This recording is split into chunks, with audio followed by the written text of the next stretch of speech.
or something. I think it's working.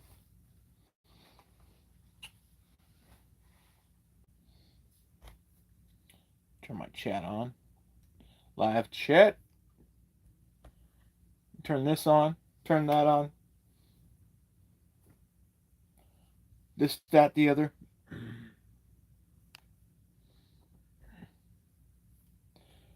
Ah, shit, son.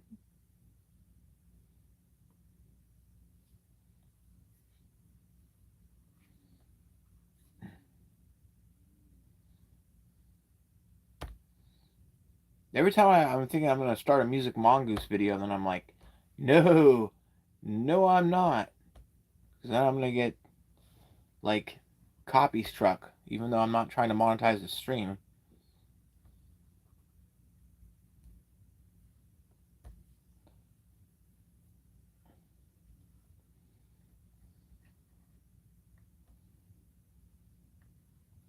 Let's see, where are we?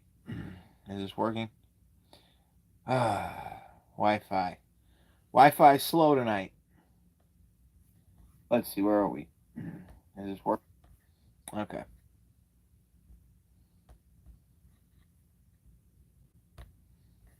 And we get a pop-out chat.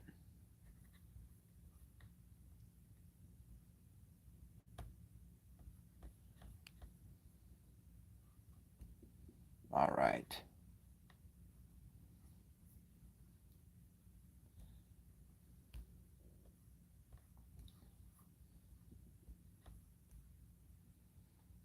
So it turns out the fourth kind got Universal sued. I never knew this. Oh, voice boost. Nice. He added it to his video. Specific kind of outrage that comes from a studio trying to play God with a real town's grief. In 2009, Universal... All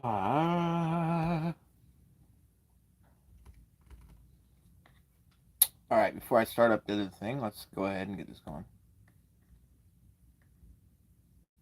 Specific kind of outrage that comes from a studio trying to play God with a real... There is a specific kind of outrage that comes from a studio trying to play God with a real town's grief.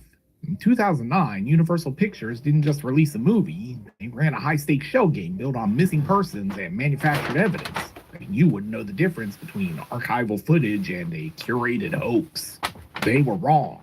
It didn't just cost them credibility, it cost them an over $20,000 settlement with the Alaska Press Club for impersonating the news. You remember the pitch, Milla Jovovich looking you dead in the eye and swearing this It's interesting because when this movie came out, I didn't know it had leaned so far into being like a fake, real thing, like that they had tried to make it, pass it off as real. I was like, yeah. Like it always seemed fake to me. So I was just, whatever. Specific kind of outrage that comes from a studio trying to play find God out they got with a real sued. town's grief. In 2009, Universal Pictures didn't just release a movie, they ran a high-stakes shell game built on missing persons and manufactured evidence, betting you wouldn't know the difference between archival footage and a curated hoax. They were wrong. It didn't just cost them credibility, it cost them an over $20,000 settlement with the Alaska Press Club for impersonating the news. You remember the pitch, Milla Jovovich looking you dead in the eye and swearing this is a real story, but you should draw your own conclusions. To better explain the events of the story, the directors included actual archived footage throughout the film. This footage was acquired from Nome psychologist Dr. Abigail Tyler. That was the trick. The movie didn't just ask you to buy aliens, it asked you to trust the paperwork. And it brought a stack of forged receipts to seal the deal. I always thought I didn't know she was playing herself in the movie. I thought she was playing whatever the psychiatrist or who was talking to the abducted people. This whole fucking movie, some people say it's still so scary, and I downloaded it recently, and I don't know what to think. I started it for a minute, and then I turned it off because it was like, oh gosh, it's so fake. All right, here we go. But, man. The first real selling point of the fourth kind isn't the creepy owl, the aliens, or the ancient Sumerian voice.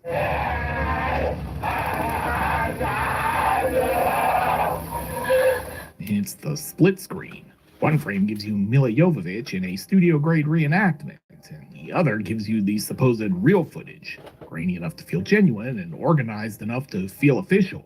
This is where the film sets its hook. The movie doesn't ask you to believe in aliens first. It asks you to examine the evidence, and that evidence is presented in a format that makes it feel legitimate. This cinematic sleight of hand landed at exactly the right moment. It was 2009, and the horror business was still living in the Blair Witch afterglow, while hits like Paranormal Activity reminded every studio in town that staged footage could print money if you wrapped it in the right kind of dread. Recovered tapes, police files, and expert interviews dressed up as proof.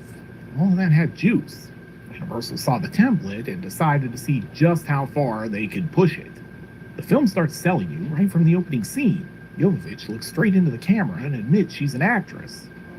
I'm actress Mila Jovovich, and I will be portraying Dr. Abigail Tyler in The Fourth Kind. It sounds candid at first, and that's why it works. Then the film stacks the deck with archival footage, talking head testimony, and the visual grammar of nonfiction. It keeps pushing this same idea. This is not just a movie, this is a case file. And at the center of that file sits Dr. Abigail Taylor, the authority figure holding the whole thing together. Remember that name because Tyler is the spine of the film's con. She was not, however, the only part of the con, though. Universal, apparently taking a page out of the Blair Witch viral marketing playbook, used the internet to create what we call a transmedia narrative. This was not just viral marketing, it was borrowing institutional credibility, designed to convince viewers they were watching something real and not just another Hollywood film. It's in these instances that The Fourth Kind really crosses a line. The film latched on to Nome, Alaska, a real place where people had gone missing under mysterious circumstances. By picking a real geography, they weren't just building a set, they were colonizing a real town's history to anchor a lie. If you're like me, you're probably wondering A, why Universal thought any of this was a good idea, and B, how they ever thought they'd get away with it. I don't have a definitive answer for either question, but I do have theories. I suspect Universal thought this would work because it had worked for other films like the Blair Witch Project. The problem is they got a little overzealous. The Blair Witch marketing was convincing because it created a fictional mythology from scratch. The Fourth Kind didn't want you to unravel that mystery so easily, so they used real publications as sources for fabricated stories. They were definitely well into a very morally and legally questionable area. As for why they thought it would work, my guess is because they were Universal, a huge Hollywood studio with boatloads of money and lawyers. Papers they were using? Smaller publications in a place most people couldn't find on a map. It is, at its heart, a David versus Goliath story. Universal likely couldn't imagine these small newspapers ever pushing back. And boy, were they wrong about that. The local papers did not take kindly to having their credibility maligned. News business, your credibility is your most valuable asset. With these sensational stories being attributed to real news outlets, the studio was absolutely undermining the paper's journalistic integrity. And that's why the Alaska Press Club stepped in. This wasn't one editor shouting that this violated like 100 rules of journalism. It was a trade group saying the line had been crossed. According to reporting at the time, the Press Club went to work on behalf of several outlets, and Anchorage attorney John McKay spearheaded the movement. That's when the story gets serious. Universal had been playing with audience perception. McKay dragged those issues into the light. The studio did not merely build a creepy promo page with fake lore. It used the authority of real newspapers like the Nome Nugget and the Fairbanks Daily News Miner to pass fabricated stories off as real reporting. The liability came from impersonation, from using institutions built to verify facts as a costume for fiction. Then comes the twist, and this is the part I love because it strips all the marketing swagger away. Universal did not just get yelled at or reprimanded, it agreed to delete the fake articles. The settlement required the permanent disabling and removal of the fake stories from the internet. It was, essentially, an acknowledgement that they knew they were wrong. David had stuck it to Goliath. But that wasn't all that happened. Universal agreed to pay $20,000 to the Alaska Press Club and make a donation to a scholarship fund. It was just more proof that they knew they'd crossed the line. A settlement like that tells you the campaign wandered out of horror hype and into legal liability territory, where made-up clippings and fake authority suddenly cost very real money. So Universal paid $20,000 to scrub their digital trail. But no settlement could erase the actual files sitting in an FBI cabinet.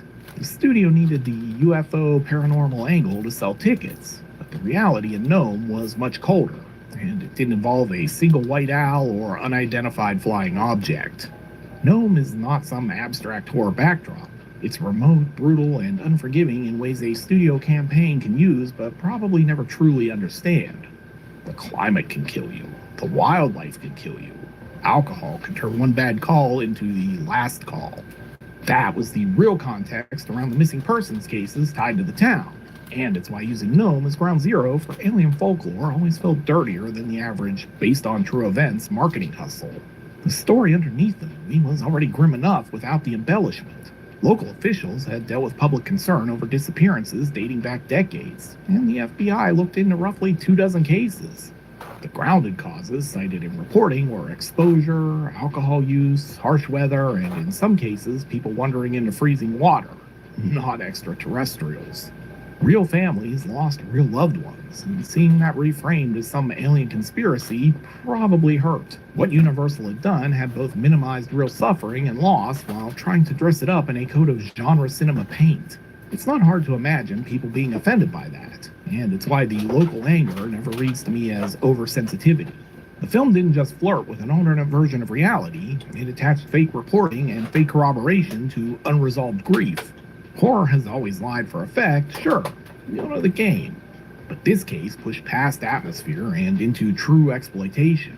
It took a real town with real losses and then asked the audience to connect that pain to alien abductions because somebody in marketing thought that would goose the opening weekend box office. What makes this easy to verify, even now, is that we don't need every fake page preserved in some dark corner of the internet to know what happened. A lot of that promo material vanished after the settlement, which tells you its own story. But the reporting we do have gives us enough to build the case. Multiple outlets objected to being used as marketing. Money changed hands. Fake stories came down. That gives you enough detail to see the shape of the thing. But the legal fight only explains one part of this film's subterfuge. There's still another major fabrication lying at the heart of the script. Part of it comes back to the game of cinematic three-card Monty the film is playing, because the fourth kind doesn't just present a story, it presents a system for believing that story. That's the deeper con. The fourth kind understands that a story about aliens appeals to a very specific audience, but a film that presents what it's selling as real alien abductions and the surrounding mystery has a much broader appeal. Look, a pseudo-horror documentary can absolutely work. I'm not against fake tapes or an invented incident report. What crosses the line is when you lean on real institutions to close the sale. I think blurring the line between fact and fiction is fine. I'd argue that the fourth kind wasn't interested in blurring it so much as they were in convincing you there was no fictional line here at all. When a movie hands you patient interviews, therapist notes, and archival footage and presents them all as grounded in some semblance of reality, you trust the filmmaker. And that is exactly the response this thing was built to trigger. The fourth kind really banks on you buying into the reality of the fiction it's trying to sell. Which brings us to the final boss of this game, Dr. Abigail Tyler. The film needs her more than it needs the owl or the split-screen footage gimmick, because she is the human credential at the center of this narrative maze. Tyler is the doctor, she's the witness, and she is the keeper of the tapes. She's essentially the linchpin the narrative clings to. But she's also where the con of the film finally falls apart. There was no record of a psychologist by that name in the state of Alaska. Reporters couldn't pin down a real history. The real Abigail Tyler in that grainy archival footage wasn't a doctor at all. Instead, she was an English actress named Charlotte Milchard. The studio didn't just invent a name, they cast a second person to play the real version of their lead actress. They did not credit her as Abigail Tyler in the credits, further blurring the line. Once you know that Tyler isn't real, the whole structure changes shape. The film's authority hinges entirely on a made-up expert. I can admire the hustle of this approach, but it's still wildly misleading. So the fourth kind didn't get into trouble so much for pretending to be real. It mostly got into trouble for borrowing the authority of real people and real institutions to corroborate its fictions. Movie marketing lies all the time, but usually those lies stay inside the funhouse, where you can see the barker working before you hand over cash for your ticket. This one felt meaner and more morally ambiguous because it absolutely crossed ethical lines to bolster its box office. The split screens, the interviews, the labels, all of it gives the film an air of legitimacy it never really earned. This is not a story asking you to willingly suspend your disbelief so much as it is an exercise in manipulation. The film did rattle people and has developed a devoted cult following, but it also burned trust for a better opening weekend. These two facts sit side by side. It's a reminder that in the horror business, the most disturbing thing isn't always what's on the tape. It's the lengths the studio will go to make you believe that what's on the tape was real. Ready to perform another cinematic post-mortem on a cult classic flick? Then be sure to check out my video on 8mm. You'll find the link here on the screen. I hope to see you over there. In the end, what you believe is yours to decide. In the end, what you believe is yours to decide. I'll be right back. Damn it.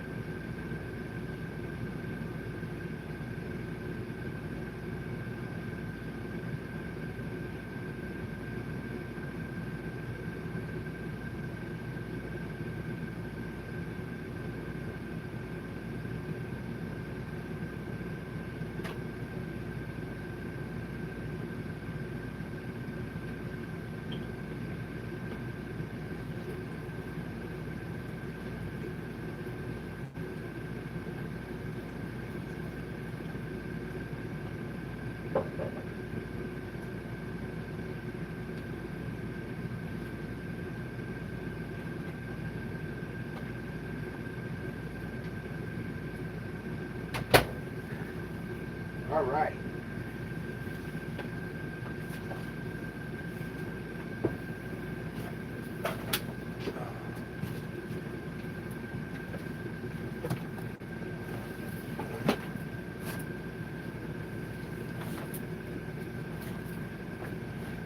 Whew. Damn it all.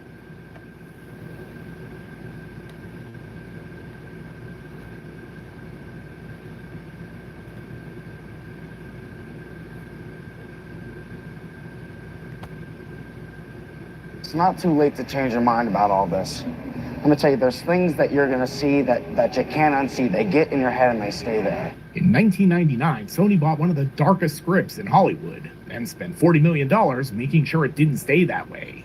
The film was 8mm, and to say it was downbeat was an understatement. After the success of Seven, screenwriter Andrew Kevin Walker handed the studio a vision of moral rot so bleak he later disowned the finished film. Not because it went too far, but because Hollywood got scared and toned it down. His draft was meaner than the finished film, it had more violence and an unhappy ending. Before a frame was shot, Sony was already staring down the kind of NC-17 threat that could kill a studio film before it even hit theaters. They had not just bought a prestige thriller. They had bought into a depraved urban legend the world still wasn't ready to see. I've been fascinated. Yeah, so this is a shorter one, and then I'm going to move on to the like 2-hour compilation stuff, but this is Grindhouse Gospel. I wanted to watch this particular one. Kill a studio film before it even hit theaters. They had not just bought a prestige thriller. They had bought into a depraved urban legend the world still wasn't ready to see. I gotta be honest, 8mm isn't that dark. Like, what the fuck? It's not that dark. It's really, really good, but it's like not... There are many other movies that I'd rather not go back to. I'd put 8mm on for a comfort film. It's pretty relaxing. The fuck? I've been fascinated by the idea of snuff films since I first heard about them as a kid. Like most lurid urban legends, the history is a mess. Rumor piled upon rumor, but the basic pitch never changes. Somewhere out there, a secret underground is making real murder movies for buyers who pay to watch people die. You can find older references to these kind of films dating as far back as the early 1900s, but the term really starts to stick in the 1970s. In 1971, Ed Sanders published The Family, the story of Charles Manson's Doom Buggy Attack Battalion. In those pages, one of the subjects interviewed claimed Manson and the family had filmed the killing of a young woman out at the ranch, but added that he had never actually seen the film of the crime. To this day, no such film has ever been discovered. The idea of this kind of demented cinematic underground simply refused to die. The idea again blips into pop culture in 1976, when snuff placed theaters in the United States. Ladies and gentlemen, the bloodiest thing that ever happened in front of a camera. Snuff. Distributor Alan Shackleton took an unreleased Michael and Roberta Findlay movie called Slaughter, chopped off its original ending, stripped off the credits, and shot a new fake murder scene to bolt on to the last reel. Then he sold the whole package like it was real. Reports around the release say he pushed outrage on purpose, that he hired protesters, planted false stories, and let the press do the rest for him. That was the entire con. He turned manufactured outrage into box office profits. And again, while the movie wasn't real, the idea of the snuff film lived on. While it all seems crass now, Shackleton's plan absolutely worked in the 1970s. By this point, adult cinema had already landed squarely in the crosshairs of every moral crusader in America. If you wanted to argue that sexual media had finally crossed into straight murder, the so-called snuff film gave you the perfect point. It lets censors, tabloids, and talk show ghouls point at one made-up object and say, see, this is where the slippery slope leads. The really weird part of all this is that the lack of proof almost helped. Once people believe there is an underground market for something this vile, they start to find evidence of the grand conspiracy everywhere. And really, how do you prove definitively that something doesn't exist? There's no such thing as snuff. What you see is what I got, mister. As the calendar kept flipping, the myth only grew. Cannibal Holocaust director Ruggero Deodato went to court, accused of killing his stars. If he hadn't, he'd asked them to keep a low profile to help sell the illusion of the film being a documentary, a marketing plan that arguably worked almost too well. Mondo films and shockumentaries like Faces of Death, which was also largely fake, were lumped into the discussion. The proliferation of cheap video cameras and later the internet and its multitude of shock sites only furthered the idea of a shadowy underground cranking out murder movies. But through it all, no one ever found a real snuff film. There were deaths captured on camera, and killers like Henry Lee Lucas and Charles Ng and Leonard Lake claimed to have filmed crimes, but these weren't aligned with the definition of snuff cinema. You seem to be talking about is called a snuff film. From what I know, snuff films are a kind of urban myth. Sex industry folklore, there's no such thing. Filming death was one thing. The whole point of the snuff myth was that these movies were supposedly being made for paying customers. There was this idea of wealthy collectors buying these films on some underground market, and nobody, not even the FBI, has ever found any proof that such a thing existed. But the idea of snuff is so ghastly that it just refused to die. And 8mm really gave it all a new life and mainstream street cred.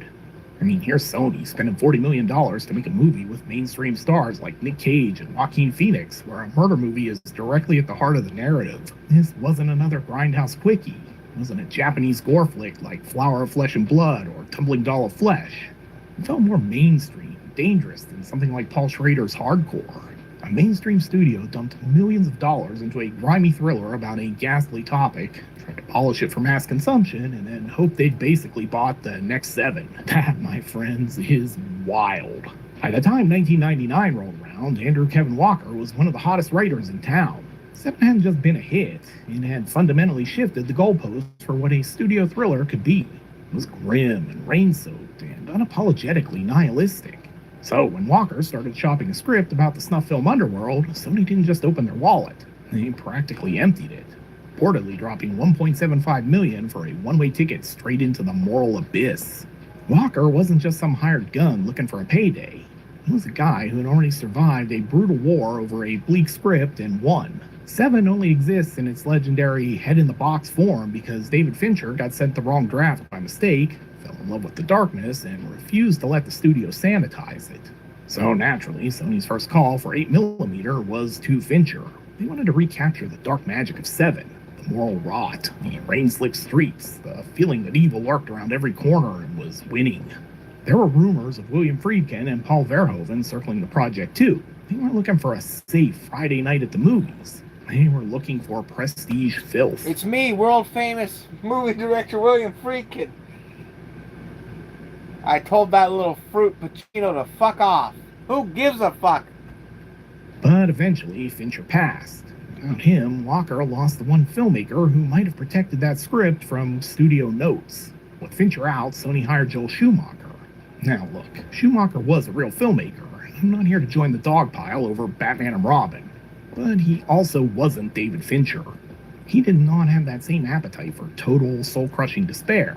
And that's where everything starts to drift sideways in the 8mm story. Walker later described his work as cinema of discomfort. He didn't want to give you a happy ending. He wasn't interested in telling you that while the world was full of danger and bad people, you were ultimately safe.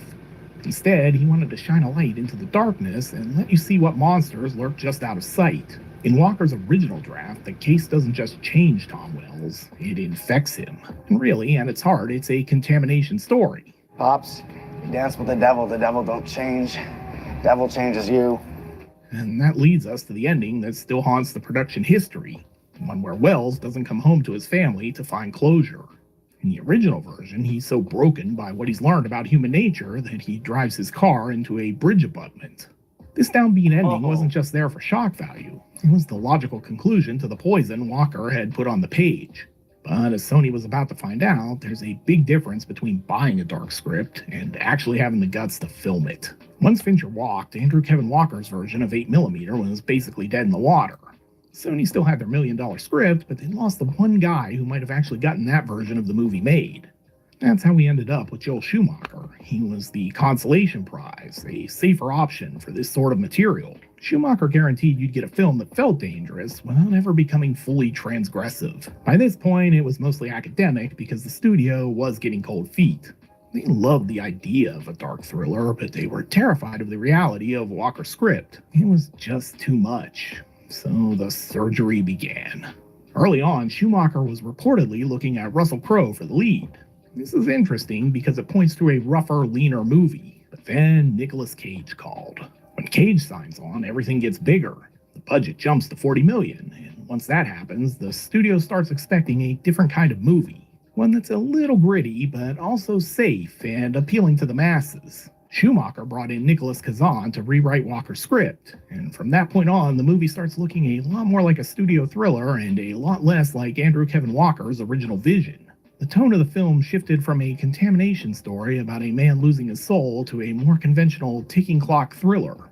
Walker saw the writing on the wall and basically just walked away. He later said he never even watched the finished film, which tells you everything you need to know about how much of his original vision survived the studio meddling. By the time the MPAA got their hands on it and slapped it with an NC-17, the studio was already waving the white flag. They cut and reshaped the movie until it finally landed an R. By then, the damage was done. They had appeased the ratings board, but neutered Walker's vision in the process. What was left was a compromise cut, a movie that was still grimy enough to make you feel gross, but safe enough to play in a suburban multiplex. The cast is where 8mm's nightmarish premise really gets its face. James Gandolfini shines as sleazy Eddie Poole, a man who has moved ugly material for so long that human misery is just basically inventory to him. He's a monster and a clerk. Joaquin Phoenix keeps Max California slightly out of focus, forcing you to reevaluate him in nearly every scene. He's our tour guide, a cinematic Virgil leading us through the movie's economics, turning the underworld into a grimy trade network of shelves, labels, and back-channel weirdos. Max understands that this world isn't a satanic mystery, it's all just twisted retail. Cage, meanwhile, is the film's insurance policy. He's a familiar face even if the story is dark. He plays Wells as a working stiff who curdles in front of our eyes. Cage reportedly fought for the darker version of the script, and you can see him trying to pull the movie toward the abyss even as the production steers for mainstream acceptance. Peter Stormare shows up as Dino Velvet. He's a peacock from a sleaze opera who believes filth becomes cinema if you just light it right. He's pretty much perfectly cast here. He's absolutely slimy and believable. Then you have Machine. Hello, Machine. Love your work. The revelation of his identity strips the film's central myth down. He's not a boogeyman, he's just a dead-eyed loser who lives with his mother. What'd you expect, a monster? The movie tempts you to believe in a vast secret order of depravity, then it peels back the mask and it turns out to be just banality. Evil, it turns out, is very ordinary and very boring. By the time 8mm reached theaters in February 1999, the film looked very different than the screenplay that had inspired it. The version that hit multiplexes was the studio's toned-down vision, but you can still see the original machinery of Walker's script if you know where to look. The best example of this is the film stock. Wells studies the reel and finds the marking Superlux 544, a discontinued type of film stock that dates the material to around 1992. This is important because it shows how Walker built the investigation at the heart of the story. He has Wells work the case. He threads the reel through equipment, studies the edge markings, traces the stock history, and uses one tiny forensic clue to narrow the murder to a real window in time. This is the detective texture grounding the movie needs. It's a character moment that shows both that Wells is a competent detective and that Walker really put some thought into the mystery of the film. It's an earned discovery, not a plot contrivance to push the narrative forward. The money trail works in much the same way. In Walker's draft, the tape didn't need a giant network. It needed a buyer, a lawyer, and a few sick men treating murder movies like a specialty product. The films are produced for very little money, and that number kills the fantasy because it's obscene, but it's also mundane. The dead girl gets reduced to a line item on an expense report. The horror is corporate efficiency and how humanity gets reduced to an accounting principle in the end. International versions of the film were cut even more, so the 8mm most people know is already a toned-down version of a toned-down version. But the crime is still there. Robert Elswit shot the film on 35mm, and Schumacher did his best to fight that clean studio look. He was trying to make a major studio picture feel like a grindhouse flick you'd have found in a 42nd Street theater, like the print itself had nicotine stains on it. If you touch this thing, your fingers were going to come back tinted a sickly yellow. By that same token, you can also see where the studio got nervous. The second act should march straight into hell, but instead it stops for chase beats and action sequences. Every time the movie gets too close to becoming a real monument to darkness, somebody steers it back toward conventional thriller mechanics. And if all that weren't challenging enough, they still had to fight it out with the MPAA. The MPAA didn't just give 8mm a rating, they basically gave it a death sentence. The NC-17 rating, designed as an alternative to the infamous X, killed a studio film's reach. This rating meant no major theater chains, no primetime ad spots, and a way harder time recouping a $40 million investment. The cuts were not as big and obvious as simply removing gore. They chopped out frames, pulled back on the length of shots, and softened the impact of the sex and violence until the MPAA felt the finished product was safe enough for the suburban multiplex. The result of all this tinkering by committee is a strange, twitchy kind of filth. Because they couldn't show the gruesome acts, they had to linger on the atmosphere. The movie feels slippery because it's forced to circle around the taboo instead of hitting it head on. Every cut made to appease a board member pulled the film further away from Walker's original sickness. It's a studio thriller trying to keep its identity, while the executives keep chopping off limbs. Despite all the behind-the-scenes drama, 8mm made its money back, pulling in about $96 million worldwide on a $40 million budget. But the domestic split is what's really interesting. Only 37% of that money came from North America. The US crowd didn't exactly embrace the film. 8mm found a more appreciative audience in foreign markets, even if it was a version with the roughest bits sanitized. Critics, for their part, were just as divided. Roger Ebert saw a real movie trying to breathe under the weight of its own subject matter, while others just saw a slick exercise in fake depravity. But the real verdict isn't in the reviews, it's in the ending. As we touched on earlier, in Walker's original vision, Tom Wells doesn't get to go home. He comes back from the underworld so poisoned that he drives his car into a bridge abutment. In the version Sony released, he lives. That's the ultimate studio maneuver, the belief that a mainstream audience needs a man left standing, even if he's standing in a pile of rot and filth and decay. It's arguably the best example of how the company got cold feet and compromised the film. Walker did eventually put his first draft online, inviting the world to compare the story on the page to the one that hit theaters. That tension between the visions is why 8mm endures. It's a relic of a time when a major studio would actually drop $40 million to flirt with a depraved urban legend, even if they ultimately lacked the guts to follow it all the way into the dark. The fact that Sony ever cut a check for this, even the sanitized version, is a miracle of 90s excess we're unlikely to see again anytime soon. I think that's a shame. Ready to perform another cinematic postmortem on a cult classic flick? Then be sure to check out my video on Pandorum. You'll find a link here on the screen. I hope to see you over there. Devil's changing you already. Alright, let's see.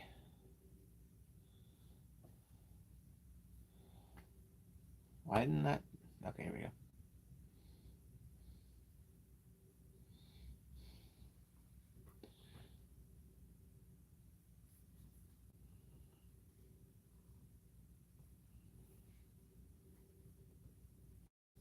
Going through the history. Let's see.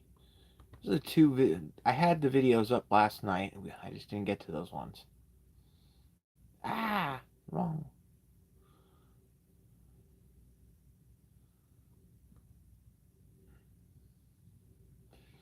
Oh, here it is. Chilling Scares compilations.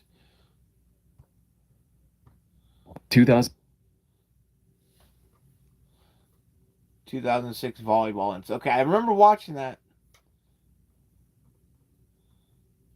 Okay, so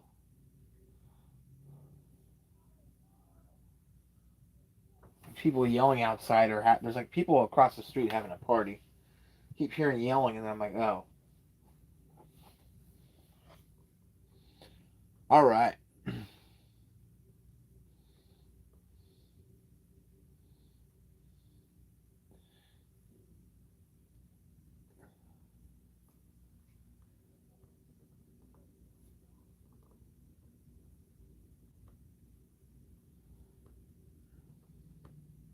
Two hours of straight up internet horror. 2 hours at night. What did he do here?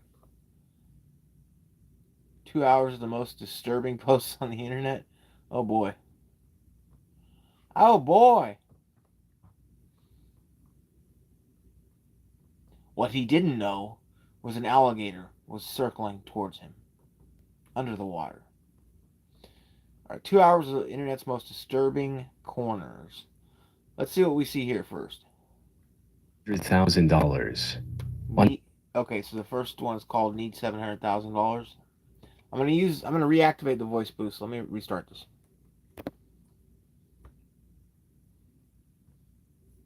Needs $700,000. Needs $700,000. That's a boost. On November 6, 2015, a Reddit user named Bangarang made a deeply concerning and odd post on the site reading, "Need $700,000. What do? I need it by January 2016 or I'm dead from the mob. What are my options though?" Now, if this was posted in subreddits like r/advice or r/helpme, people would have taken it more seriously. However, for whatever reason, Bangarang decided to post this plea for help in r/sadboys. This is a subreddit for the fans of the Sad Boys music collective that emerged in the early 2010s, primarily associated with Swedish rapper Young Lean and his music group Sad Boys. So a completely unrelated post like this left most people confused about what it meant. Not sure if this is real. So confused. What is this? Some users wondered if this was some obscure reference to Sad Boys music. Is this a reference to Lean being worth $700,000? However, most users quickly realized that Bangarang was serious when he began responding to some of the less serious joke comments with sincere replies. "Let me ghostwrite your next mixtape. I need all the help I can get." But that's when the post took a disturbing turn. One user jokingly told the OP to end it by jumping off a bridge and shoot himself while falling. However, instead of getting offended, Bangarang replied with something that made everything way more unsettling. "Think they'll get to me before I can make any moves." Alongside this, he posted a link to an eerie photo, a group of men standing in the middle of a street with multiple cars lined up behind them. The way the photo was framed suggested that OP took it while hiding in the bushes, as if he was watching from a distance, afraid to be seen. At this point, people wanted answers. And after some back and forth in another thread, Bangarang finally explained what had gotten him into this situation.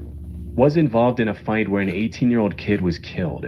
I was on drugs and had a bad temper. I was always protective of my friends, especially John. John was in a band and was taking off. He had a Facebook page, so he deactivated it. He made a new one. One of his friends that made a new one got real mad that he deleted the old page and thought he didn't want anything to do with her or his old friends because of the new fame and band. John tried to explain to her that wasn't the case. When he tried to, I peered over John's shoulder, read their texts, and got heated. I started trash-talking the girl. She got her boyfriend's friends to meet me and my friends out in the desert for a brawl. One of the guys there was with the gang members' guys group and pulled out a gun to shoot me and my friends. One of my friends grabbed the gun from him and ended up shooting the guy and killing him, the dude that pulled out the gun in the first place. Then, after the fight, I violated my probation. The cops were already after me for drug use. They found out I was involved in the fight and the shooting of the guy, and they added the battery charge. I wasn't charged with murder, but was involved in the fight, which is why they added assault and battery charges, plus the probation violation. But I continued with drug use and violated my probation by leaving the state. Now I'm sobered up, I just turned 23, and I'm in a real bad place with some people from the past. While these responses provided some important context for OP's situation, it still didn't explain why the mob was after him now, or how having $700,000 would help him stay alive. By this point, people had stopped joking. It was clear that this was most likely real. One user finally spoke up, saying what everyone else was thinking. "First of all, why are you posting this here? Second, run, get out of town." To which OP replied, I got no one. After learning about his sheer helplessness, user PizzaMan2345 chimed in with some detailed and practical advice to help Bangarang escape with his life. Get yourself into jail and tell them to safely escort you to an airport afterwards. If you warn them about the mob and spread the word, the police will look stupid if you die soon afterwards. Then, if you do get to the airport, take several planes to several places and settle down somewhere far away. No matter how uncaring a police department is, they should listen to your plea for help. It might also help if you have a writer friend who can tell the whole story if they don't escort you. Let the police know as a last resort that they will be flamed online for not dealing with the mob themselves and for letting you loose, only for you to die right after. This of course involves you being in jail for a while, which if not the case leads me to say that you should simply leave the country now. Use your head, don't drug your problems away, either work hard and loan the rest or just run. Unfortunately, we'll never know. That was written by a mobster. He's like, oh, good. This guy's getting rid of himself. If this advice helped him or not. A day after making the original post, Bangarang stopped replying to any more comments and hasn't posted anything on Reddit since. As for if the story was legit or not, we have no way of knowing for sure. The Bangarang account was likely a throwaway since it was created the same day as the post. I also tried reverse image searching the picture he posted, and while there are many similar looking images online, I couldn't find anything that matches the OP picture to a T and predated the Reddit thread. And since Bangarang didn't provide any clues about his location, I couldn't find any relevant news articles from that time either. Most users under the original thread believe the OP was likely caught and killed by the mob. However, it's been over 9 years since the original post with no updates since, and I doubt we'll ever learn the truth. Those replies. Dog operation. Uh-oh. On the 31st of March, Reddit user City, posted a disturbing entry on the Reddit Bureau of Investigation subreddit. The title of the entry was, "What could have been the reason why someone operated on my dog?" It read, "I originally posted this to another sub, now deleted, and was insisted that I repost this here instead. I live alone in a suburban area, and when I go out, whether it's for work, social gatherings, shopping, or whatever, I leave my dog, he's a Labrador, to play in my backyard with plenty of food and water. He's a pretty healthy dog, normal weight, and had nothing wrong with him. I would say I live in a pretty safe neighborhood and never had anything bad happen to my dog while I was away. Yesterday, I came back home from work in shock to see that my dog had been stitched up. In shock, I immediately rushed to him, called and took him to a vet. I visited the vet for checkups, so the vet knows him. Strangely, the doctor who was inspecting him said that whoever was operating on him actually did a pretty good job, and for whatever reason took out part of his fat. The wounds are of both his lower and upper belly, pictures here. Luckily, he isn't in any danger, but the doctor said he would be in some pain for some weeks, normal for wounds. I was prescribed painkillers and antibiotics for my dog. I was also given a cone for him to wear so he wouldn't lick his wounds. Naturally, I asked him if a Labrador came into the vet today, as in yesterday, and he and the receptionist said no, and they said to their memory it's the first time they saw my dog that day. So this got me and my doctor thinking, either someone operated on him or someone took him to another vet and got him operated for whatever reason. In the meantime, I have reported this to the police and have called other vets around my town, and no luck as of yet. Due to this, I am still unsure what could have caused this. Who and why would someone take parts of fat out of my dog? I don't have any enemies nor any past relationship partners come to mind who may do this. I've also spoken to some neighbors and they said they didn't notice anything strange around the neighborhood or near my house. I also don't have any cameras. People on Reddit quickly began speculating on what could have happened. Some wondered if this was the work of a medical student looking to practice or a budding serial killer. However, neither of these makes much sense. No sane medical student would risk ruining their career by operating on a random dog when there are safer options like ethically sourced cadavers. As for the potential serial killer theory, why would they cut open a dog only to stitch it back and return it to the owner instead of just disposing of the body? But there were some more reasonable theories as well, stating that the dog must have injured its stomach while jumping over the fence. Someone then saw the wounded dog and took it to the vet for treatment before leaving it back in OP's yard. Or maybe the dog successfully jumped over the fence only to get hit by a car, and the person driving the car took it to the vet and dropped it off after the operation. However, a major flaw in both theories is why the person who took it to the vet didn't leave a note explaining the situation. If it was an accident, maybe the person didn't want to get in trouble. But even then, leaving an anonymous note would have been the right thing to do. Some users also consider the possibility that someone might have shot the dog with a pellet gun, either by accident or on purpose. A comment from user Banana Phone quickly rose to the top as it offered a more plausible explanation for what might have happened during the OP's absence. That rubber thing sticking out appears to be a Penrose drain, which is most commonly used to allow a wound to weep and drain through the hole where it comes out of the skin, which prevents the skin from closing into a pocket and turning into a huge infected abscess, which requires secondary treatment and antibiotics. This is most commonly seen in my personal professional experience after bites from another animal, as the bacteria in dog/cat mouths can be difficult to totally disinfect after the fact and often leads to abscesses. While the general consensus is that dog mouths are cleaner than cats, there's still plenty of bacteria in your average dog's mouth that could lead to infection. That drain will need to be removed in a few days to a week after the risk of infection is passed. My guess would be, with the size of the incision, another dog got into a fight with yours, whether it jumped the fence into your backyard and picked the fight itself, or somehow your dog was accidentally able to be out of his fence, and the owner felt guilty but did not want to get sued or put their dog down. I double this hypothesis because if they put him back, they knew where he lives, and that means he was probably inside the fence when the incident occurred, and hiding the conflict probably means his dog has a history of aggression, to the point where it jumped your fence and attacked. I suspect a pellet/gunshot less, because anyone who would shoot a dog in its own yard is probably not going to have the moral compass to get it treated. Another user, Decent Writer, also backed this theory with a personal anecdote reading, "I'm almost 100% sure someone who has a dog with a bite history attacked your dog and they did not want to get caught. I have a dog with a bite history. If he bit someone or an animal a second time, it would be disastrous, and myself and my partner would both be in jail. They likely got off with a small charge the first time and are on probation, already paid out a ton of money to whoever was the first victim, and cannot risk a second person suing them. We've been going through the process for our one dog bite for over 2 years. It has been miserable every single step of the way, and I'm sure that's what has happened here. I'm sorry, it sucks so much. Hopefully they feel guilty and come forward to you one day, in which case you have 2 years from the day of the incident to sue them in a civil court case. I know this because I'm on the other side of that civil lawsuit as we speak." That said, after further questioning from other users, the OP shared additional details about the situation, debunking many of these theories in the process. Edit. People have been asking about my fencing. I am about 5'8", and the main fencing is taller than me. The side fence is about half my height. However, there are other properties around those fencing. So if another dog, for example, got in, I would think the neighbors would have noticed, as the other dog would have needed to go through their properties first before reaching mine. People also are asking if my dog is known for jumping over stuff. No, he's not. So that's why I don't think he hurt himself while jumping over the fence. But that doesn't mean another dog jumped over to him. One of my neighbors, right next to the one of my shorter fence, has a dog of his own. But it's a small poodle, and I don't think they could have done that to a Labrador. Plus, neither of them has shown aggression to each other, from what I've seen. They usually don't even pay each other's mind. No other organs are missing, according to the vet, just the fat removal. It was not a car crash. He has no bones broken, bruises, or anything like that.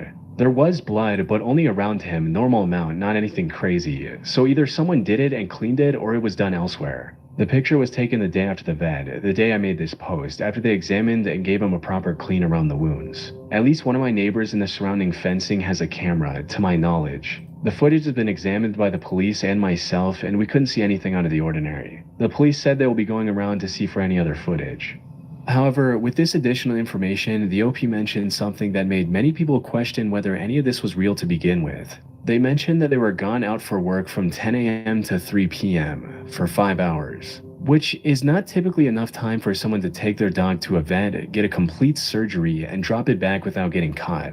As one user pointed out, "This whole thing strikes me as suspicious. I've worked in both private practice and ER. OP says they were gone for 5 hours. Even if it happened right when they left, 5 hours is a really short amount of time for this size of wound repair when you factor in anesthesia, sedation, clipping, cleaning. Sometimes takes longer than the actual suturing to remove hair, debris, dirt, etc. Then flushing and cleaning the wounds, cutting the skin to remove sections that wouldn't heal well, then actually suturing it, including drains, post-anesthesia/sedation recovery. White dogs plus a bunch of blood requires a bath to remove all the blood. Not to mention the time it takes to get the dog there, check the dog in, get consent for treatment, discharging and explaining meds, paying for it, getting the dog back to OP's yard. But this makes me wonder if it could have been done in this time frame if the surgery wasn't done in a professional veterinary hospital. Maybe the person involved in the incident had a surgical background and did everything themselves off the books. However, this is all speculation. Apparently there's some lunatic going around giving dogs liposuction treatments. And unfortunately, not long after this update, the OP deleted their account and didn't post any new updates on what happened. But before that, the OP did make a post stating that the police were investigating this as a criminal case. However, given their complete silence over the past 4 years, it's unlikely we'll learn if anything ever came of that. Okay, well, that was weird. Fraudulent nurse.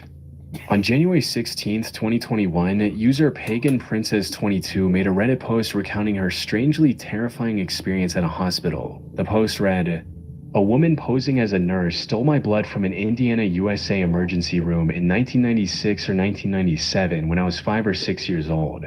Hello everyone, I'm not sure if this is the correct place, so please feel free to direct me to a better subreddit if there is one. I've flared it as a cold case because it happened 23 years ago, but there were no charges filed, to my recollection, and I don't remember a case being made from it. This is a strange story, and I was 5, maybe 6 when it happened, so I don't have a lot of the details. I had recently told my younger sister about this story, and she encouraged me to look into the incident more and see if I could find out either who this person was or if there was a larger pattern of behavior during the time frame.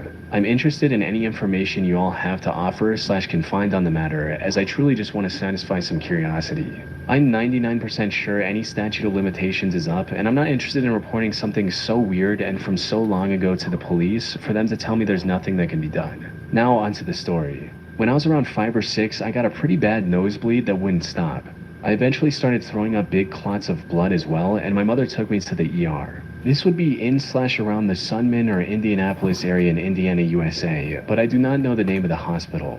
At the time, beds were separated only by curtains on ceiling racks and not individual walled rooms. My mother had left my room to speak to a doctor. I know she left, and a woman I did not know came in shortly after she left. She was white, had medium brown hair, and looked to be in her 20s or 30s. She was wearing a blue scrub shirt with puppy dogs on it and unmatched pants. I want to say she was not wearing scrub pants, but rather jeans or maybe sweatpants. I know they did not match her shirt, which stood out to me. The other nurses and doctors I saw only wore solid colored scrubs and were all matched. She said she needed to take some blood and pulled the tools to do so from her scrub pockets, not a phlebotomy card. She stuck me and started drawing blood, somewhere around 5 to 7 vials of it, but potentially more. On the last vial, we heard my mom and a doctor coming back towards the room. She hurriedly ripped the tube from my arm before the last vial was full. It spilled some blood. She did not give me a band-aid or gauze. She just left me bleeding and shoved everything back into her pocket, then ran from the room. She ran to the left, and my mom and doctor entered from the right.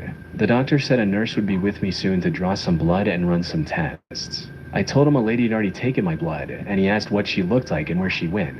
I described to her. He turned wide-eyed to my mother and said, "She doesn't work here," and ran out of the room to the left. I heard some loud voices. There was a lot of commotion, but I don't remember anything past that point other than just feeling dizzy and now scared that some strange woman had my blood. I've never been able to find out what happened, who this woman was, and if she was ever caught, or if this type of thing was happening across the country at the time. I have no idea. Let me know if there's any other information I could provide to make it easier to find out what happened to my blood. Edited a typo and to add, my mother is not a great source of information when it comes to my early life, or her life, or anything really, as she has some of her own issues. Several years ago, when I was a teenager, confirmed the details I remembered, then refused to talk further about it, and asked me not to bring it up again. She claims she does not remember the name of the hospital, the name of the doctor, or other details I was asking for at the time. What makes this story so terrifying is how real it feels. Most children are already afraid of doctors and needles, so the idea of someone posing as a nurse to steal blood is horrifying. One user responded with a theory stating, "Are there any chances that you are adopted?" suggesting that the mysterious woman was OP's real mother who wanted her blood for DNA testing. And while this is still a bit out there, it could explain why OP's mother refused to give any further information on what happened that day. However, OP shot down this theory not long after it was posted with a comment reading, "I don't believe so, no. I've seen my original birth certificate and it lists my known parents as my birth parents. I also look very similar to my mom and sister." The most plausible theory came from user OSnapdragon22, who suggested that OP might be misremembering details that make this situation a lot more horrifying than it actually was, stating, "Nurse here, phlebotomists sometimes wear different scrubs. It seems highly unlikely that someone stole your blood and put them in tubes. Those tubes are full of various additives for different diagnostic testing. If I were to steal your blood, I would use a bag instead. Not like I would steal blood or anything, just making a point. It seems highly weird that a civilian would have the necessary tools / tubes to complete this lab draw. Many blood draws are done with equipment carried in scrub pockets, so not having a cart is not atypical. Supplies in hospitals, especially needles, are required to be locked per Joint Commission/DNV for obvious reasons: drug users, children. Also, blood draw carts are actually an infection risk in some cases. Lastly, hospitals are extremely stranger-unfriendly. Every nurse and tech knows who's supposed to be there and who's not. Even when you're a coworker that has been floated from another floor to assist, you are treated as an outsider, and many coworkers still stop and ask you what you need/what you're doing there. This was most likely a flashbulb memory instance, as you were 5 and have a childlike recollection of events, and said yourself that your family/parent is a poor historian. I hope this provides some reassurance for you. I'm not trying to diminish what you're saying, just mentioning that from my experience it seems highly implausible. P.S. A doctor saying someone doesn't work, that is also ridiculous, as doctors do rotations, don't stay on one floor permanently, and typically do not know all staff members working in a given unit at a time.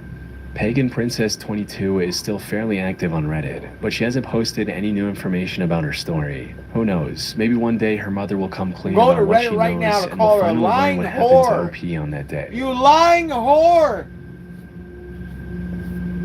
Poisoned.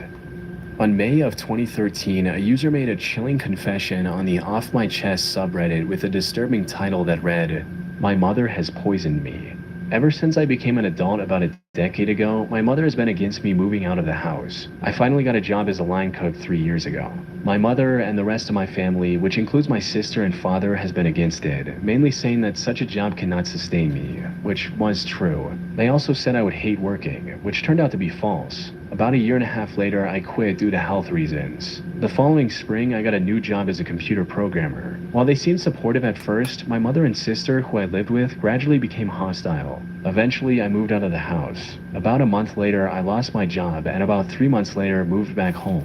Everything was cool at first, but as I was getting calls from recruiters and going to job interviews, they gradually became more hostile again, accusing me of being distant and not caring for them. However, they seemed to be very controlling and hateful of the fact that I wanted to move out and wanted a decent job. So, last month, I finally got that job as a computer programmer again, but it was out of town. I had just enough money to relocate to the new city. They became very hostile starting a few days before I left, accusing me of not loving them, of hating them. On the day before I was scheduled to leave, my mother gave me 2 of the styrofoam ramen noodle cups and tore that cardboard covering that normally comes with it and threw it away. I was suspicious that they would try to sabotage my life, so I was careful in not trying to anger them. She gave me a few more food items, which I didn't use, to take on the trip with me. When I arrived at my new city and entered my hotel room, I chilled out. I was to go to work the next day. So after the first day of work, I ate a cup of ramen noodles and felt ill. I knew that feeling because my sister fed me something that made me feel the same way in late 2011, which I then assumed was because of my recent illness. I felt weak, lightheaded, and short of breath.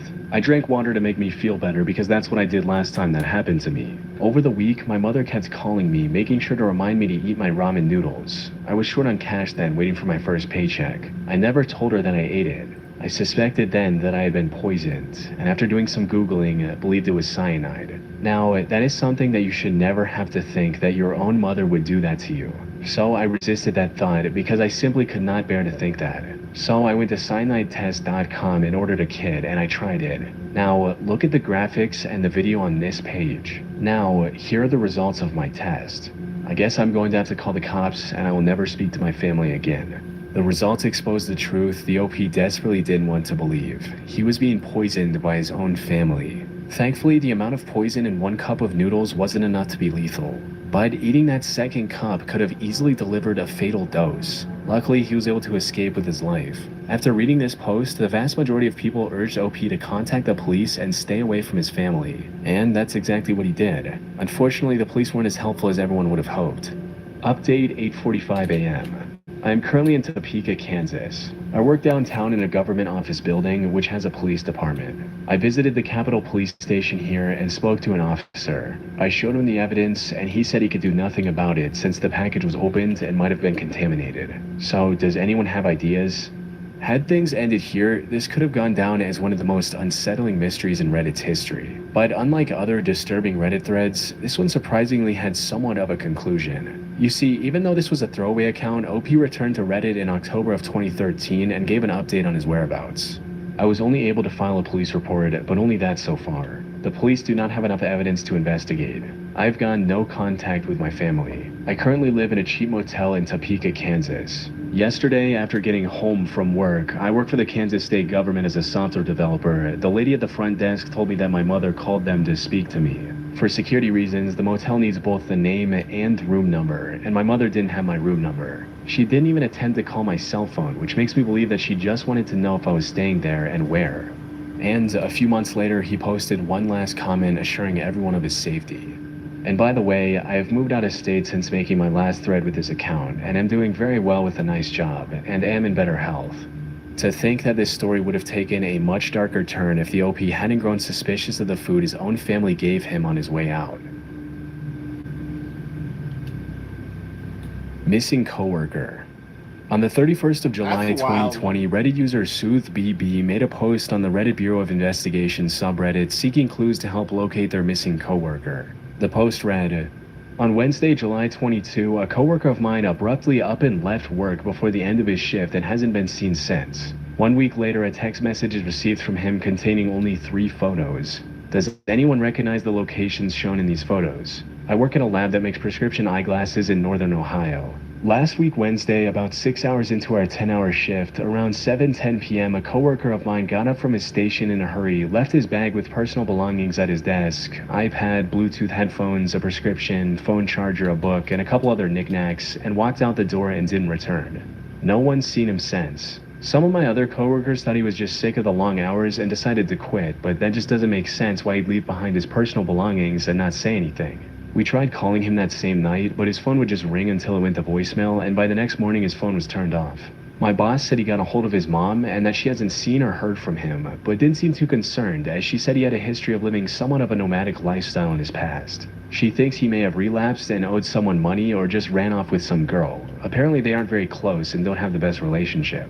I know he had a history of drug abuse, but from everything I've gathered in the 2 years that I've worked with him, he cleaned his life up after an arrest in 2014 or 2015 for drug possession and had been clean since. He always acted normal around me and seemed to be living a productive life. On the subject of the pictures, a couple days ago after work, I received a group text message that was sent to me, 2 of my other coworkers, and 6 other numbers I don't recognize. It was from him and contained the 3 pictures I linked, no text. I tried calling and it rang once, then went to voicemail.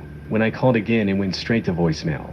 This whole thing has me feeling very uneasy and I don't know what to think. Does anybody here recognize the location of where these photos might have been taken? Below this was an Imgur link to these 3 pictures that OP supposedly received from their coworker. All 3 of these pictures looked like someone had taken them in a hurry, while possibly running away from someone or something. If the OP's story was true, it painted a deeply alarming situation. However, most users remain skeptical, and as time passed, more evidence emerged suggesting that this might be a hoax or part of an alternate reality game. $5 says this turns out to be an ARG. For instance, one user tried to extract the embedded data in the 3 images to see if they had any GPS information, only to be met with confusion. I tried extracting the first picture's EXIF data. It says it was shot on iPhone on 7/7/2017, 13/22. It looks like the photos are in the early morning or night. Do you think the 13/22 time is right? 3 years ago also. Interesting. A few other users also pointed out significant inconsistencies in how the OP described the location, stating, "Yeah, I'm not a fan that they just said Northern Ohio. Like, is it Cleveland, Akron, Toledo, Sandusky? Way too broad. Same, I'm from Toledo and no one ever refers to Northern Ohio. Northwest Ohio, yes. Northern Ohio raised a flag for me too. I'm from Akron and no one says that. For us it's Northeast Ohio." A few months later in November, SoothBB returned to Reddit with a new update and somehow things had grown even more mysterious than they were the last time. I wish I could say we found him or at least closed up any loose ends, but I can't. Shortly after the thread was closed by the mods, a police report was indeed filed. However, in mid-September, I was one of several people that were laid off from the lab we were working at, so if there were any updates on his case after that time, I'm not aware of them. I've done several searches of his name since I left the company to see if any media outlets reported on him, but I personally haven't been able to find anything. The OP also attempted to deny the allegations that the whole thing was made up. Understandably, many people were suspect of my story, and I get that, but I assure you I've not made anything up, nor have I exaggerated details. I got some slack in the original post for not filing a police report. I realize now that even though nobody else was willing to, I should have stepped up and done it myself. At the time, my perspective was that because I don't know this guy on a personal level outside of work, it really should be up to someone closer to him to do that. But rest assured, a report was filed. Some people did try to take things seriously and even pointed out the strangely timed layoff.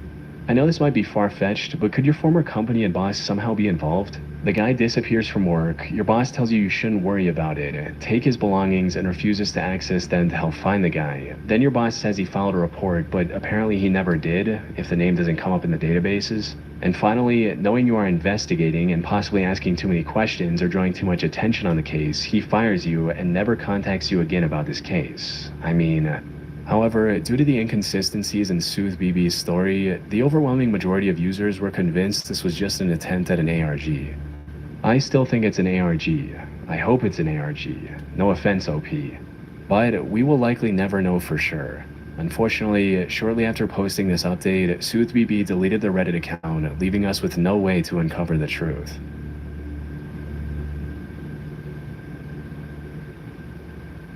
On the morning of January 2nd, 1978, a woman in California received a call asking for someone named Ray. She didn't know anyone by that name, so she simply told the caller they had the wrong number and hung up. Back then, callers had to manually enter each digit of the number they wanted to call in a rotary phone, and accidentally entering the wrong number was a common mistake. So she didn't think much of this and moved on with her day.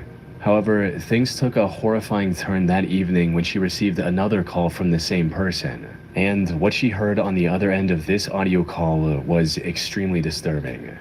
I may have heard this because it was part of another video, and I inevitably expected to run into certain things that I've come across. So I'm not going to skip it. I'm just saying, when I watch like 20-minute and 15-minute videos from this channel, and then I watch a 2-hour compilation, obviously some of the videos that I've seen, there's going to be little aspects from them. Hello? Hello? Oh. Sorry, let me restart the phone call. I ruined the excitement. Call received and moved on with her day. However, things took a horrifying turn that evening when she received another call from the same person. And what she heard on the other end of this audio call was extremely disturbing. Hello? Hello?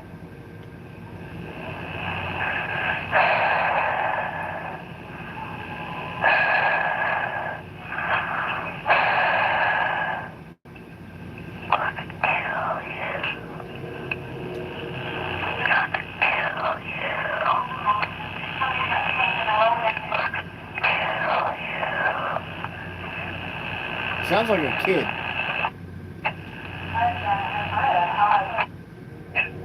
The man who was politely asking to speak with someone named Ray earlier was now threatening to end her life. What's worse is that this audio call wasn't a baseless threat or a troll. The person calling was later found out to be the Golden State Killer, one of the most infamous serial killers in US history. He terrorized California for over a decade, from 1974 to 1986, and operated across multiple counties, including Sacramento, Ventura, Santa Barbara, and Orange County. What made him more terrifying than most other serial killers was just how precise and thorough he was. Instead of committing the crime whenever he got the chance, he would often plan months in advance. He would stalk his victims, learning everything about their daily lives and routines to find the right opportunity. This also included surveying the area around their home to plan escape routes. Sometimes he would break into his victims' homes beforehand to unlock windows, unload guns, and plant the gear he was later going to use for the crime. He would also call his future victims many times leading up to the crime and threaten them, similar to the call you heard earlier. This was all a part of his act, with these calls serving as a way for him to mentally torment his victims ahead of time. When he eventually broke into their home for the last time, he would often tie them up and make himself at home, even cooking in their kitchen on occasion. Put simply, he was extremely confident in his planning, and unfortunately it worked. By the end of 1986, he had broken into different homes over 120 times, and in more than 64 victims, 3 of which were children. However, despite the authorities having tons of evidence against him, like fingerprints, footprints, masks, multiple rings, and many different sketches from witnesses, nothing led to a name. He would even call and taunt the police and families of his victims, daring them to catch him. But despite all this, the case remained cold for over 40 years. That is until the late 2010s, when a new kind of detective work changed everything. You see, investigators already had plenty of DNA evidence from the killer. However, his DNA didn't match the limited samples they had in their database. But in 2016, a very distant relative of the Golden State Killer took a DNA ancestry test through one of the companies like 23andMe. The DNA data from this company was aggregated by a company called GED Match. And the FBI then used this extensive database to see if any of the samples matched with the DNA evidence they had. While they didn't find the killer, they did find a match with one of his very distant relatives. This allowed them to go through the whole family tree with over 1,000 members and eventually find the person they were looking for. After 40 long years, the identity of the man behind this creepy call was finally made public. On April 24, 2018, authorities arrested then 73-year-old Joseph James D'Angelo, the Golden State Killer. He was a Vietnam War veteran and an ex-police officer from the Santa Barbara County Sheriff's Office. Investigation of his past also revealed a chilling instance from July 1979 when he was arrested for shoplifting a hammer and dog repellent. In hindsight, it's obvious that he was going to use both of these items for one of his crimes. And the reason he tried to steal them instead of paying was because he didn't want the sale tied back to his name in any way. In July of 2020, Joseph pled guilty to 13 counts of murder and 13 counts of kidnapping in a plea bargain to avoid the death penalty. He was given 13 consecutive life sentences without the possibility of parole and is now serving his time at a California state prison. The recorded audio calls he made to his soon-to-be victims have gone down as some of the most disturbing pieces of audio ever recorded. On the 1st of December 2017, Reddit user Drudagon17 made a Reddit post hoping to find an explanation for the terrifying screams he heard while on vacation. What's causing these screams? So, I'm not really sure what this is. I've had a lot of people tell me different things, but no one really knows for sure. Maybe someone here could help me shed some light. Alongside this, he linked to a recording of what sounded like a person screaming at the top of their lungs.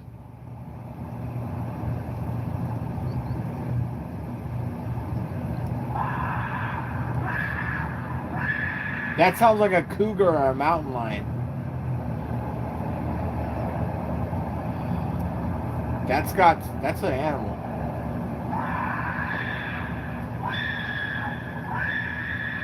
Okay, that part didn't sound like the an OP animal. Then went into detail describing the circumstances surrounding these disturbing noises, reading, "Earlier in the year, I went on a long road trip across the states, mainly visiting the national parks and a few cities along the way. Towards the end of the trip, we found ourselves staying in the small town of West Yellowstone.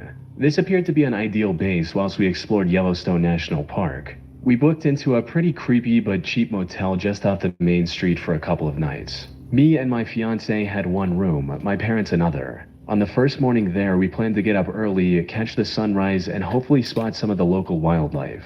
So our alarms were set for 5 a.m. At about 4:45 a.m., I was woken by loud banging on the door, followed by crying and shouting. I instantly jumped out of my bed thinking the worst had happened. I opened the door to my mom in a state of panic, saying, "There's someone screaming, a woman screaming." There, clear as day, I could hear a woman screaming. It sounded as though it was within 100 feet of us. Mom claimed it had been happening for the last 30 minutes. We wanted to call the police, but had no phone signal, no phones in the rooms, and we were the only people about. This on its own is pretty terrifying, but what made this encounter even more unnerving was what happened next, with the OP and his family having a very bizarre interaction with local law enforcement, stating, "Then after I'd been hearing the scream for about half an hour, so roughly an hour since it started, a police officer seemed to appear out of nowhere. He started to ask questions about what we were doing and why we were up. We thought he'd come about the scream, so we quickly told him everything. He then heard the scream and sped off towards town. The screaming got less frequent and eventually stopped, so we decided to go about our day. We saw all the lovely sights of Yellowstone and even showed several park rangers the video to see if it's an animal. They all said they've not heard anything like it before. So when we got back into town that evening, we stopped into the sheriff's office to try and get some information. This was met with a lot of hostility from both the lady at reception, who eventually closed the shutter in our face, and the same officer we had seen that morning. They both said exactly the same thing. It almost sounded like a script. "Sorry, ma'am, but that was an intoxicated woman yelling for her boyfriend." I don't quite understand how they can put that down to someone shouting at their boyfriend. I get people get really wasted, but not to the point where you just scream and never say any words. So, what was the source of the disturbing screaming Dredagon heard that night? The most prevalent theory I've come across is that these noises were coming from an animal, more specifically a mountain lion. This makes a lot of sense since mountain lions are native to the Yellowstone wilderness. More importantly, their screams are eerily similar to what the OP heard during his stay in that area.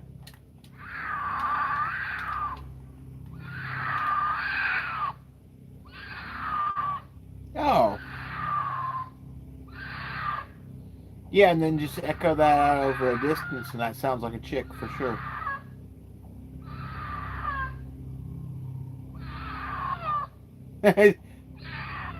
It's just That said, it's still possible that the police officers were telling the truth. There's just a cute lion in the dark going, like clicking around. And that these screams were coming from an intoxicated woman.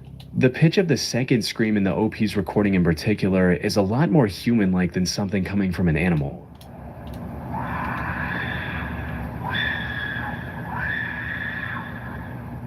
One person on YouTube even tried to explain this uncanny difference, stating that the first round of screaming sounds like it's coming from a mountain lion, and the second time sounds like a person screaming back at the animal. Maybe they were just annoyed and were trying to scare away the animal or get it to shut up. While this could have been the case, most of the screaming noises OP heard were likely coming from a mountain lion, since according to his post, he didn't hear any cries for help or other words in these noises. Even if it were coming from a highly intoxicated woman, it's safe to assume that she would say something aside from just yelling at the top of her lungs. But if that's true, why did two different police officers tell the same lie? Some people speculated that they did so just to avoid scaring off tourists, or that they were just pulling a prank. But from what I've seen, Dredagon was most likely lying about this part of his story. It's entirely possible that after learning about the surprisingly normal origin of these creepy noises, the OP used this encounter to craft a disturbing story they could post on Reddit. Especially since at one point during his original post, he mentions showing the recording to multiple park rangers. Now, even if these rangers weren't 100% positive, they would still make the obvious connection with the similar animal noise that's common in that region. Dredagon also mentioned looking it up on YouTube and not finding any videos that could explain the disturbing screams. Even though when searching "screaming in Yellowstone" on YouTube, one of the first results is a 9-year-old video showcasing a mountain lion scream. Wow.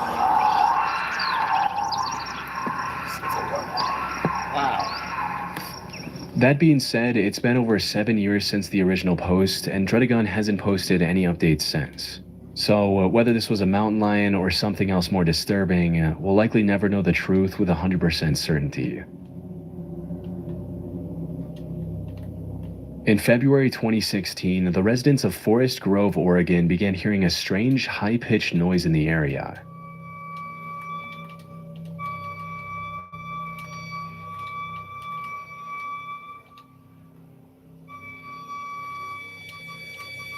Oh god, I wouldn't want to hear that. Fucking tinnitus.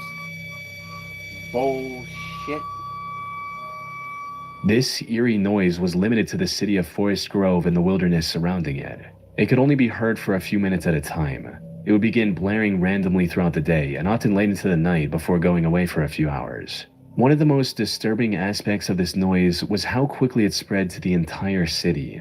Its tone was deeply uncomfortable, resulting in a lot of people calling the police in distress. It's happened twice tonight. It's happened about 5 times during the last 7 days, and the neighbor beside me, we can't even hear each other in the backyard. It's like neither one of us can figure out what's happening. Throughout that February, emergency services received over 200 calls from concerned citizens, some even reporting physical symptoms from hearing the noise. But one question was on everyone's mind: where was this screeching noise coming from? One of the first theories that came up was that the noise was coming from a gas leak, something that could possibly be that loud. Wow. However, the Northwest Natural Gas Company quickly shut down this idea, stating that if there was a gas leak, they would have become aware of it already. Also, a gas leak sounds more like a jet taking off rather than the screeching sound reported. On top of that, they pointed out that if there was a gas leak big enough to cause this much noise, the smell of the leaking gas would spread throughout the city as well. Another theory that came up was that this was the result of trapped air in sewer lines escaping through a manhole. That would make some sense. However, a major flaw in this theory was that if it were true, why did the noise only begin in February of 2016? The fire marshal, on the other hand, suggested the idea that it might be coming from someone's faulty air conditioning system. This is because many dysfunctional systems emit a very high-frequency sound, similar to what the residents of Forest Grove were hearing.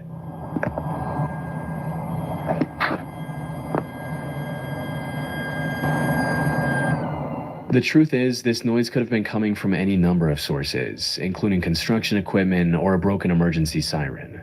Unfortunately, the sound appeared to be coming from all directions, making it pretty much impossible to find its origin and verify any of these theories. While everyone was desperately trying to figure things out, the daily noise was becoming more and more unsettling with each passing day. But the eerie noise then suddenly disappeared just as quickly as it had begun. Over 9 years later, and this strange noise is still an unsolved mystery. That said, I believe the most likely theory is also the most boring one, that this whole thing was a prank or hoax by someone with a horn of some kind. You see, after getting overwhelmed by the number of calls from Forest Grove residents, the local police station began investigating the phenomenon more seriously. Amid their search, they put out a statement warning any potential pranksters, reading, "While some might find it comical, interesting, and mysterious, it's unlawful if it's being done on purpose. If this is the case, the individual caught will face possible repercussions."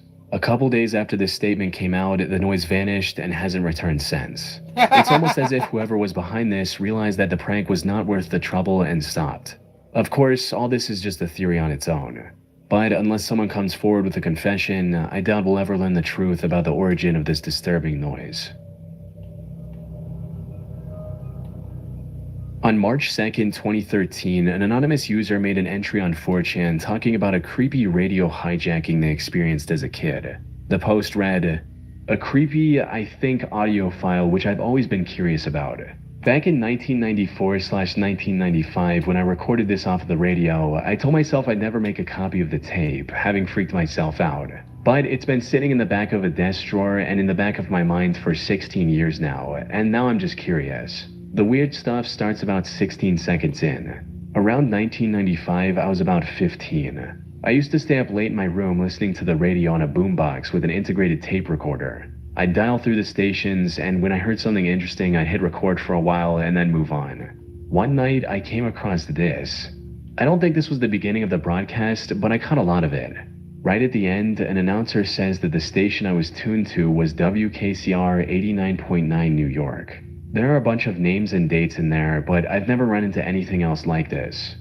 Alongside this was a link to an audio file that starts off quite normal with a section from a 1993 song by Billy Cobham. It then abruptly transitions into a violin section from a song called Golden Sonata by Henry Purcell. The audio then morphs into a bone-chilling, high-pitched scream of sorts.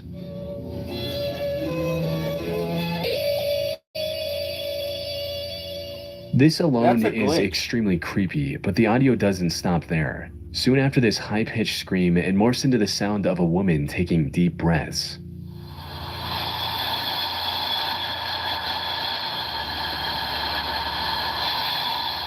This breathing pattern repeats a few times, ultimately leading into the sound of a woman reading seemingly random names and dates in an almost whisper.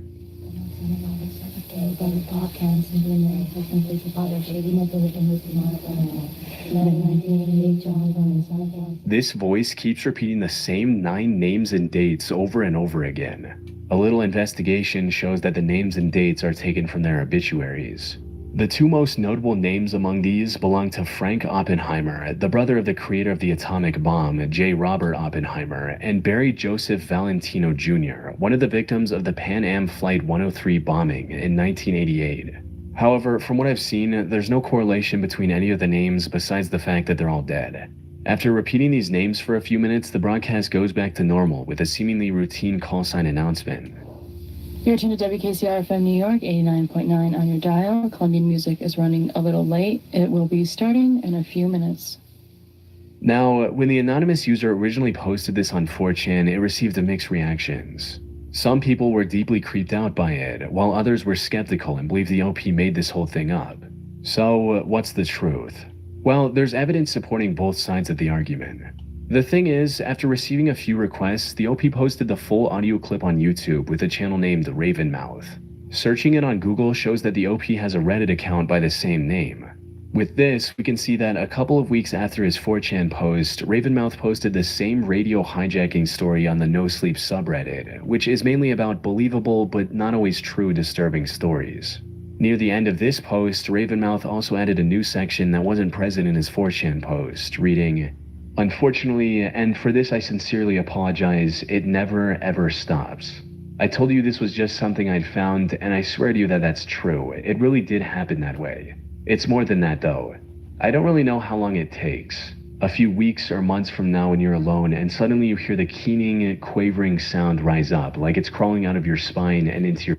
Okay, so he wrote a creepypasta, cut the end off, which made it turn into basically something infectious, like a horror story, and then he just reposted it.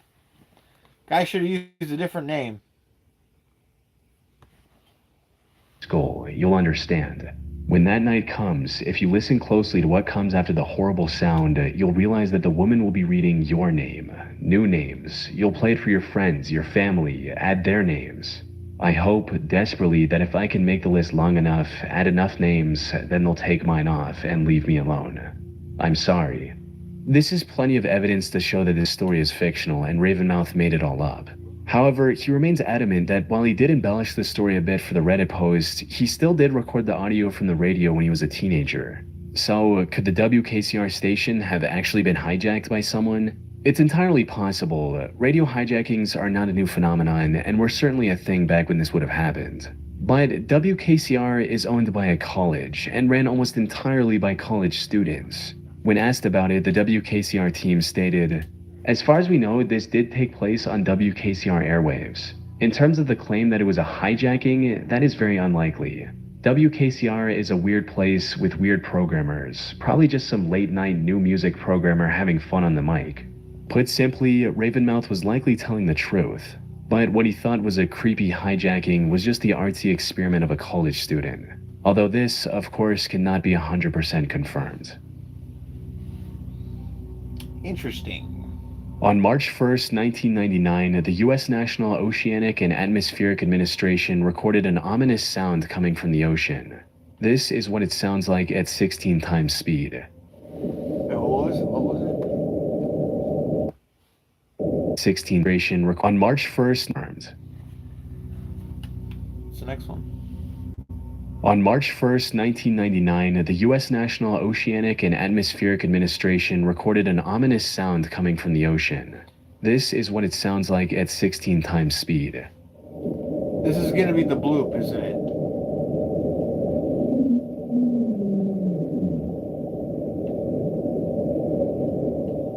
This sound, named Julia, lasted for a whole 2 minutes and 43 seconds and was powerful enough to be detected across the entire equatorial Pacific Ocean hydrophone network. Hydrophones, for those who don't know, are basically underwater microphones. They were originally installed to detect submarines during the Cold War and were later converted to be used for general ocean research. This network became popular in 1997 when it captured multiple strange sounds coming from within the ocean, including the now iconic bloop.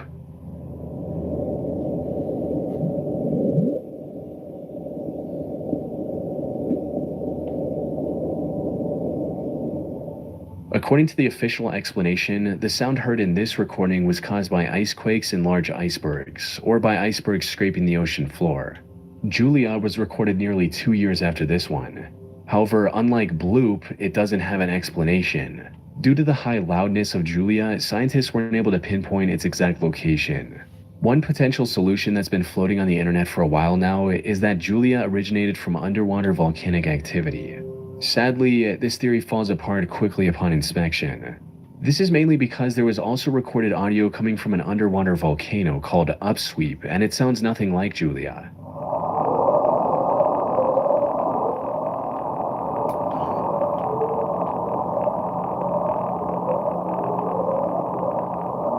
A somewhat more interesting theory that tries to explain Julia is that the sound originates from an unknown sea creature. And while this does sound like science fiction at best, it feels a lot more feasible when you consider the fact that we're yet to explore over 80% of the ocean in detail.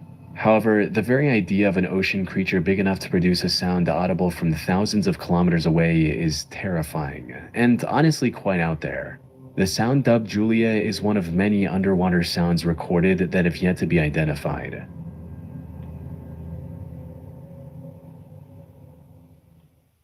The 2006 volleyball incident. On July 2nd, 2017, an anonymous user posted a thread on 4chan's paranormal board saying, "How did..." This, was the opening for the last one. I thought each one would be different fully. Like, what's the next, okay,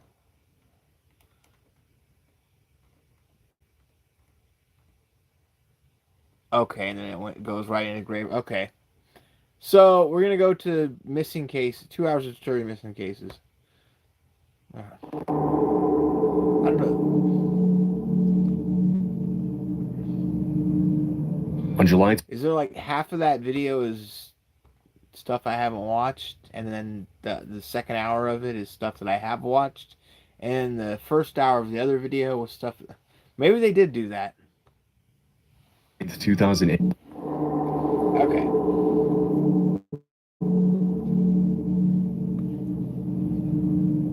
On July 29, 2008, a mother of two named Susan Powell recorded a video where she documented the assets in her home in Utah, just in case, in her own words, something happened to her. This is me. July 29th, 2008. It is 12:33 Mountain Time. Covering all my bases, making sure that if something happens to me or my family or all of us, that our assets are documented. Hope everything works out and we're all happy and live happily ever after as much as that's possible. What the hell? The video was made on her attorney's advice, who feared that Susan's husband Josh might attempt to sell some of her most expensive assets. In the years leading up to the now infamous video's recording, the couple's marriage had been under a lot of strain, and during the recording, Susan lets on that things had been everything but peaceful between her and Josh over the past few years. This is all stuff bought in a year or less through Home Depot on my credit. Josh bought a lot of stuff and then he had to bankrupt it. And then he bought a little bit more on my credit. Damn it, There's Josh. a nice lamp. These are things to roll wood with. And I had necklaces too. I don't know where those are. I just got in a rage, as you can see, and broke this. There's duds and pearls and opals in there. Broke this and threw all my DVDs and made a mess. Because he was angry at me about a year or two back. Although Susan had been seeing a divorce attorney to look into the possibility of leaving her husband, they were still living together in 2009, almost a year and a half after the video was recorded. On the morning of December 6th of that year, Susan went to church with her two boys, after which a neighbor went to visit her, leaving her house at about 5 p.m. That night, Josh allegedly took the couple's two boys, Charlie and Braden Powell, on a camping trip in the middle of the night in blizzard conditions to a campsite on the Pony Express Trail. According to Josh, Susan stayed home because she was tired. The story goes that the next day, Susan's family and friends reported her missing when her two boys weren't dropped off at daycare. When Josh came back from the supposed camping trip with his sons, he said that when he had left the previous evening, his wife had been sleeping peacefully at home and that he had no idea what could have happened to her. After searching the couple's house in Utah, police found no signs of foul play, but things continued to get stranger as the investigation continued. Inside Susan's safe deposit box at the bank where she worked, the cops found a handwritten will and testament in which Susan alleged that Josh had taken out a $1 million life insurance policy on her a few weeks prior. Disturbingly, she also wrote, "If I die, it may not be an accident." About 10 days after she mysteriously disappeared, the authorities also found that Josh had filed paperwork to withdraw money from a retirement account, and he was officially declared a person of interest in the case. Suspiciously, Susan's family and friends reported that during the search efforts, Josh never seemed to show a genuine interest in finding his wife. But despite the mountain of evidence stacked against him, Josh Powell was never formally charged in his wife's disappearance. During the investigation, the cops questioned the couple's two sons, but it was hard to get any solid information out of them on a... I mean, it sounds obvious that the husband's guilty, but just... Imagine if he wasn't, and he was just like, I was so sick of her. And so that's why he's not showing any, like, yeah, she's gone. Thank God. Age. Even though they mentioned that Josh had taken Susan with them on their camping trip on the night of the disappearance, they also made outlandish claims, including allegations that they had arrived at the campsite by airplane. This made it impossible to use their statements as evidence that Josh was responsible for his wife's disappearance. Shortly after, Josh and his two sons moved back to their home state of Washington, but the authorities soon determined it wasn't safe for Braden and Charlie to be living with their father in the middle of the investigation, and Josh lost custody of the boys. This is where things get extremely disturbing. On February 5th, 2012, more than 2 years after Susan's disappearance, a state caseworker brought the two boys to Josh's house for what was supposed to be a supervised visit. Immediately upon their arrival, Josh locked the social worker out of the house and took the lives of both his children and himself by setting the house on fire with gasoline. If his behavior during the initial phases of the investigation was suspicious, the unspeakable crimes Josh committed on that day in 2012 were about as clear of an admission of guilt as you can get in a case like this. In the aftermath of the tragic incident, the cops started looking into Josh's brother and father, who they suspected knew more about the case than they were letting on. Even though they had solid evidence to suggest Michael, Josh's brother, had helped him conceal Susan's body, the case reached a dead end when Michael also took his own life in 2013. More than a decade later, Susan's dad won a lawsuit against Washington State for nearly $100 million on grounds of negligence and failure to protect the two children who were supposed to be in the state's custody, a big chunk of which he gave to a charity to support domestic violence survivors. Almost 15 years after her disappearance and murder of her two children, people still gather in Susan's hometown of Puyallup, Washington every year to pay their respects and honor her memory. The last video Susan made documenting her assets received a lot more attention after everything had happened. With hindsight, the video is portrayed in a much more disturbing light. Susan saying things like, "I'm recording this just in case anything happens," makes you wonder if she knew her husband could do something this horrible as she was filming. Over the years, Susan's father has been alerted of possible locations where his daughter's remains might be buried, including abandoned mines in Utah and other isolated locations. Sadly, every lead has turned out to be a false alarm, and it's very unlikely that Susan's remains will ever be found. Amber Tuccaro was a 20-year-old Canadian First Nations woman from Fort McMurray, Alberta. In August of 2012, she flew from Alberta to Edmonton International Airport and booked a hotel room with her one-year-old son and a female friend for a short vacation. That night, she got excited at the trip and decided to hitchhike into the city by herself, after which she would never see again. When Amber didn't return to the hotel the next day, her friend called her mother, who immediately called the Royal Canadian Mounted Police. Soon after, Amber was declared a missing person. The authorities dug into her phone records and found she had received the phone call while she was in the company of an unidentified man. The recording is pretty unsettling, especially since March, the last time she was ever heard live. Where are we by? We're heading south to Beaumont, or north of Beaumont. We're heading north of Beaumont. No, where are you going? No, are you kidding me? You better not take me anywhere I want to go. I want to go to the city. Yo, we're going in the city, aren't we? No, we're not. This is where we're going to. 50th Street. 50th Street. Are you sure? Absolutely. No, where are we going? 50th Street. 50th Street.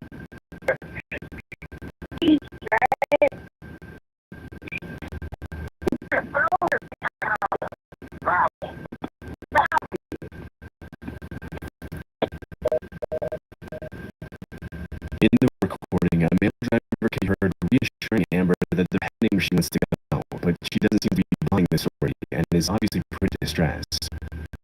On August 28th, the cops released a phone conversation, but they officially started investigating the disappearance. Sadly, when Amber's mother pressured the cops to do something and help her find their daughter, they dismissed her and told her that Amber was probably just out partying and would turn up soon. Tragically, on September 1st, 2012, just 4 days after the audio from the eerie conversation was released, the remains of Amber's body were found on a rural property near Ladakh County by a group of horseback riders. One of the most frustrating aspects of this case is how unprofessional the disappearance was handled by the Canadian police. After just 1 month of searching, Amber confirmed an anonymous sightings in Edmonton, and it took her mother an entire month to get her back on the list. By the time she was put back on the list by the diligent cop who made the unforgivable mistake, her property, which could have been used as evidence, had already been accidentally destroyed after it was recovered from her hotel. Over the years, a few women have come forward claiming to know the identity of the man in the recording, with all of them accusing the same man. The authorities say they've looked into him, but Look, I'm not blaming anyone. It was Canada. It's legal to suicide over there now. Euthanasia. Hey, yo. wasn't declared a person. The man in the recording was his father, an American citizen with no legal standing in Canada, who had been living on a ranch in the greater Edmonton area. If the man's testimony is to be believed, his father is also responsible for several other mysterious disappearances and deaths that have taken place in the area over the last few years. One of the most disturbing aspects in the recording is the honesty man's voice, which is pretty much clear as day when Amber asks to be sure to go to the city, and he responds with an extremely fake absolutely. It sounds like a It's also messed up how the cop handled the case from start to finish, and many people suspect the cause of the unprofessional management of the case was just straight up racist against the indigenous women. Oh, please. Hopefully we'll someday have an explanation for what happened the night Amber took Caro. But for now, the case remains a pretty disturbing mystery. In late 2014, a YouTuber named Kenny Beach commented under the username SnakeBitMcGee on a video titled Area 51 Technician's Son Discloses Secret Alternative Energy. The comment read, "That ain't nothing. I'm a long-distance hiker. One time during one of my hikes out by Nellis Air Force Base, I found a hidden cave. The entrance to the great cave I find, but as I began to enter this particular cave, my whole body began to vibrate. The closer I got to the cave entrance, the worse the vibrating became. I remember that. Suddenly, I became very scared and hightailed it out there. That was one of the strangest things that ever happened to me." As you can imagine, his comment immediately caught a lot of people's attention. Some people called Kenny a liar to find the cave again and record his findings. And so he agreed to do just that. On October 18th of that year, Kenny uploaded a video of his long-distance hike in the Nevada desert in which he attempted to find the cave for a second time.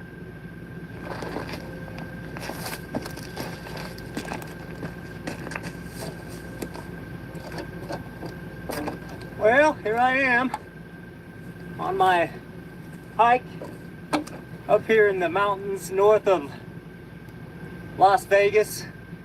This is a canyon I just walked up in. Now you can't tell, but my truck is way out there by the mountains at the very, very end of this valley.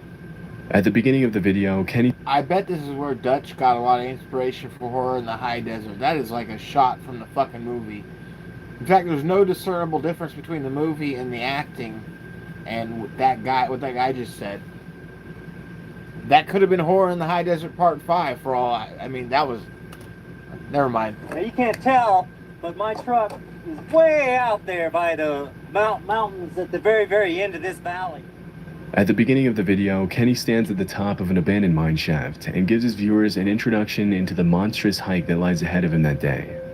As the day goes on, he continues to record what he sees as he travels through the Mojave Desert trying to locate the cave again. There's some interesting stuff coming up here. Look at, see those? Look at that. Kind of right there. That's kind of cool. All right, I'm gonna turn it off and then I'll turn it back on here. Look at that, that's pretty cool right there. Huh. All right, off with the camera. That was the end of the video Kenny posted. Because he failed to find the cave the second time through, a lot of his viewers criticized him pretty brutally, calling him a fraud and pressuring him into trying to find the cave for a third time. In a sea of comments provoking Kenny, a user named Lemmy Kilmister made a particularly disturbing and ominous comment that read, "No, do not go back there. If you find that cave entrance, don't go in. You won't get out." Still, on November 10th of that year, Kenny told his family he was going on an overnight hiking trip, and he set off by himself for the third time to find the mysterious M Cave in the Mojave Desert, one of the hottest and driest regions in the world. That was the last time he was ever seen. On November 22nd, 2014, 12 days after he set off on his search for the M Cave, a group of search and rescue volunteers found Kenny's phone lying at the top of the same mine shaft he had pointed out in his M Cave video. Unfortunately, after his phone was located, the case went cold, and Kenny's body was never found. After the mysterious disappearance, people started coming up with all sorts of theories to explain what could have happened to Kenny, with most people claiming that he had either fallen down the abandoned mine shaft or died of overexposure. Some of the more outlandish theories reported that Kenny could have witnessed a crime out in the middle of the desert and had to be silenced, or that he found a secret military base and was eliminated by the government.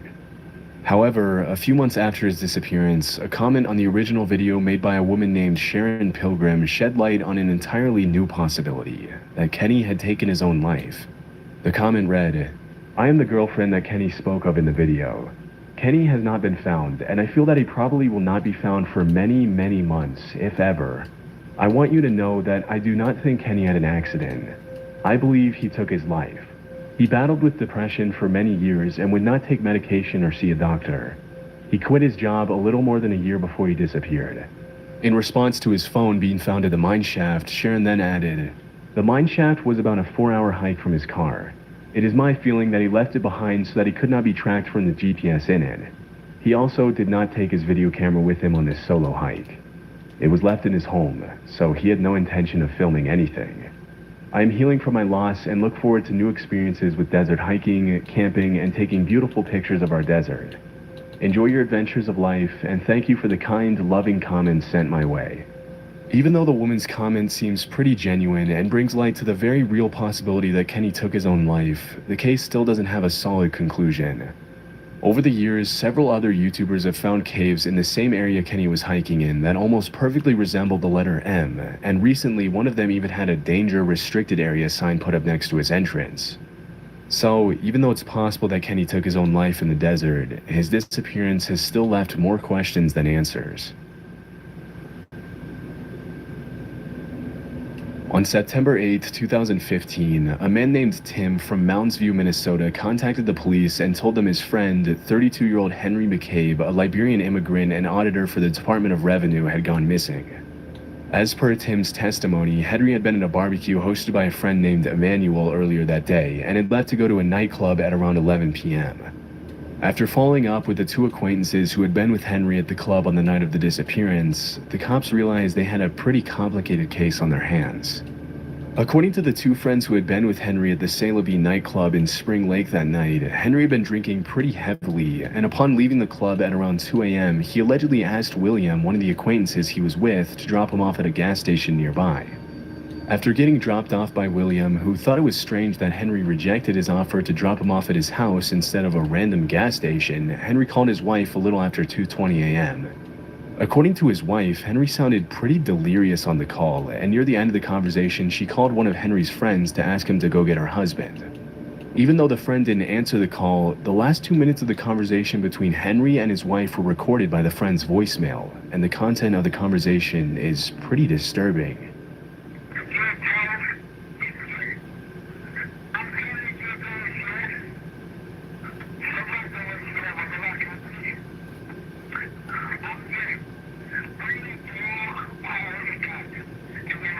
I don't know what's being said.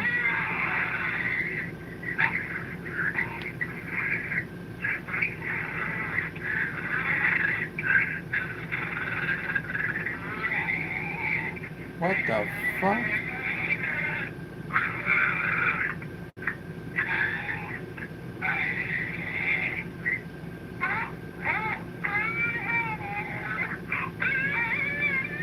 What the fuck?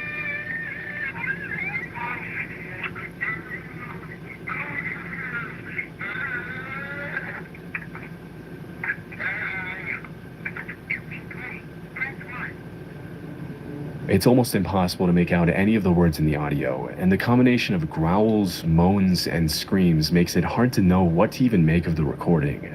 But needless to say, the voicemail is pretty unsettling. It almost sounds like the screams are coming from someone who's being attacked, but we obviously can't know for sure. That same evening, another acquaintance called Henry and later told police that it sounded as though Henry had gotten into an altercation with someone in the middle of the call. Strangely, even though Corinne McCabe, Henry's wife, mentioned that the sounds her husband was making during the call were extremely out of character for him, who was usually perfectly articulate, she only made a single call to one of Henry's friends to try and get him to pick up her husband, and when she didn't get a response, she went right back to bed.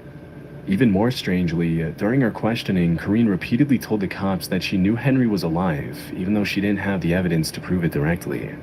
After this extremely disturbing voicemail was recorded, Henry's phone records show that he called a Texas number that he had called over 20 times that day, but when the cops tried to trace the number, it came up as no longer in service. It's impossible to know if the calls themselves were made by Henry or someone else, but after the unsettling conversation with his wife, phone records show that several calls were made from Henry's phone to that same now disconnected number in the days following his disappearance. As the investigation went on, things continued to get stranger. Suspiciously, the cops never found footage of William's red car pulling up to the gas station where he had supposedly dropped Henry off, even though they checked the entire night's footage from all angles.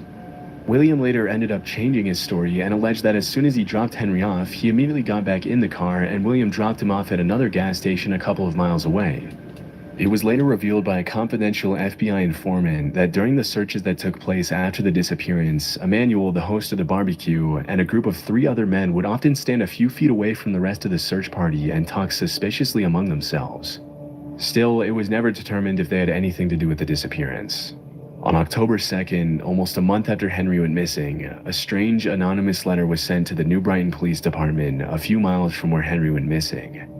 The letter read, "Henry McCabe, his body next to water, partially buried. Needs search dog to find.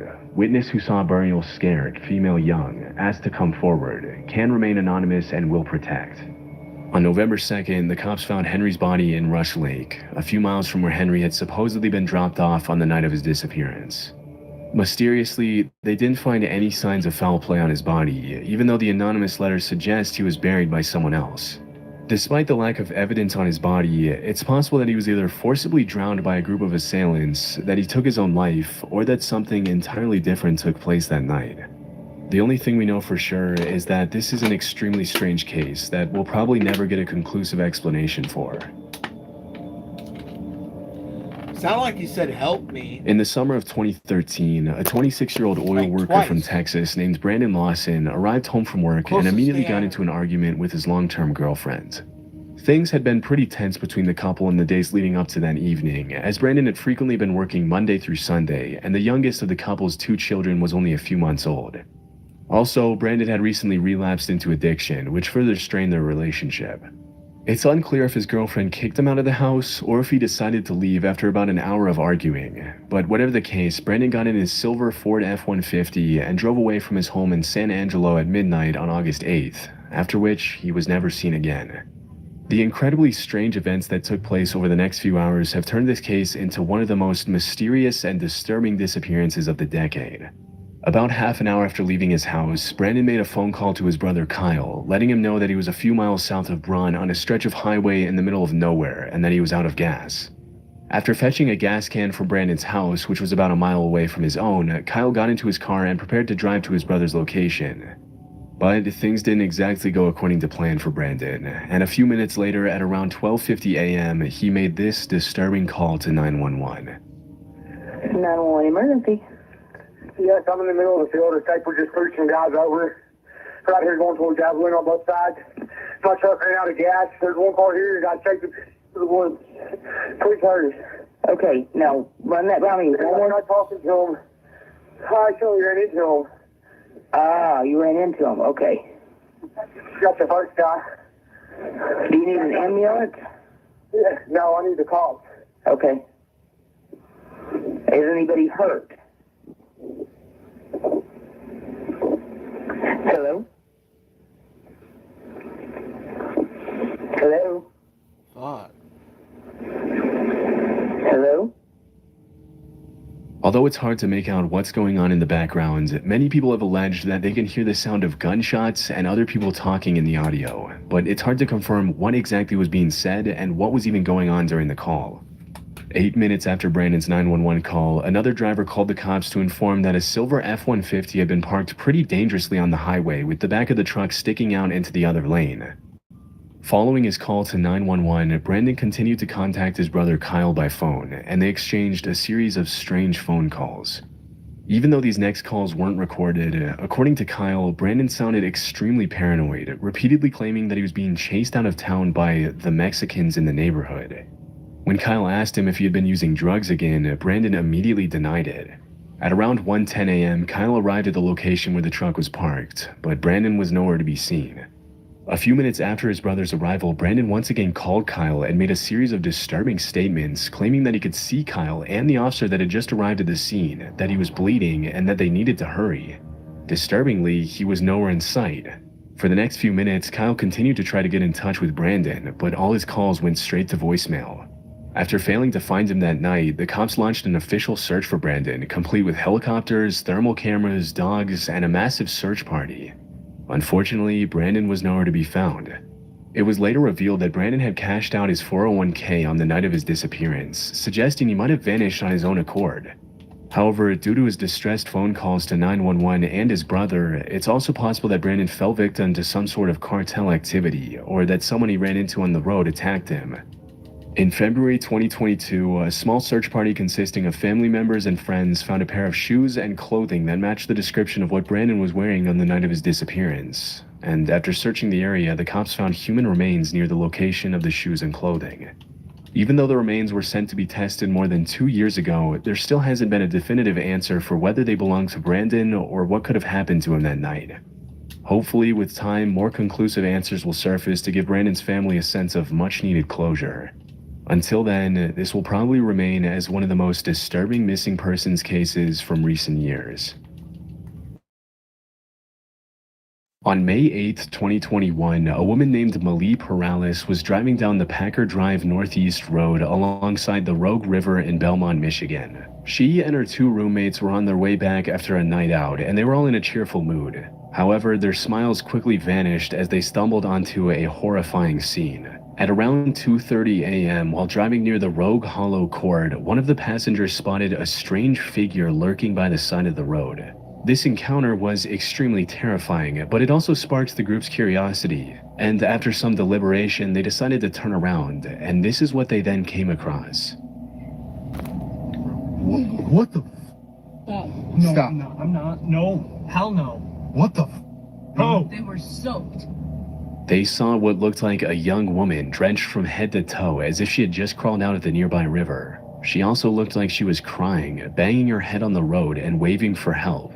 Malie posted the video of this encounter on TikTok and it instantly went viral, leading people to come up with all sorts of far-fetched theories about ghosts, spirits, etc. However, as wild as the theories got, Malie later posted several videos shutting them down and revealing what really happened. According to her, they kept circling back and driving past the disturbed woman several times after recording the first video to make sure she was okay. While none of them had the nerve to get out of the car and approach her, they did call the cops and waited nearby until help arrived.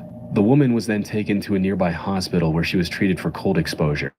As it turns out, she somehow fell into the Rogue River from the east side and swam across it onto the road.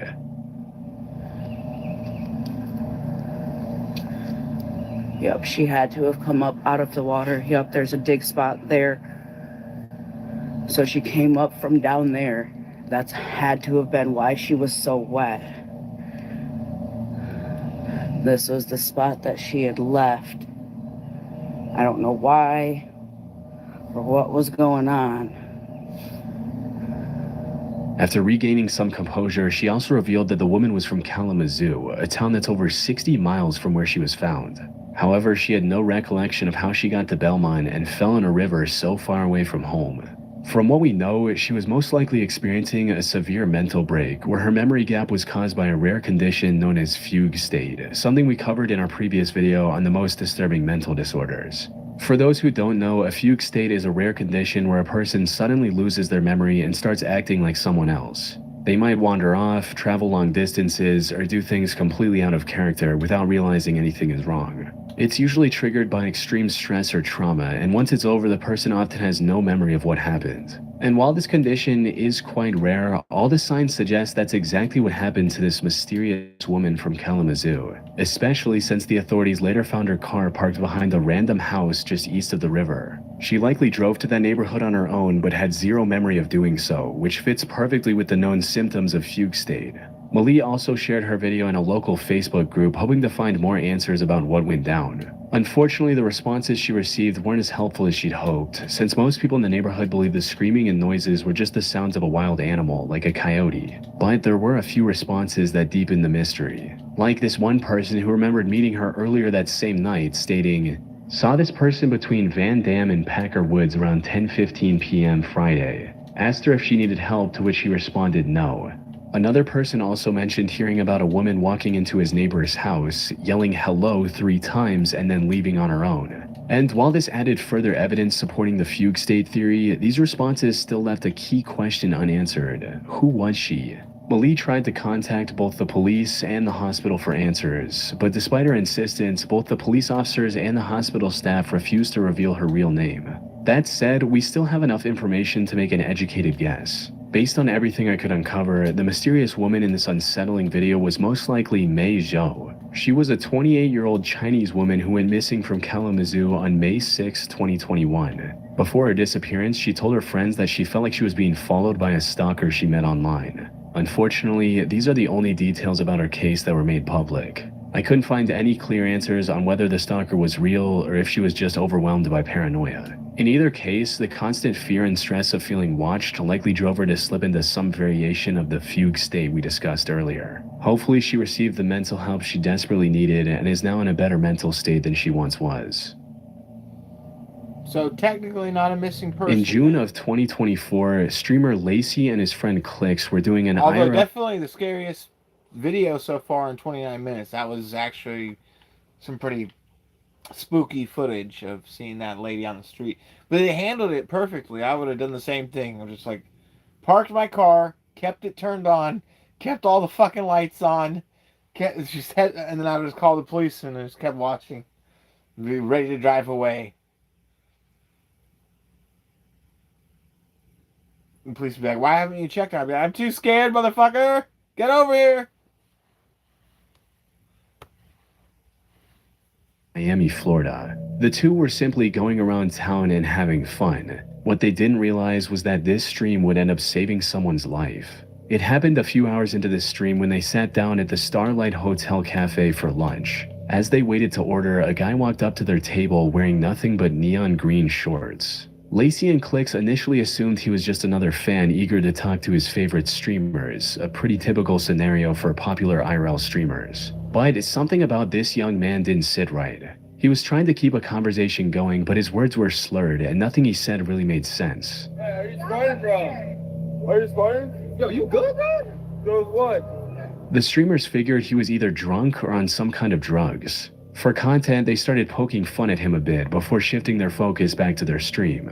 But the guy continued to linger around, acting very odd and saying unintelligible sentences for the next half hour or so before finally leaving them for good. The streamers simply labeled it as an odd interaction from someone under the influence of something or another and continued on with their stream.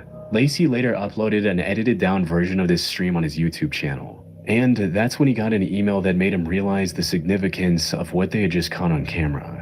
2 days after this video went up, Lacey received an email from a man named Trent claiming to be the brother of the guy seen in green shorts. It read, "Hello, my name is Trent Coleman and my missing little brother from Michigan was on Clicks and Lacey's stream in Miami. He was wearing green shorts and they were making fun of him.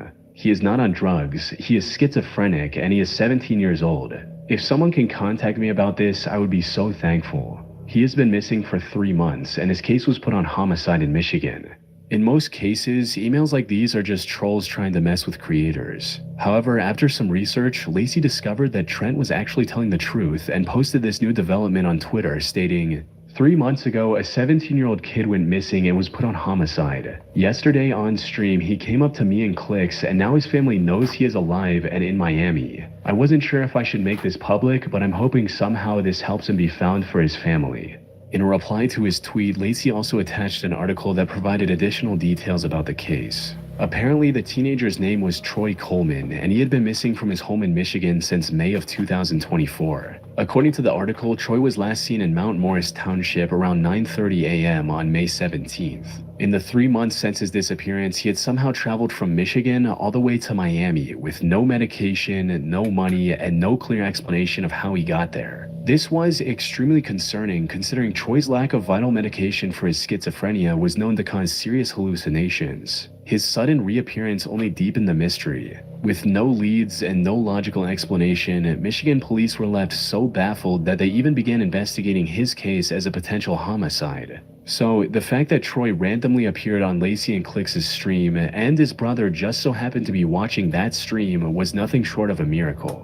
But somehow the coincidences keep piling up, and what happened next made the whole situation even stranger. While Troy was still on stream, another young fan approached the two streamers and tried to strike up a conversation. However, before he could even introduce himself, Troy interrupted them again and started saying something to the younger fan. He was still talking incoherently, which made the streamers even more uncomfortable and confused about his intentions. During this time, he also gave the younger fan the styrofoam cup he was holding. The young boy quickly took a sip of whatever was in the cup and walked away. No. Lacey's cameraman noticed the exchange and immediately pointed it out to the streamer. By now, they were convinced that Troy was on drugs, and that raised a serious concern. Had he just given the kid something laced? Not wanting to ignore it, Lacey decided to confront Troy, asking him directly what was in the cup. But to their surprise, Troy's answer was a lot more coherent than expected. He simply stated that it was just a soft drink from Beacon Hotel. What was in the drink? Kidding. What was in that drink? In the drink? Yeah. You gave it to Lou. It was Coke from Beacon Hotel. Like Coca-Cola? Making sure. You gave it to the kid. I gave it to a kid. This coincidental interaction gave authorities the crucial lead they needed. Troy was, in fact, staying at the very hotel he had mentioned. From there, it didn't take long for investigators to track down Troy and reunite him with his family, who were overjoyed to have him back. In a later interview with People.com, Troy's father, Weston Coleman, shared even more heartbreaking details of what Troy went through. According to him, Troy actually wanted to visit Florida to find and meet celebrities. He did his research online and saved up as much money as he could before setting off. Troy made it to Atlanta by bus, but that's where things took a turn for the worst. During his stay in Atlanta, he was robbed of everything he had. Left with nothing, he traveled the rest of the way to Miami completely broke. Despite the hardship, his family was ultimately glad that he was still alive and well, with his father stating, "I'm just glad he's alive at this point and now can't believe we found him. We all feel a lot better and we thank everybody." From what I can find, Troy's been living with his family in Michigan ever since and has managed to stay out of any more trouble.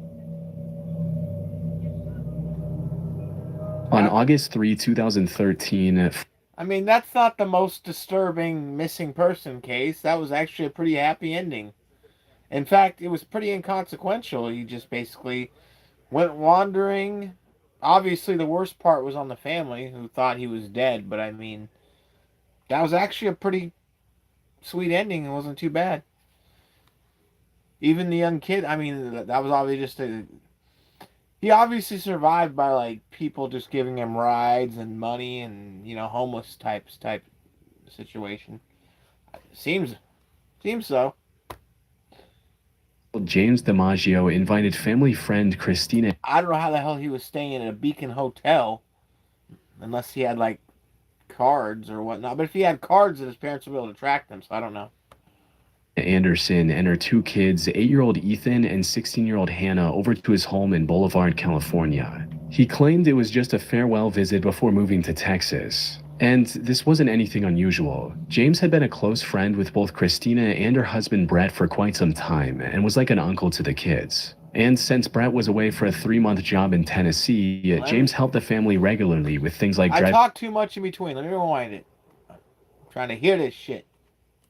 Managed to stay out of any more trouble. On August 3, 2013, 40-year-old James DiMaggio invited family friend Christina Anderson and her two kids, 8-year-old Ethan and 16-year-old Hannah, over to his home in Boulevard, California. He claimed it was just a farewell visit before moving to Texas. And this wasn't anything unusual. James had been a close friend with both Christina and her husband Brett for quite some time and was like an uncle to the kids. And since Brett was away for a 3-month job in Tennessee, James helped the family regularly with things like driving Hannah to and from her gymnastics class. However, what seemed like an innocent invitation quickly turned into a horrifying nightmare. It started on August 4 when the children's grandparents called the police and reported the family as missing after not hearing from Christina all day. They also informed the police about the family's plan to visit James. However, when investigators reached James's home, it was already engulfed in flames. Firefighters rushed to the scene and suppressed the fire. Unfortunately, they were too late. Inside the burned house, they discovered the bodies of Christina Anderson, her son Ethan, and even the family dog. And while this could have been nothing more than a tragic accident, the reality was far more cruel. Later autopsy discovered severe injuries on Christina. These included signs of plastic cable ties around her ankle and arms, duct tape marks around her neck and mouth, multiple fractures in her right arm and both legs, a cut on her neck, and signs of at least 12 heavy strikes to the head. Her 8-year-old son Ethan also had multiple fractures throughout his body. However, despite the horrific scene, there were no signs of James or Hannah anywhere near the house. It didn't take long for investigators to connect the dots and realize that James DiMaggio was the mastermind behind this horrific crime. It also became clear that he had orchestrated the murders not just out of violence, but with the intent to kidnap Hannah. His actions were calculated and driven by some twisted obsession as he took her from everything she had in her life. After learning about this, the police quickly issued a statewide Amber Alert in hopes of getting any information regarding James and missing Hannah's whereabouts. In the meantime, investigators also discovered security footage of James passing through the Border Patrol checkpoint in Pine Valley at around 10 p.m. This also prompted them to launch a massive manhunt spanning the entire Pacific coast from British Columbia to Baja California. However, despite the massive effort and the hundreds of man-hours put into the search, the manhunt turned up empty. Every lead seemed to result in a dead end, and the odds of successfully rescuing Hannah started to dwindle with every passing day. Things looked bleak. That is, until 3 days later, when 2 horseback riders spotted a man and a girl while trekking through the remote wilderness of Cascade, Idaho. They had seen the broadcast of Hannah's disappearance on TV and instantly recognized the young girl and her captor. They reported the sighting to authorities, who instantly began investigating the area, and soon after they found James's car with its plates removed to avoid detection. However, it still took them 3 more days to track down the campsite James was hiding in. The FBI had set up a jet with a sophisticated long-range camera recording from thousands of feet above, which is what you're seeing now. This footage confirmed they had found the missing Hannah. On the 10th of August, the FBI took it upon itself to rescue Hannah and mobilized a tactical team for the mission. They kept eyes on James for some time, looking for the right moment to attack. However, he was sticking close to Hannah, which made it near impossible for the rescue team to make their move. Fortunately, after some time, James moved away to gather some firewood. And while he was completely oblivious, Hannah actually spotted a rescue helicopter and started waving for help.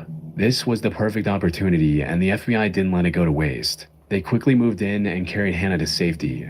After noticing the rescue mission, James took out one of the guns he had with him and fired at an officer. The rescue team then returned fire, resulting in him getting shot 6 times in the head, arms, and upper torso.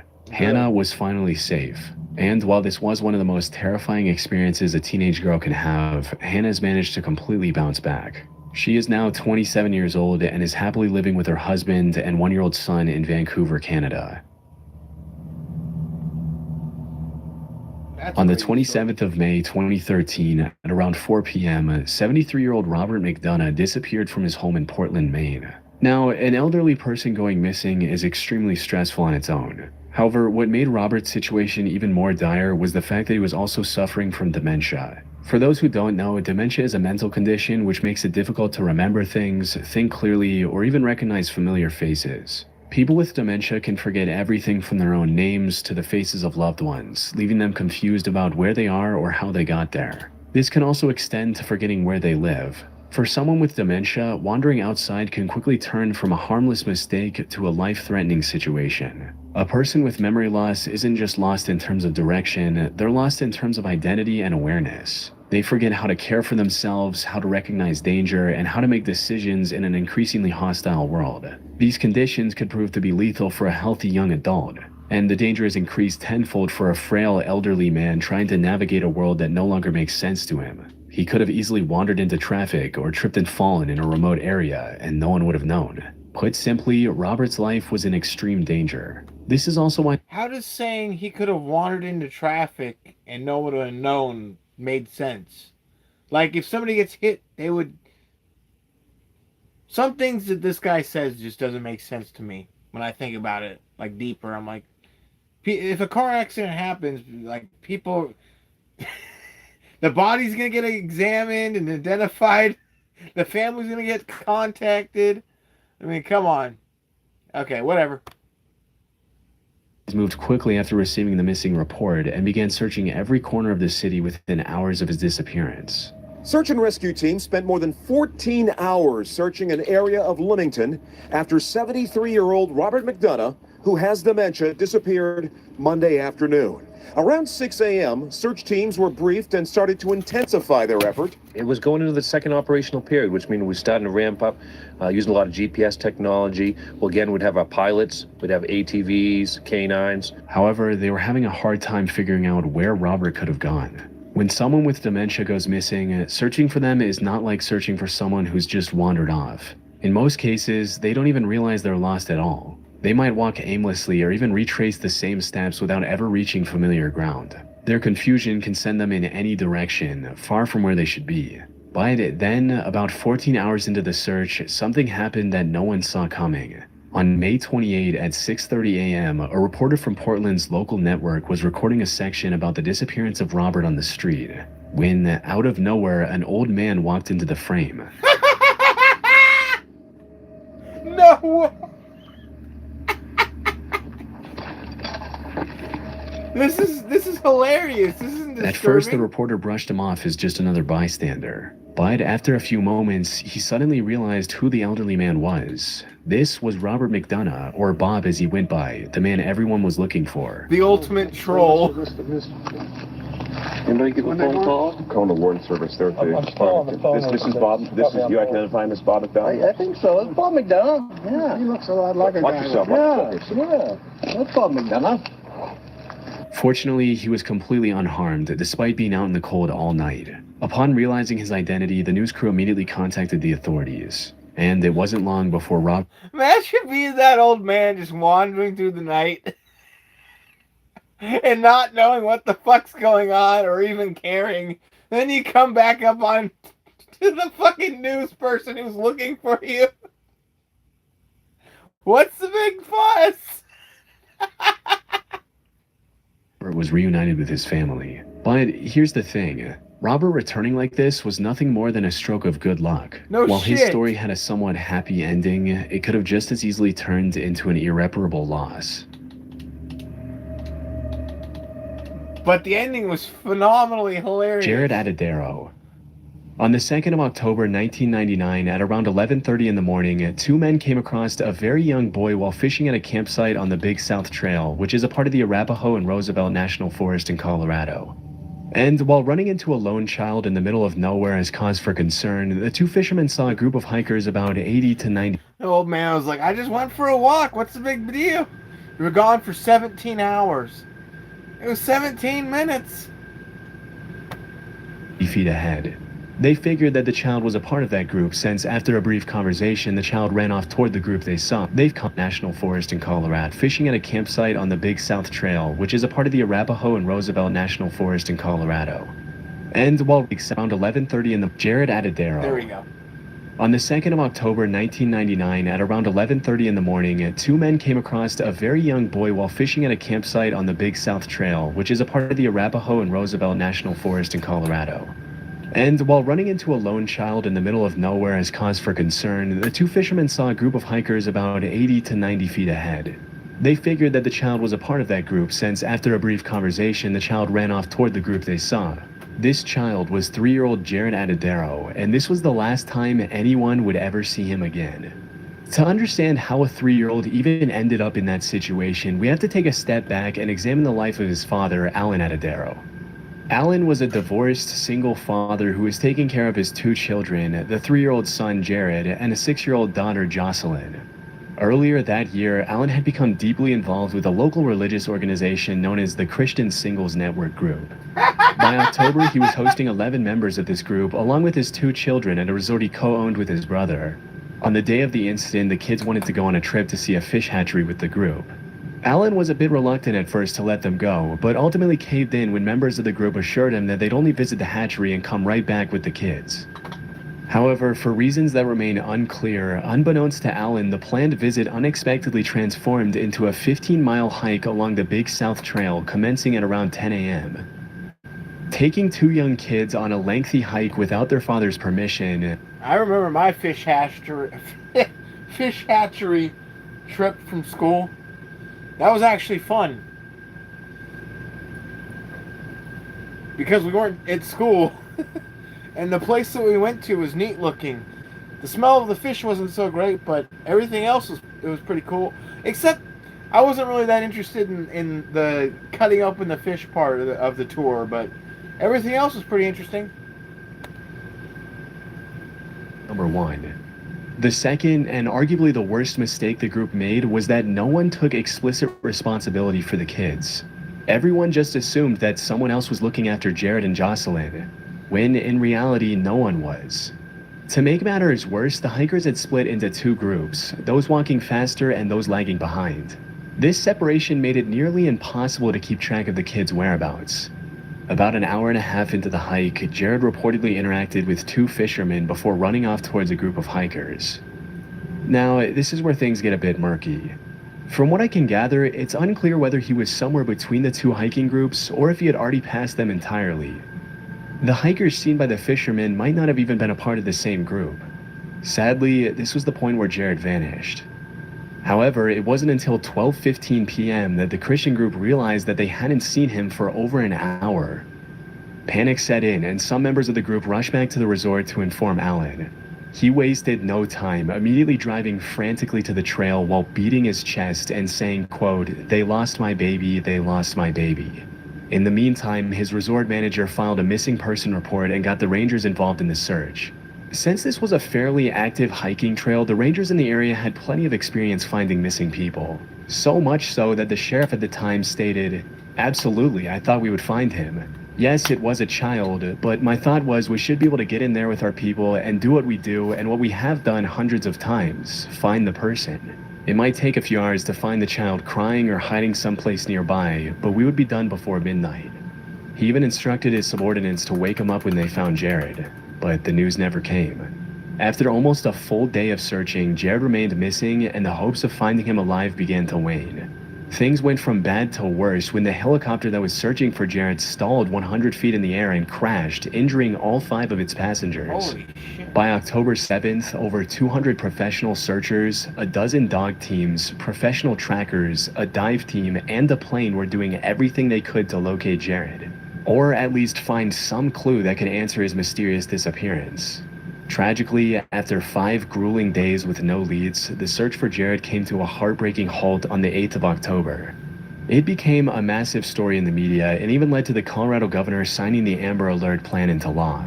Jared's case, however, remained completely cold. That is, until June 4, 2003, when 2 hikers named Gary Watts and Rob Osborne found some tattered clothes and a sneaker about 500 feet above Jared's last known location. The pair already knew about his disappearance, so they instantly made the connection and contacted the authorities. What followed was a more thorough search of the area, and 10 days later, searchers made a grim discovery, a molar and a part of a human skull. DNA tests confirmed what Jared's family feared. These remains were his. They also confirmed that the clothing belonged to him, the same clothes Jared wore on the day he disappeared. After nearly 4 years of his disappearance, Jared's family finally had some closure. But even with these new discoveries, the question remains, what really happened to Jared? The most straightforward explanation is that he wandered off in the mountains, got lost, and eventually succumbed to hypothermia. But there's a problem with that theory.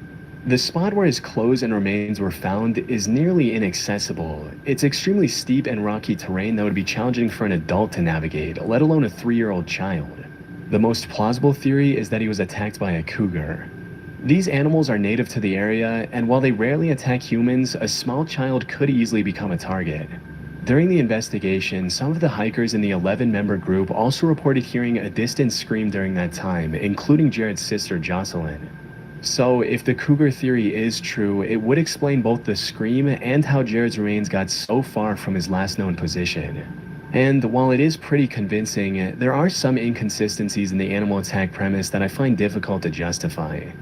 For starters, researchers did not find any blood or cougar remains like hair on Jared's clothes. How can that be possible?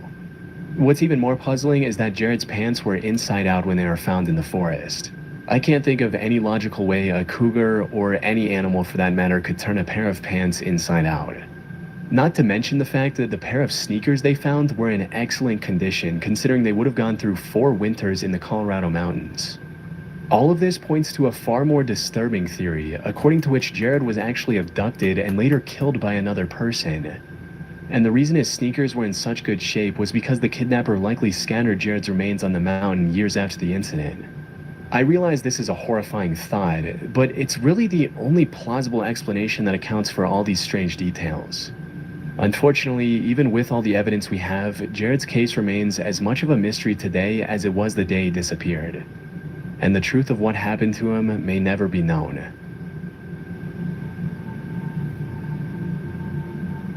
Paulette Guevara Farah. On the 21st of March 2010, the Guevara family returned from a trip to their home in Mexico. That evening, the parents tucked their 2 daughters into bed, unaware it would be the last time they'd see one of them alive.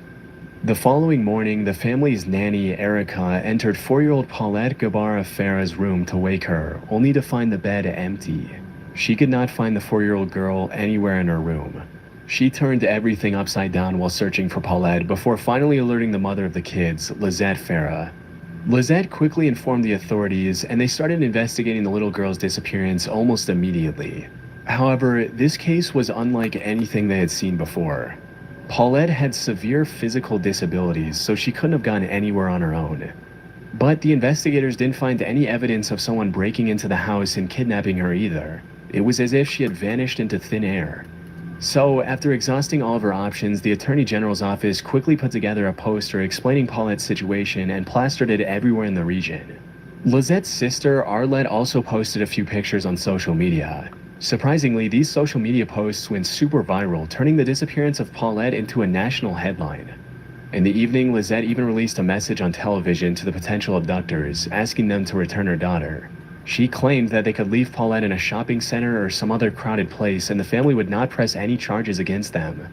Sadly, none of these efforts amounted to anything.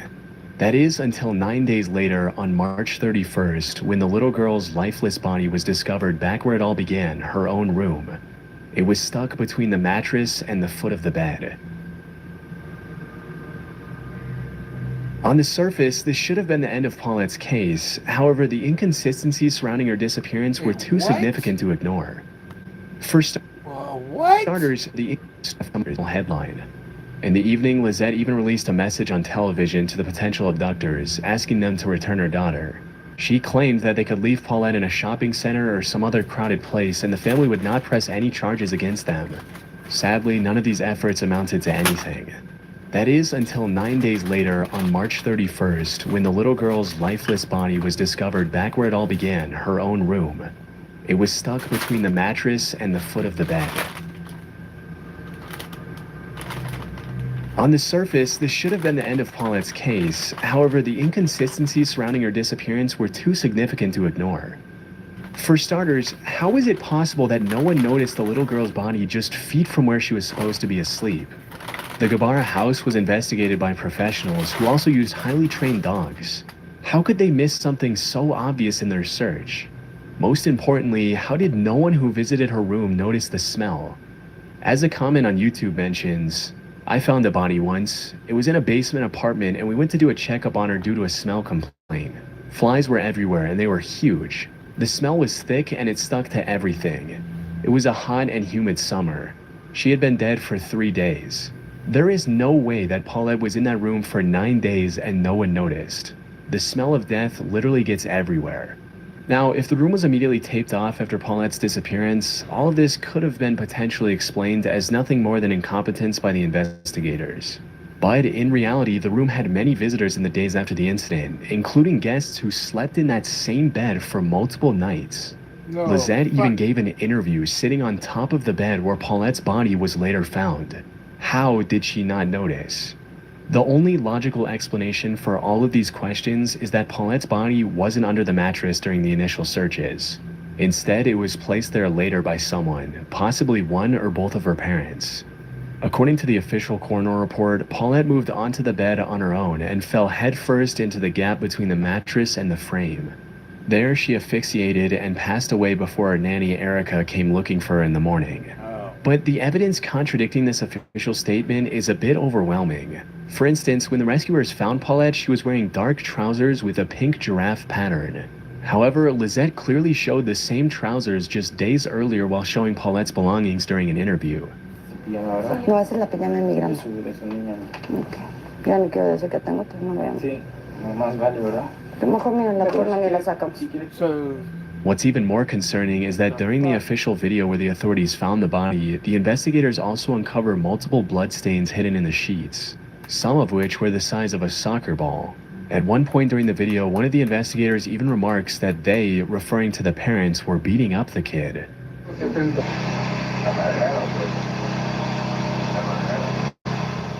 Despite this, the official report completely ruled out physical abuse and mysteriously made no mention of the bloodstains. When all this came out, it caused great outrage in Mexico, leading to Alberto Bazbaz resigning from his position as Attorney General of the state of Mexico. From what I've read on this incident, everything about this case suggests a cover-up by the authorities. It's possible one or both of the parents accidentally killed Paulette while attacking her and came up with an elaborate scheme to hide their crime while also farming media attention. And for this to work, someone high up must have been in on the scheme. Of course, all of this is merely conjecture on my part, as there's no evidence to prove any wrongdoing by either of the parents. Unfortunately, we'll likely never learn what happened to poor Paulette on that night. Unless, of course, someone with insider knowledge decides to come forward, though after 14 years, that seems increasingly unlikely. That being said, if the parents were the ones who caused this tragedy, they wouldn't be the first, because something very similar happened in this next case. that was the most brutal one so far, just between the bed? What the fuck? Lucy Meadows. On July 25th, 1996, Jan Meadows visited the Rivergate Mall in Goodlettsville, Tennessee to sell some crafts at a flea market. After parking her car, she opened the back door to let her 3-year-old daughter Lucy out of the car. She then went to the passenger side of the car to retrieve some crafts she was going to sell.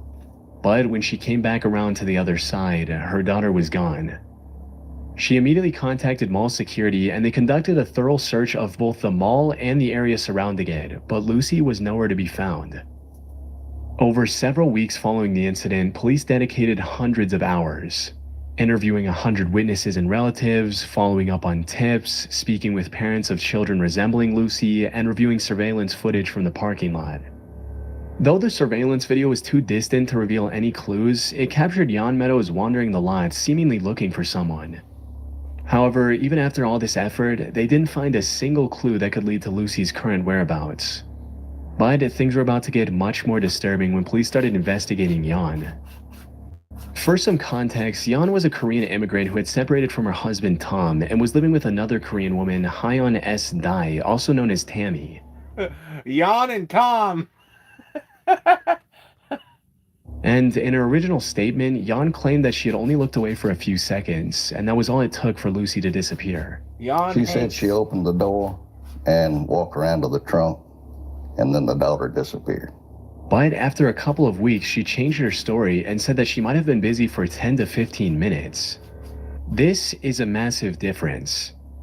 As the lead investigator at the time pointed out, if they had known the time frame for the disappearance was 10 to 15 minutes instead of under a minute, they would have searched more extensively from the start. This sudden change in story also put Jan as a prime suspect in Lucy's disappearance.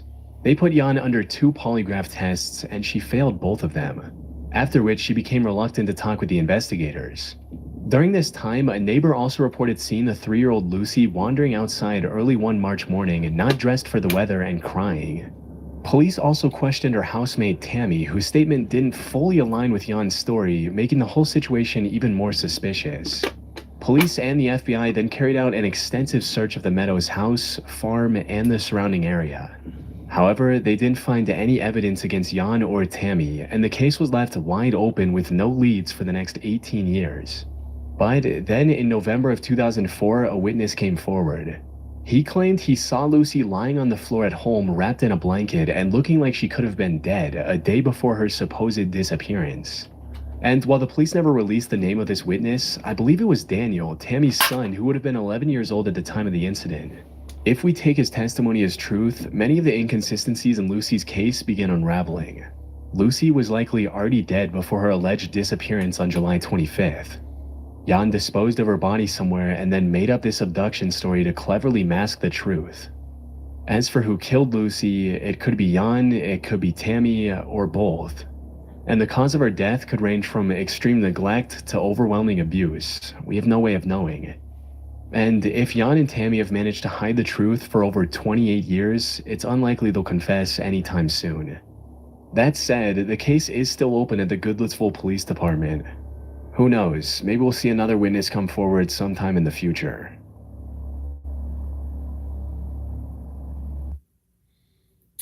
$58. I just have to use the bathroom. I want to keep listening to this one, though. It's really good. Let me just put on a quick video that's irrelevant, and then I'll just pull in a second.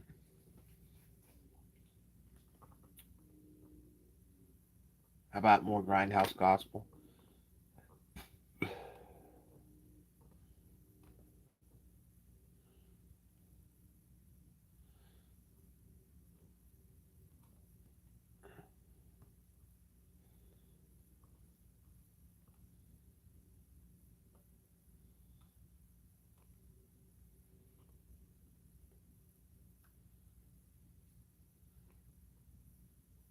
Oh, Lord.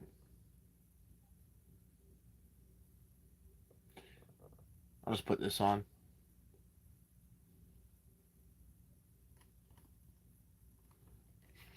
All right, I'll be right back.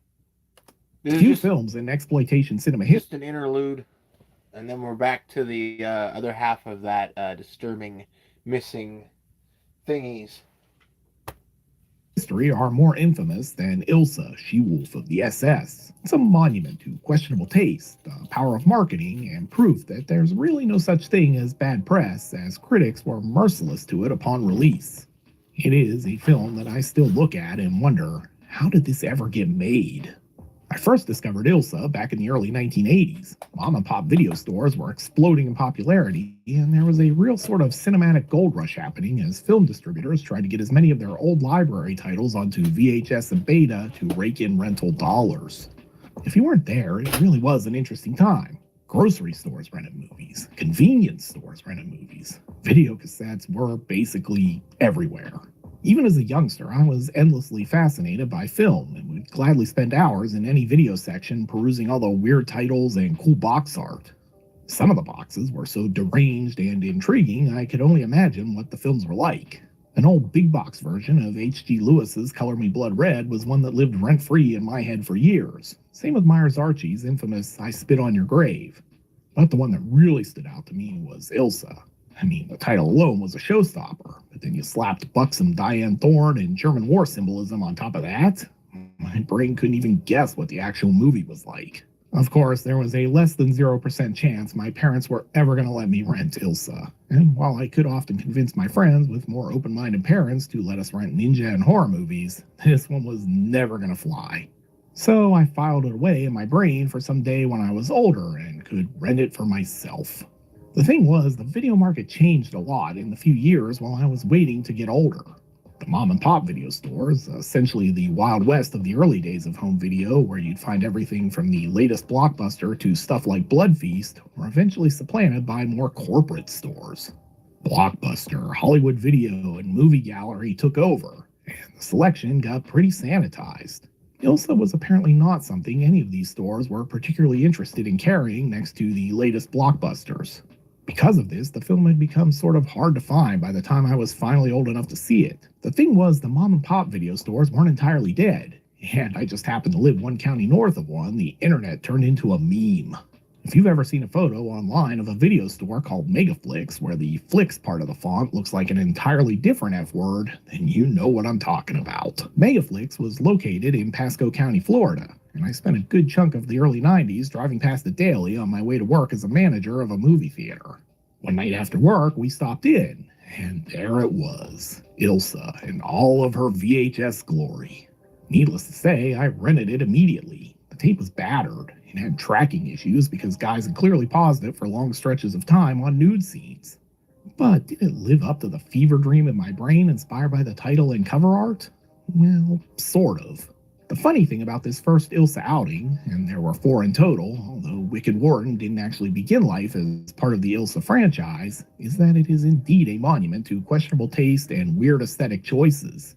It puts Diane Thorne, a former Vegas showgirl, in a role that's partially inspired by Ilsa Koch and Joseph Mengele. It features plenty of full-frontal nudity and Joe Blasco splatter, but it's also so ridiculous and cartoonish that it's hard to get too offended about any of it. The film also teaches a valuable lesson from some of the legends of exploitation cinema. Ilsa became famous less because of what's actually on screen and more because it learned how to market depravity better than it could film it. So, let's start with the people who built the legend before the cameras started rolling. By the middle of the 1970s, exploitation producers had already learned an important lesson. If a taboo subject drew heat, it could also sell tickets at the box office. Few people understood this better than David Friedman. Friedman was a producer, filmmaker, and if we're being totally honest, a bit of a huckster. He made Nudie Cuties and some of the earliest gore films alongside H.G. Lewis. He'd made sexploitation flicks and had essentially given birth to the subgenre we're talking about today with the release of Love Camp No. 7 back in 1969. He believed you sold the sizzle of a film and not the steak. And while his body of work probably feels crass to mainstream cinephiles, Friedman was proud of what he made, stating, "I made some terrible pictures, but I don't make any apologies for anything I've ever done. Nobody ever asked for their money back." While I totally believe that, we should also note that Friedman didn't actually sign his name to Ilsa. He opted for the more German-sounding pseudonym of Hermann Traeger instead. He was hardly the only person involved who obscured their identity. Credits of Ilsa are filled with pseudonyms, from Jonah Royston to Kurt Schnitt to C.D. LaFleur, who was a very young George Buck Flower. Director Don Edmonds, who made no attempt to hide his identity, was hired to direct. Edmonds was pretty vocal in his feelings about the first Ilsa script, stating it was, quote, the worst piece of shit he'd ever read. And I believe him. The screenplay has the shape of a movie, barely, but the sales instincts behind it were razor sharp from day one. For proof of that, look no further than the film's name, one of the all-time great exploitation titles because it's already caught your attention before you even know what it's about. She-Wolf of the SS. It's a title that promises sex, power, uniforms, cruelty, and taboo all in one breath. You don't need plot or reviews. The title already sold the movie with the poster. This is, I think, one of the key things modern audiences struggle to understand in regard to this film. A lot of the infamy of Ilsa lives outside of the film itself. People hear the title, see the poster, read the old outrage, and they build this vision of what the film is in their heads. Some near unwatchable relic that must hit you like pure cinematic atrocity. It's a lot like the Texas Chainsaw Massacre in that regard. People who've never seen that film always imagine it as something much worse than it really is. Then when these same viewers actually watch Ilsa, they run into a much cheaper object. One that still feels ugly and exploitative, sure, but also flat, repetitive, and weirdly flimsy. The myth is meaner than what makes it onto the screen. Critics helped build that myth, too, almost assuredly to Friedman's delight. Gene Siskel called it, quote, the most degenerate picture he'd seen downtown, and added that it was a textbook for mutilation freaks. You can't really buy that kind of press. Grindhouse cinema lived on that kind of mainstream disgust. Condemnation from a major critic was like a siren song for the exact crowd the film wanted. People who wanted to test themselves. People who wanted to see the movie's respectable culture hated most. Bans and censorship fights only thickened the fog around the film. Britain rejected it. Australia and Norway banned it. Reviews called it stomach-turning, disease, the lowest of the low. Some of that outrage was earned. I'm not even going to try to clean this movie up. It's still crass, still shameless, still feeding on Holocaust imagery for pure exploitation effect. But the campaign around it inflated the brutality in the public mind. The opening warning card, the reviews, the bands, the title, all of it worked together like one big sales machine set to controversy. And once that machine kicked into high gear, the film hit a bigger problem. Now it had to live up to the legend and the hype. And that's where things with Ilsa get really interesting. Once you get past the ad copy and the opening card's attempt to portray the film as a thoughtful examination of the atrocities of World War II, it quickly becomes clear exactly what we're dealing with here. A low-budget sexploitation flick cashing in primarily on taboo.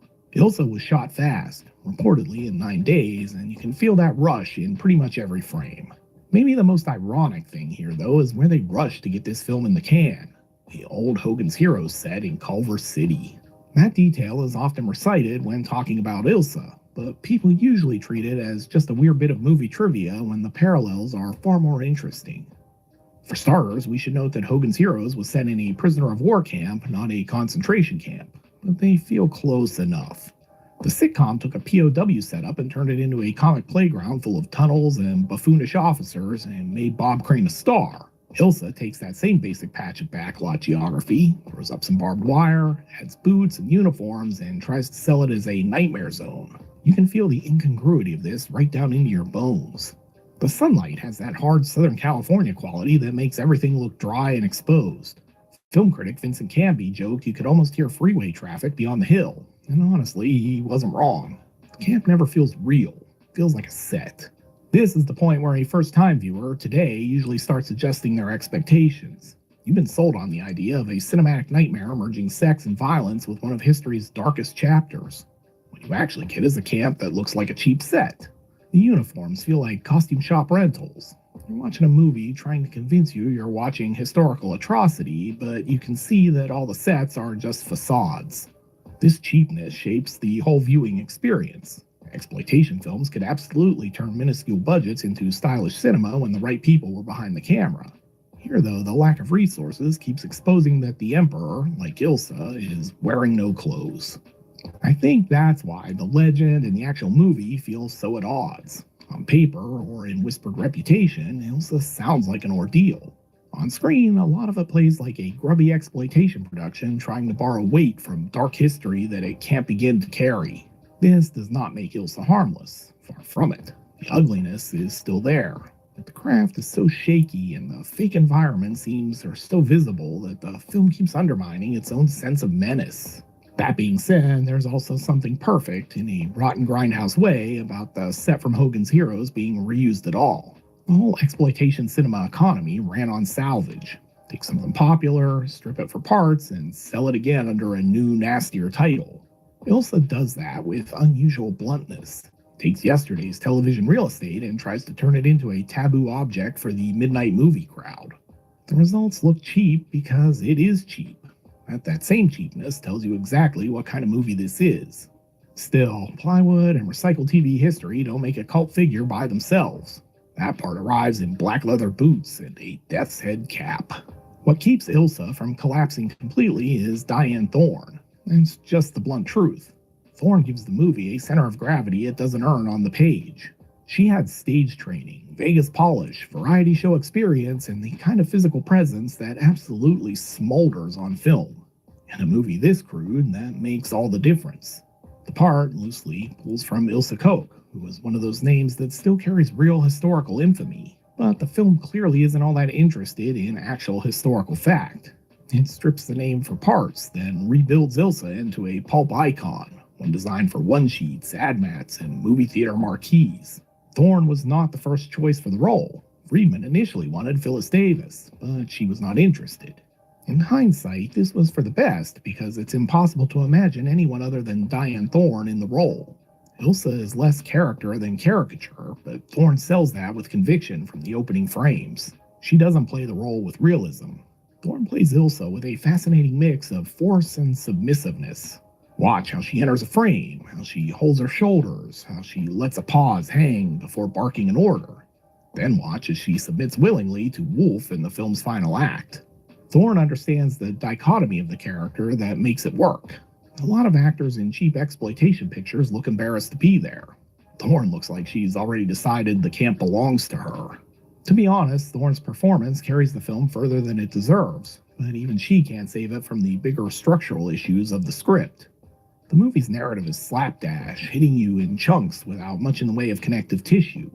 The alternating mix of sex scene followed by violent scenes starts to feel flat and predictable. The idea of Ilsa hits harder than the scene-to-scene reality. The poster, the title, the years of whispered hyperbole, all that works overtime to sell you a very specific kind of film. But the film you're actually watching isn't exactly what you were promised. None of this is to say that Ilsa is mild or safe or any of that, just that the marketing promised something even meaner than what arrived on screen. Thorne, though, she survives that mismatch. She became bigger than the film because she gives the camera something fixed to hold on to. She so dominates the frame that the gaps almost stop mattering when she's on screen. Nothing about the performance is subtle or deep, but it is unforgettable, and that's enough to sell these kinds of movies. As proof of that, look no further than the sequels. There's nothing tying She-Wolf, Harem Keeper of the Oil Sheiks, and Tigress of Siberia together narratively. They're all linked by Thorne as Ilsa, and that's more than enough to sell them all. She's that iconic in the role. This wound up being the template that other films in the subgenre would try to, and mostly fail to, replicate. As we mentioned earlier, Ilsa was not the first film in this particular cinematic subgenre, but she has become its face. When people think of Nazi-exploitation cinema, this is the film that generally springs to mind. There are others in the mix, but it's hard to argue against the notion that She-Wolf is the one that made the greatest inroads with mainstream cinephiles. Without Thorne and this film, it's debatable whether this subgenre ever even becomes a thing. Without the success of She-Wolf, we almost certainly never get Italian entries like The Beast in Heat, or Gestapo's Last Orgy, or a slew of other exploitation quickies set during the war. I'll leave that up to you to decide if that is a good or bad thing. But of them all, She-Wolf remains the most enduring of the bunch. Ilsa's legacy is based more on the character than the setting, and that's what most imitators failed to realize. The movie endures because it shows exploitation in its rawest form. Take atrocity, turn it into provocation, and turn that provocation into marketing and let the marketing sell the film. That's the strange afterlife of Ilsa. Not beloved exactly, certainly not respected outside of a narrow cult lane that I live in, but iconic, sleazy, and on a lot of levels, reviled. I'd argue it's better to be any of those things than forgotten. And the fact that we still talk about the film 50 years after its debut proves my point. Ready to perform another cinematic post? Alright, so let's go on to the next one from this. Here we go. It's unlikely they'll confess anytime soon. That said, the case is still open at the Goodlettsville Police Department. Who knows, maybe we'll see another witness come forward sometime in the future.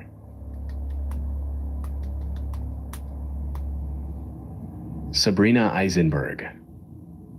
Sabrina, come crawl to mommy. Come here. Come here, gorgeous. This is the first video Florida couple Steve and Marlene Eisenberg recorded of their nearly 5-month-old daughter, Sabrina. What they didn't know at the time was that this was also going to be the last.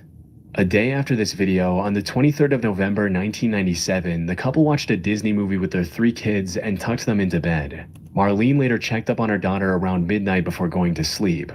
But when she woke up the next morning, she was greeted with a tremendously frightening sight. And as I turn around and I look and notice my laundry room door out to my garage is opened. And then as I get closer, I'm looking now out to the street and seeing that my garage door is up. So now I'm just looking straight out to the street. She immediately rushed to Sabrina's bedroom, which was the closest to the garage. Unfortunately, it was already too late. I ran into the first bedroom, which is Sabrina's room. And I look in the crib and Sabrina's gone. And I scream. This shook Marlene to her core, which is quite apparent from her disturbing 911 call. 911. I need to believe my baby's been kidnapped. All right, ma'am, need to calm down. Okay. All right, take a deep breath. What's your baby's been kidnapped? I just got to wake my son up. My garage door was wide open. My house and my door was wide open, and my baby's gone out of the crib. How old is your baby? My baby is 5 months old. Oh, God, help me. Upon closer inspection, the couple found out that Sabrina's disappearance was partially their own fault. They had forgotten to close the garage door the night before.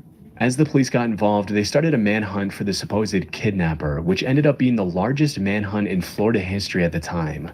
Investigation of Sabrina's room revealed a mysterious footprint and some unidentified fingerprints near her crib. Now, this should have been the proof that someone had already kidnapped little Sabrina. However, cops were struggling to find any other lead or evidence that could lead them to the perpetrator. So, instead of continuing their search outward, they shifted their focus inward, turning their attention to Steve and Marlene. The idea that someone could have walked into a suburban home in the middle of the night, plucked a 5-month-old child out of her crib, obviously raised a lot of suspicion around the Eisenbergs. It's unusual for a true kidnapping. A lot of times they find out that it's someone the family knew or had knowledge of, and that's part of the leads we're looking at. Sabrina's parents were now lead suspects in the case of their own missing daughter. They were summoned for extensive interviews on multiple occasions and were also instructed to take polygraph tests. And while Steve passed his tests, the results from Marlene's tests came out inconclusive due to the stress she was under. It seemed like the higher-ups had already made up their mind about Steve and Marlene being the perpetrators, and were just trying to find any evidence that could support this conclusion. At one point, they even instructed Marlene to appear cold and uncaring on TV, and then used that to question the legitimacy of her feelings for her daughter. Please bring our baby back to us. She needs her mother and her father, and we all miss her and love her very much, and we need her to come home to us, please. It backfired because the perception was that they were cold. Marlene was seen by some as being not authentic, unemotional. Law enforcement seemed to focus in on that display. It took all the strength that I had to say what I said, and then the minute I was done, I broke down in tears. Okay, hysterical. But of course, the cameras were not put on me then. It got to the point where Steve and Marlene were no longer interested in talking to the police and hired an attorney to act as a shield. However, this only made things worse for the Eisenbergs, because on December 12, 1997, law enforcement successfully received the court's permission to install hidden listening devices in their home. These devices remained active for almost 3 months and captured over 2,600 conversations between the couple.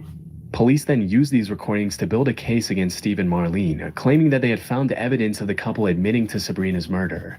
These alleged transcripts included statements like, on December 23, 1997, Marlene said to Steve, "The baby's dead and buried. It was found dead because you did it. The baby's dead. No matter what you say, you just did it." To which Steve responded by saying, "Honey, there was nothing I could do about it. We need to discuss the way that we can beat the charge. I will never break from the family pact and our story, even if the police were to hold me down. We will do what we have to do." On January 21, 1998, Steve said, "I wish I hadn't harmed her. It was the cocaine."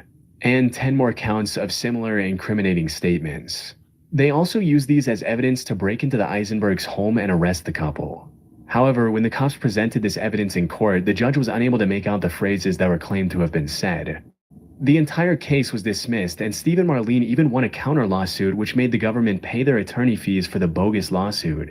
And from my research, I'm fairly confident that Steve and Marlene were likely not the reason behind their daughter's disappearance. One of their old neighbors also came to their defense in a YouTube comment which read, "I lived about a half-mile from the Eisenbergs at the time of this tragedy.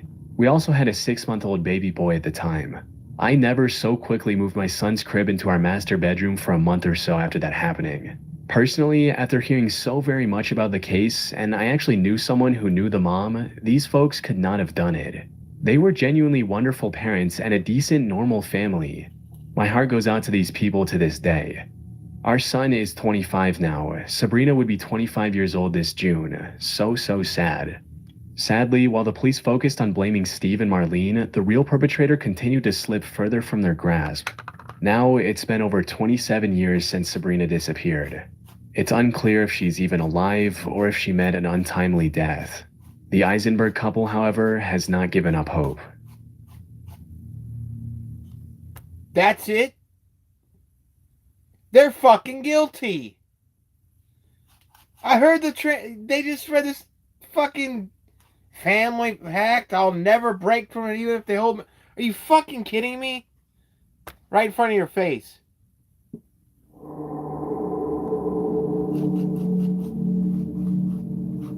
On the evening of December 7th, 2000, Trevor Deely went to his office's Christmas party at a nightclub down the street from the Bank of Ireland in Dublin, where he had been working in the IT department for about a year.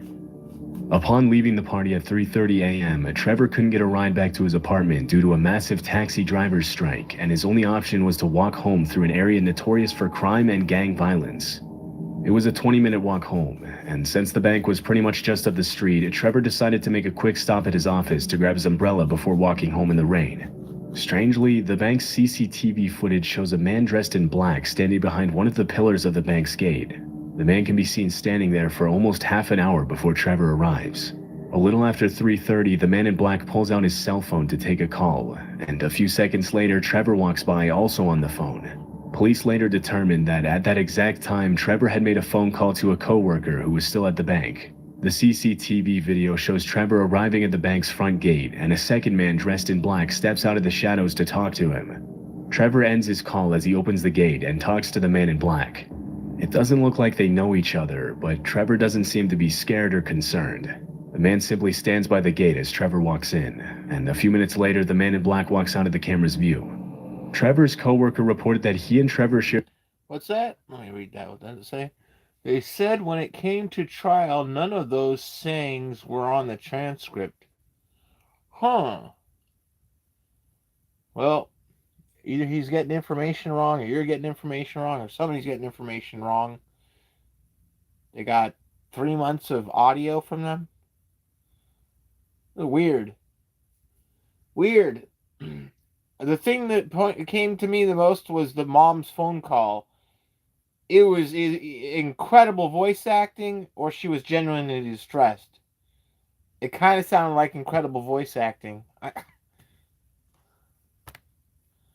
Cup of tea that night and talked about the party for a while, and that Trevor had also logged onto his work computer for a couple of minutes just before he left the bank at about 4 a.m. The CCTV footage shows Trevor stepping out onto the street and opening his umbrella before walking home.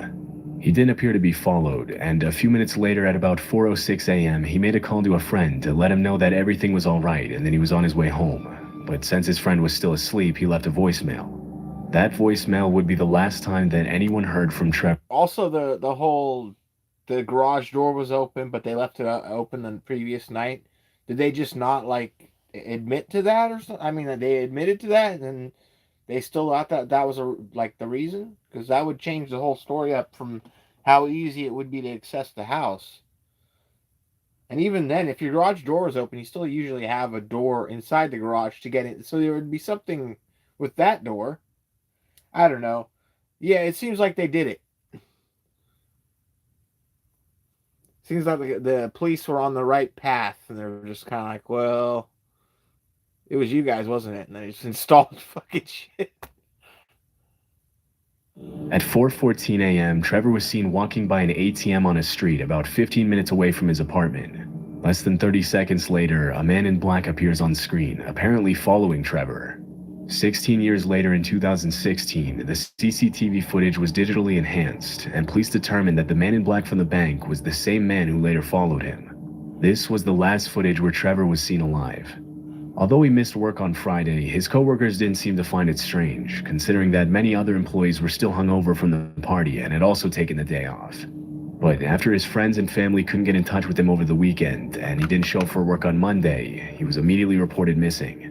Trevor's friends and family led the search from the beginning, and it was actually his friends and not the police who managed to get the disturbing footage from that evening. Unfortunately, they didn't have access to the footage until 4 days after his disappearance, which meant that the police had lost valuable time in the search for Trevor Deely. There may have been more CCTV footage of Trevor from that night, but at the time, CCTV cameras recorded their footage on VHS tapes, which were often recorded over with new footage, erasing the previous footage in the process. Over the years, several theories about Trevor's disappearance have surfaced, but none of them have been confirmed. Some have speculated that he might have been intoxicated that night, which may have caused him to fall into the water under the bridge and drown. But Irish police searched all nearby bodies of water, and no signs of Trevor were ever found. Most people believe that the mysterious man who was seen following Trevor in the CCTV footage had something to do with his disappearance, but to this day he remains unidentified. In 2017, police received a tip from an anonymous source who claimed to know what had happened to Trevor. According to this source, the man who followed Trevor that night was a gang member who murdered Trevor after he refused to help him gain access to the Bank of Ireland building. The man supposedly buried him in the woods a few miles away from where Trevor was last seen.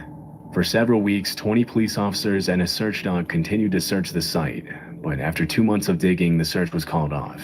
23 years after the incident, Trevor Deely's chilling disappearance is an open and active case. The events leading up to it, however, are still a mystery. Very creepy footage. On November 28, 2012, Emma Philippoff disappeared under very strange circumstances in Victoria, British Columbia. I'm sorry, A what year year before- was that? I just want to hear the year. On November 28, 2012, Emma Philippoff disappeared under very strange circumstances in Victoria, British Columbia. A year before her mysterious disappearance, Emma had fulfilled her lifelong dream of moving to the Canadian West from Perth, Ontario. Although she arrived in Victoria without a job or place to live, Emma quickly moved in with a friend and found work at a local cafe while she looked for her own place to live. Things seemed to be going well for Emma, but when winter came, she became much more withdrawn and started acting in strange ways. According to her roommate, it wasn't uncommon to see Emma engage in obsessive-compulsive rituals and erratic behaviors, and to fall victim to what seemed to be manic episodes. Just a few months after her arrival in Victoria, Emma abruptly left her friend's apartment, quit her job at the cafe, and began living pretty much anywhere she could find. She stayed at a hotel, camped in the woods, and even slept on boats in Victoria's harbor for a while. Classic schizophrenia attitudes. By early 2012, Emma was living in a women's shelter in Victoria. That summer, Emma landed a seasonal job at Redfish Bluefish, a popular seafood restaurant in Victoria's Inner Harbor, where she seemed relatively happy for a while. It was also around that time that Emma bought a red Mazda MPV van in hopes of permanently living on the road and traveling to different cities in the US, Mexico, and Canada. When she left her seasonal job in October, she assured her coworkers that she would be back in the spring. Unfortunately, Emma's mental health struggles kept her from reaching the freedom she longed for, and her behavior grew increasingly erratic and unpredictable. In the months before her disappearance, her friends and some of the staff at the women's shelter mentioned that she had been acting paranoid over an unnamed man she had dated back when she was a culinary school student in Perth. She never mentioned whether they had kept in touch, but this seemed to be one of the causes for her paranoid behavior. A few weeks before her disappearance, Emma had an episode where she dragged the furniture in the women's shelter across the street and later claimed that she heard voices coming from the furniture telling her to do it. Around that time, she also gave away and sold many of her personal belongings. On November 20th, Emma was seen on CCTV at the YMCA in Victoria. In this strange video, she can be seen walking in and out of the building several times in the span of 14 minutes. Some people have speculated that she might have been trying to hide from someone, while others claim she was probably waiting for a ride and didn't want to spend the entire time outside in the freezing cold while her ride arrived. But neither of these theories were ever confirmed. 3 days after this footage was captured, Emma had a series of emotional conversations over the phone with her mother, during which Emma asked her mother to let her move back in with her in Perth. Her mother agreed, but grew concerned after Emma changed her mind several times between moving back to Perth and staying in Victoria during their conversations. On November 28th, Emma's mother realized she was living in a women's shelter after she dialed back a number that Emma had called from, and a staff member answered the phone. Concerned about her daughter's well-being, she immediately took a plane to Victoria. Early that same day, at around 8:30 a.m., Emma was captured on CCTV walking into a 7-Eleven and buying a prepaid card for $200. Later that afternoon, she went back to the 7-Eleven to buy a prepaid cell phone, which she never activated. The video shows Emma repeatedly looking out the window and hesitating before leaving the store, as if she was trying to avoid someone on the outside. Her paranoid behavior suggests that she might have been followed or threatened, but this was never confirmed. After finally leaving the 7-Eleven, she arrived back at the shelter at about 6 p.m. to find out that her mother was on her way to pick her up and take her home. Upon hearing the news from a staff member, Emma rushed out the front door and took a cab to the airport. A few minutes later, though, Emma cut the ride short by telling the driver she couldn't afford the $60 ride, even though reports mentioned that she had had over $2,000 on her at the time. Dennis Quay, an acquaintance of Emma, later ran into her at a crossing outside the Empress Hotel at around 8 p.m. She was barefoot, and according to Dennis, she seemed extremely agitated and refused to cross the street. Emma's paranoid behavior led Dennis to ask her if she was being followed, but she assured him that she wasn't. Not knowing what else to do, Dennis called the police to tell them there was a dazed and distressed woman walking barefoot in front of the Empress Hotel. A few minutes later, Victoria police arrived and spoke to Emma for 45 minutes. Somehow, the officers decided that she was not a threat to herself or anyone else, and they let her go. That was the last time anyone ever saw Emma. 3 hours after she was last seen, her mother arrived at the women's shelter to pick her up, but Emma was nowhere to be found. After her mother reported her missing, the search for Emma Filipoff began. The following morning, investigators found Emma's red Mazda van in the Chateau Victoria Hotel parking lot, where she had paid to get it towed 3 days before her disappearance on November 25th. Inside the van were all of Emma's belongings, including... Wait, what? Upon hearing the news from a staff member, Emma rushed out the front door and took a cab to the airport. A few minutes later, though, Emma cut the ride short by telling the driver she couldn't afford the $60 ride, even though reports mentioned that she had had over $2,000 on her at the time. Dennis Quay, an acquaintance of Emma, later ran into her at a crossing. Dennis Quay. There's no D. Just some dude. Outside the Empress Hotel at around 8 p.m. She was barefoot, and according to Dennis, she seemed extremely agitated and refused to cross the street. Emma's paranoid behavior led Dennis to ask her if she was being followed, but she assured him that she wasn't. Not knowing what else to do, Dennis called the police to tell them there was a dazed and distressed woman walking barefoot in front of the Empress Hotel. A few minutes later, Victoria police arrived and spoke to Emma for 45 minutes. Somehow, the officers decided that she was not a threat to herself or anyone else, and they let her go. That was the last time anyone ever saw Emma. 3 hours after she was last seen, her mother arrived at the women's shelter to pick her up, but Emma was nowhere to be found. After her mother reported her missing, the search for Emma Filipoff began. The following morning, investigators found Emma's red Mazda van in the Chateau Victoria Hotel parking lot, where she had paid to get it towed 3 days before her disappearance on November 25th. Inside the van were all of Emma's belongings, including her laptop, passports, a pillow, and clothes, indicating that she might have been planning to move back to Perth or run away. Unfortunately, this is where Emma's case went cold, except for a few mysterious tips. In 2014, a man in a green shirt walked into a convenience store in Gastown, about 75 miles north of Victoria. According to the store owner, the man ripped off a poster advertising a $25,000 reward for finding Emma, telling the owner that Emma wasn't missing. He claimed that Emma was his girlfriend and that she had been living with him and that she ran away from her family because she hated them. Although the store owner reported this to the police, the man was never identified. 4 years later, in 2018, almost 6 years after Emma's disappearance, another man confirmed that he had seen her on the morning after her disappearance, claiming that up until then he hadn't made the connection that the woman he had seen was Emma. According to the man, Emma was standing on the side of the road, barefoot and soaking wet, looking nervous and paranoid as she asked the man for a ride. She claimed she was going to visit a friend in Colwood, about 10 miles from Victoria. The man told Emma he couldn't take her that far, but he drove her a few miles and dropped her off at a nearby gas station. After that, nobody ever saw Emma again. Strangely, the identity of this friend that Emma mentioned she was going to visit is still a mystery. Although Emma's mother has searched non-stop for her daughter for several years, the cause for Emma's disappearance is still unknown. Some people speculate that she might have fallen victim to the man she mentioned she dated back in Perth, even though the police interrogated him and eventually cleared him. Another possibility is that she was kidnapped by the man in the green shirt in the footage. Due to Emma's mental state in the weeks leading up to her disappearance, other people think that her mental health struggles might have gotten the best of her.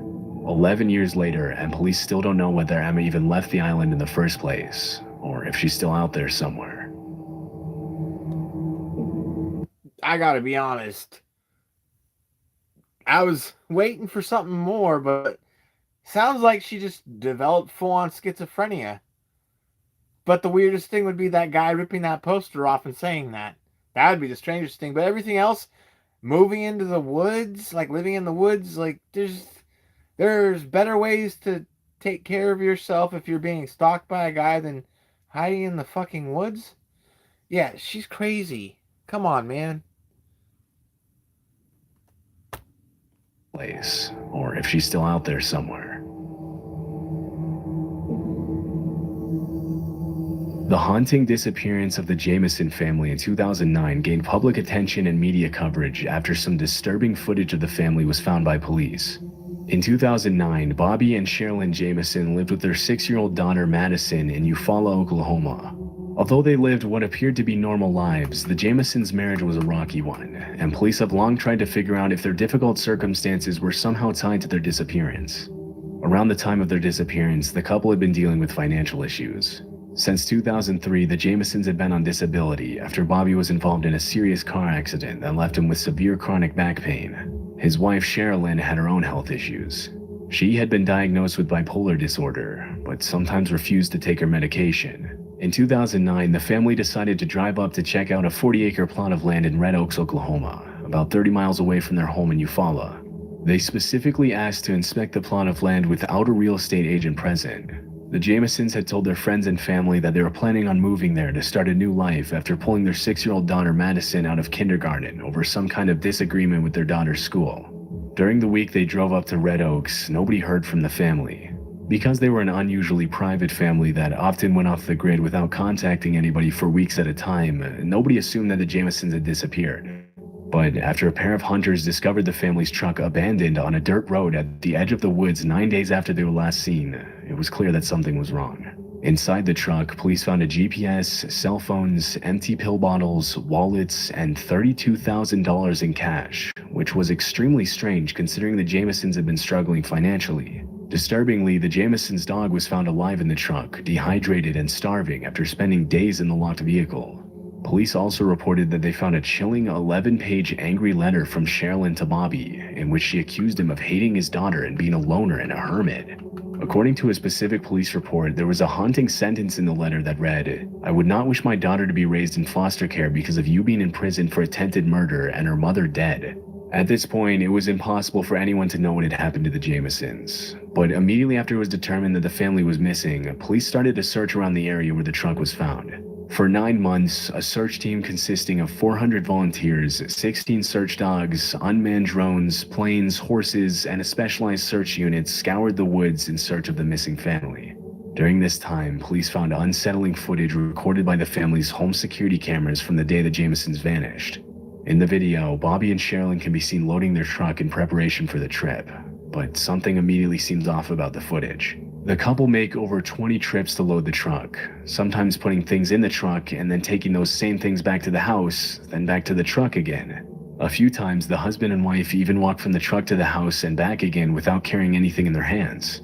Strangely, the couple change clothes several times throughout the video, and it's hard to tell exactly with the low frame rate of the footage, but they seem to not interact with each other a single time. The psychologist that was called in to review the footage immediately attributed the couple's bizarre trance-like movements and strange behavior to illegal drug use. Bobby had a history of drug use, but it was never confirmed whether the couple was under the influence of drugs during the video. After looking deeper into the Jamisons' lives, police were only left with more questions. A pastor close to the family mentioned that shortly before their disappearance, Bobby had told him that there were spirits living on the roof of his house, and he had even requested that an exorcism be performed at his home multiple times. Bobby Jamison also owned a copy of the Satanic Bible, which he had been reading before his disappearance to try and find a way to make the spirits leave his house. Friends and family members have also mentioned that they believe the house was haunted, and many of them reported having paranormal experiences and feeling an overwhelmingly dark presence whenever they visited the house. Despite the validity of these claims, it is known that I'm feeling an overwhelmingly retarded presence here. They're fucking crazy. That's all that happened. Sherilyn Jamison was involved in a kind of witchcraft. She frequently held seances at her house and often spoke about her supposed paranormal experiences. Sherilyn owned cats, and after they died, she suspected that her neighbors had poisoned them, so she spray painted the words, "Witches do not like it when their cats are killed," on a large metal storage container on the Jamisons' property. The mystery around the case continued to grow, but it wasn't until November 2013, 4 years after the Jamisons' disappearance, that 2 deer hunters stumbled upon the skeletal remains of 2 adults and a small child, about 3 miles from where the family's truck had been found 4 years earlier. Because the bones were heavily decomposed, it wasn't until 8 months later that forensic investigators were finally able to confirm that the skeletons belonged to the Jamison family. Due to the state of the skeletal remains, the cause of death couldn't be determined. With so many disturbing events and unsettling circumstances leading to the family's disappearance, many theories about what had happened to the Jamisons began to surface. Police began by investigating Bobby Jamison's father in connection with the murders. Less than 6 months before the family's disappearance, Bobby had sued his father for $10,000 for making him work unpaid at his gas station, promising him that he'd give his son a stake in the business in the future. After his father sold the gas station and refused to pay him, Bobby started a lawsuit against his father. But things took a dark turn, and Bobby had to get a restraining order after his father threatened to kill him and his family multiple times. Even though Bobby's father was a known meth user and was involved in criminal activity, police concluded that he was not involved in the family's death. One popular theory is that, considering Bobby Jamison's drug use and the unexplained $32,000 found in the family's car, it's possible that the Jamisons were involved in the drug trade and were killed in a drug deal gone wrong. The area where the bodies were found in is notorious for drug activity, but no solid evidence has been found to support this theory. Police found a small hole on the back of Bobby's head, but forensic experts believe that it was too small to be a bullet hole and that it was most likely caused by animals after his death. Other people have speculated that the Jamisons could have been involved in a cult. The strange symbols and cryptic writing that was found on the family's truck seem to support this idea, and Sherilyn's own mother claimed that her daughter was on a cult's hit list for some unknown reason. Although there has been cult activity in eastern Oklahoma since the 90s, their presence has decreased over the years, and it was never confirmed whether the Jamisons had any involvement with the cult. Because of the hate letter found in the truck and the couple's history of mental illness and drug use, some people think that either Bobby or Sherilyn could have murdered their family before themselves. With no evidence at the scene to support any of these theories, the case has remained unsolved for 14 years. Police and investigators are still searching for new evidence, but there are currently no suspects for the disappearance and murder of the Jamison family. That was crazy. On the evening of Wednesday, July 29, 2015, Stephen Mackrell went out with his brother and some friends to Lucky's Tavern, a popular bar in downtown Fort Lauderdale, Florida. Stephen's brother left the bar at 11 p.m. to go to work the next morning. When he noticed Stephen was intoxicated, he told his brother to go home and drive safely. But the night was still young, and at around 1:30 a.m., Stephen and his friends left the bar and agreed to meet in the parking lot of a nearby Walgreens to plan their next move. But Stephen never made it to the Walgreens, and his friends never saw him again. Stephen lived with his parents and worked as a professional poker dealer at a casino in Hollandale Beach near Fort Lauderdale. When he didn't come home the next day and didn't show up for work the day after that, his family knew something was wrong. Police reported that there were several surveillance systems in the area where Stephen was last seen, but they said it might take weeks before they could gather the relevant footage. In the meantime, investigators interviewed the friends and family members who had last seen Stephen. Thinking that he might have gotten into an accident due to his intoxicated state, police conducted searches in many different lakes and ponds, but nothing important was found. The search became even more complicated when investigators learned that Stephen's phone battery had died at the bar. Because the phone was never turned on after that night, it was impossible for police to use the phone to locate Stephen. At the time of his disappearance, Stephen was 25 and had a 1-year-old daughter and a long-term girlfriend he had plans to marry, and his friends and family claimed that he was not the type of person who would voluntarily walk out of his life and just vanish with no explanation. Unfortunately, some of the footage that was found during the investigation suggests that Stephen's disappearance was not at all his choice. 2 weeks after he was last seen, police discovered that Stephen had used his credit card at a gas station in Pompano Beach about an hour after he had left the bar. It was about a 15-mile drive from the bar to the gas station, and nobody understood why Stephen had even taken that detour in the first place. The surveillance footage from inside the gas station shows Stephen entering the store at 2:26 a.m., appearing to be intoxicated as he stumbles around the store, shopping for snacks. His behavior doesn't seem to bother the store owner, and less than a minute later, he walks to the counter to pay for the snacks with his credit card. For a few minutes after that, Stephen had a casual conversation with 2 young women who were inside the gas station, but this happened out of the camera's view. Nearly a week after the initial footage was revealed, police obtained additional footage of Stephen that completely changed the course of the investigation. The CCTV footage shows Stephen standing next to his 2013 white Ford Fusion in the parking lot. He seems to get into some sort of altercation with the driver of an unidentified silver sedan, and as the silver car pulls away, Stephen takes a step back and throws what appears to be his drink at the driver. He gestures with his hands at the driver as he gets into his vehicle, and 3 minutes later, the silver car circles back into the gas station, this time pulling right behind Stephen's car.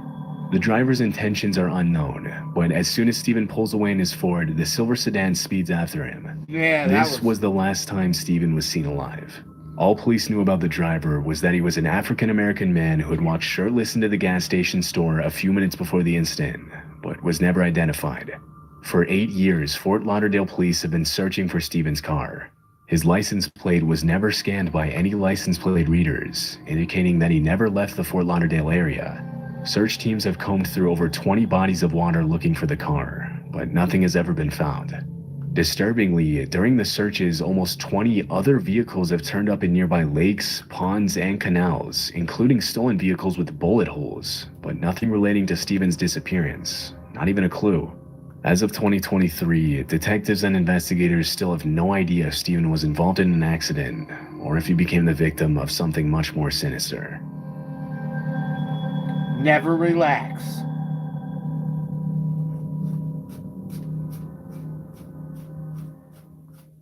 Sophia McKenna.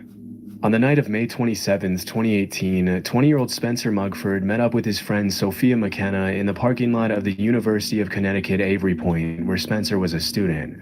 At the time, Sophia was in a toxic and abusive relationship with a guy named Austin Cordova, which had gotten worse in the months leading up to that night in May. According to Sophia's mom, Austin was seeing someone else while he was still dating Sophia, after which Sophia also decided to date other guys. When Austin found out, he went to Sophia's apartment and tried to kick down the door, allegedly threatening to I need to start this again. end her. Austin was sitting at the University of Connecticut. 20-year-old Spencer Mugford met up with his friend Sophia McKenna in the parking lot of the University. Okay. Start that again. Mishearing things, wasn't paying attention. Sophia McKenna. On the night of May 27, 2018, 20-year-old Spencer Mugford met up with his friend Sophia McKenna in the parking lot of the University of Connecticut Avery Point, where Spencer was a student. At the time, Sophia was in a toxic and abusive relationship with a guy named Austin Cordova, which had gotten worse in the months leading up to that night in May. According to Sophia's mom, Austin was seeing someone else while he was still dating Sophia, after which Sophia also decided to date other guys. When Austin found out, he went to Sophia's apartment and tried to kick down the door, allegedly threatening to end her life. It was after this incident that Sophia started to spend a lot of her time around Spencer Mugford, whom she had met while working at a local spa. They dated for a while, but it didn't take long before they decided to go back to just being friends. A couple of weeks later, Spencer took on another job on a charter boat, taking people out on the water for half-day fishing trips. That night in May, Spencer and Sophia met at the parking lot and got in a mastless sailboat they took from the university campus and headed toward the New London Ledge Lighthouse, a popular tourist attraction in Connecticut that's known as one of the creepiest buildings in the state. A little after 1 a.m., Sophia used Spencer's phone to upload a video to his Snapchat story, where he can be seen paddling on the water aboard the tiny mastless sailboat. Yo, we're out here in the ocean. With us, that is the land. Like, we still have to get to there. Wait, where? Oh, we're almost there. In the video, Sophia points the phone to the shore and jokingly emphasizes how long they still have left to get to the lighthouse, and the two friends seem in pretty good spirits as they travel toward the lighthouse. A few minutes later, at around 2 a.m., after finally arriving at the New London Ledge Lighthouse, Spencer posted a picture of Sophia in front of a no trespassing sign to his Snapchat. That was the last time either of them was ever seen again. The next day, Austin reached out to Sophia's mother, Michelle, and said that he was worried because he hadn't heard from her, though they had plans to go shopping. That's when Michelle realized she had a bunch of missed calls from an unknown number from 2:05 a.m. to 2:09 a.m. the previous evening. And when she called the unknown number back, she realized it was Spencer's cell phone. Fearing the worst, Michelle reported her daughter missing, and at around 6 p.m. that same day, the Coast Guard launched an official search, during which they found Sophia's car parked at the Yukon parking lot with her phone still inside, which would explain why she used Spencer's phone to call her mother the evening prior. The Coast Guard also found Spencer's shirt tied to a boat cleat on the dock of the New London Ledge Lighthouse, which meant that he had probably used his shirt to dock the sailboat, except the sailboat was no longer there. While all of this was happening, Austin and his dad decided to start their own private search for Sophia and Spencer, and as they were flying over the water, they spotted the Yukon sailboat flipped upside down near Truman's Beach on the north shore of Long Island, around 13 miles from the lighthouse. Strangely, they found a series of unidentified fingerprints on the sailboat, which were never analyzed. On May 28th, just one day after the disappearance, the Coast Guard suspended the search due to the harsh weather, with plans to relaunch the search if they found or heard anything new that could help them track down the missing two. On June 8th, 11 days after the disappearance, Spencer's body was found floating in the ocean by a fisherman, pretty much in the opposite direction from the sailboat that Austin and his father had found a few days earlier. Both alcohol and THC were found in Spencer's system. Even though the official cause of death was labeled as accidental drowning with no signs of human-induced trauma, it didn't take long for people to start coming up with some dark theories as to why Spencer had drowned while Sophia's body hadn't been found. On July 22, 2018, the Facebook group Finding Sophia McKenna was formed, where people came together to try to piece the puzzle of Sophia's disappearance. Although the cause of Spencer's death was pretty clear, it seemed strange to a lot of people that the search had been called off so quickly, and that Spencer's phone records were never released. It also seemed a little suspicious that the fingerprints on the sailboat hadn't been analyzed, and that Sophia hadn't called 911 on the night of the disappearance, even though she clearly needed help.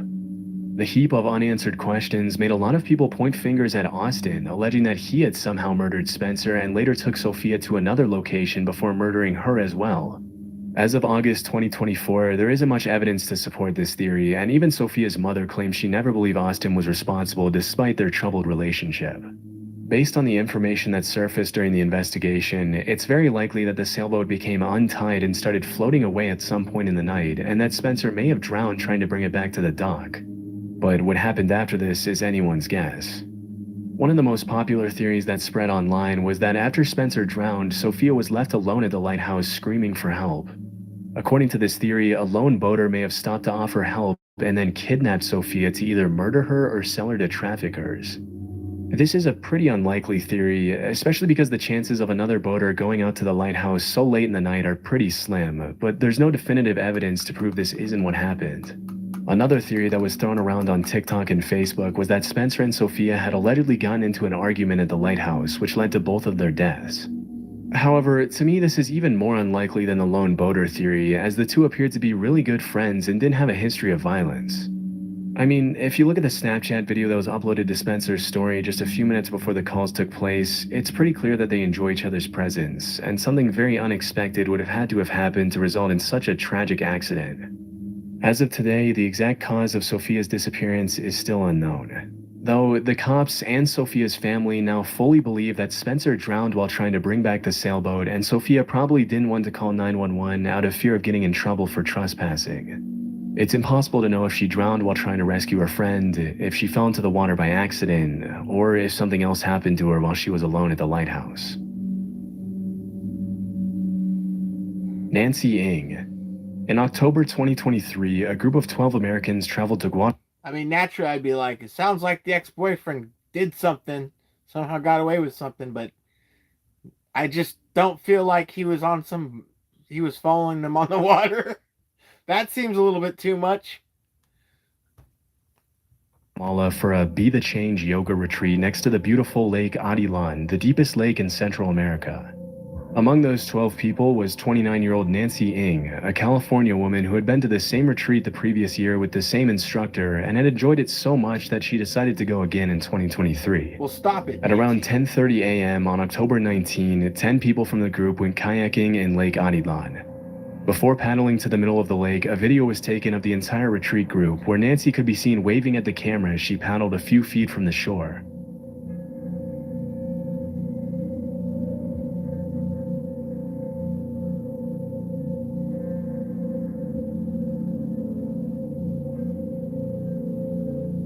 She seemed happy as she made her way to join the rest of the group, but sadly, this is footage of the last time Nancy was ever seen. After the video ended, everyone in the group paddled in separate directions, with Nancy kayaking toward the middle of the lake along with Christina Blazek, another woman from California. What happens next depends on who you ask, but according to the owners of the kayak rental company, the group came back from the excursion a few minutes later, with a lot of them looking pretty nervous and on edge. That's when they noticed the group had one less person. Nancy hadn't come back. Strangely, nobody in the group seemed to want to talk to the owners. As per the owner's testimony, the retreat goers went home as quickly as they could, failing to even pay for the kayaks or provide an explanation as to what happened to Nancy. According to witnesses, Christina Blazek looked visibly shaken and had to be calmed down by the rest of the group as they made their way back home. This is where things start to get a little weird. Even though the group wasn't scheduled to go back to the US for a few more days, they all pushed up their departure and went back home just 8 hours after the excursion. According to Eduardo Ramad, the organizer of the Be the Change retreat, the group immediately reported the disappearance to the Guatemalan police. But according to the cops themselves, the group took almost 24 hours to notify them that Nancy had gone missing. Strangely, when Eduardo first notified Nancy's family of the incident, he didn't specify that Nancy had gone missing in the lake. Instead, he tried to get away with vaguely implying that she wasn't coming back, which led Nancy's family to initially believe that she was planning on permanently relocating to Guatemala. By that time, the Guatemalan police had already launched a search for Nancy, but after 72 hours, the search was suspended, leaving Nancy's family to fund the rest of the investigation themselves. While all of this was happening, Nancy's family tried to reach out to Christina Blazek, as she was allegedly the last person who saw Nancy missing. But she refused to talk to the family and took an entire month to give her statement through her lawyer once she was back in the US. Damn. According to Christina, she and Nancy had crossed paths at the deepest part of the lake as they were about to head back to the shore. Out of nowhere, Nancy decided to hop out of the kayak to go for a swim. The water was pretty rough, and Lake Atitlan is over 1,000 feet deep, which is why Christina allegedly cautioned Nancy against going in the water. But based on Christina's statement, Nancy didn't listen to her and jumped off her kayak at the deepest part of the lake, leaving her kayak to float away in the strong current. Sensing that Nancy was about to be in serious trouble, Christina paddled as hard as she could to retrieve the kayak and bring it back to her, but by the time she got back to where her friend was swimming, Nancy was gone. Refusing to put herself in danger to rescue Nancy, who was now submerged under the strong currents of Lake Atitlan, Christina reportedly paddled back to the shore screaming for help, but by the time she made it back, it was too late. Strangely, the Guatemalan police said Christina gave them her statement about the incident and was very forthcoming with them, but when Nancy's family reached out to the Guatemalan authorities, they couldn't find any records of Christina's statement on their files. At this time, allegations started being thrown around that Nancy had never been offered a life jacket before she went on her kayak. But the owners of the kayak rental company went on record to clarify that that was completely false, and that the only reason Nancy could be seen without a life jacket in the video was that she decided not to take one. Because Christina refused to talk to the victim's family, they took matters into their own hands and did something that was honestly pretty messed up. They revealed Christina's name publicly and accused her of withholding information from them. As soon as they did that, Christina started receiving death threats from people all over the world. The case garnered a ton of attention on TikTok and Facebook, with dozens of internet sleuths leaking Christina's address and cell phone to threaten her and make her life a living nightmare. As the case gained more and more traction online, some of the wildest theories started to get thrown around, with many people alleging that Nancy had been murdered by her retreat group in a cult sacrifice or as a part of an elaborate hate crime on account of Nancy's Asian descent. What's really strange about this case is how different everyone's testimony is about how the group acted when they realized Nancy was missing. If they had acted a little more transparently, it honestly wouldn't be too hard to believe that everything Christina said was true, but because they acted so shady and stayed silent for so long after the incident, it's understandable why everyone on the internet accused them of hiding something. As of today, many witnesses still haven't given their statements, and there are even allegations that the group bribed the Guatemalan police to let them leave the country early, but there's no definitive proof that this really happened. My personal opinion is that Christina is probably telling the truth and that the group most likely didn't have anything to do with Nancy's death. I'm not justifying the way they acted, but to a certain extent, it's understandable that they'd be nervous after the incident, considering that they were in a foreign country where they didn't speak the language and didn't know how the police would react to Christina's version of the events. Still, their suspicious behavior leaves a lot of room for doubt. Hopefully, more information will continue to surface on Nancy's disappearance, but for the time being, this case will have to remain a mystery. I actually fully agree. It sounds like Christina told the truth of what happened, and I think that they just got at that. One of them died. They're like, we don't know how they're gonna. What if they throw us in jail? This is Guatemala. This is a shithole. Let's get back to America. I think that's what happened. Patricia Meehan. On April 20th, 1989, a woman named Peggy Bueller drove down a dark country road near a small town in Montana named Circle. Suddenly, she saw a woman driving in her lane on the wrong side of the road, heading straight toward her at a pretty high speed. Peggy swerved and was fortunately able to avoid crashing head-on. We're gonna wind this. This one started off as a high-speed chase. Toward her at a Peggy Bueller. Patricia Meehan's case will have to remain a mystery. Patricia Meehan. On April 20th, 1989, a woman named Peggy Bueller drove down a dark country road near a small town in Montana named Circle. Suddenly, she saw a woman driving in her lane on the wrong side of the road, heading straight toward her at a pretty high speed. Peggy swerved and was fortunately able to avoid crashing head-on. Unfortunately, Carol White, the woman in the car behind Peggy, wasn't as fortunate. Carol had witnessed the near miss just seconds earlier and had attempted to swerve out of the way as well, but was struck head-on by the woman driving the wrong way. Shocked from the crash and understandably a little dazed, Carol stepped out of the car and tried to find the woman who had caused the accident. A few seconds later, a blonde woman in her mid-30s crawled out of her wrecked vehicle and stood on the side of the road. According to Carol, the woman didn't say anything. She just stared at her with a blank expression. Shortly after, Peggy Bueller looped back around to make sure everyone was okay after the accident, and that's when she saw the blonde woman climb over a fence running parallel to the highway. In her witness statement, Peggy said, "As I looked out across the accident, I noticed someone on the other side of the fence, standing there like a spectator, not like it had happened to her." By the time the cops arrived, the blonde woman was gone, but they managed to identify her thanks to her license plates as 38-year-old Patricia Meehan, a resident of Bozeman, Montana, where she worked as a rancher in the summer. For 5 days, the police combed the area with dogs and helicopters, but found no signs of Patricia, only a series of footprints about a mile away from the crash site that eventually disappeared. According to police reports, Patricia had been on her way to her parents' house in Pittsburgh before the crash. Interestingly, the cops later found that Patricia had spoken to her parents on the day before the crash and had told them that she was under a lot of stress and wanted to move back in with them for a while. Because Patricia was a pretty stable woman and didn't have any problems with alcohol or drugs, her parents were caught off guard at the request, but accepted under the conditions that she see a therapist before moving back in with them. So, before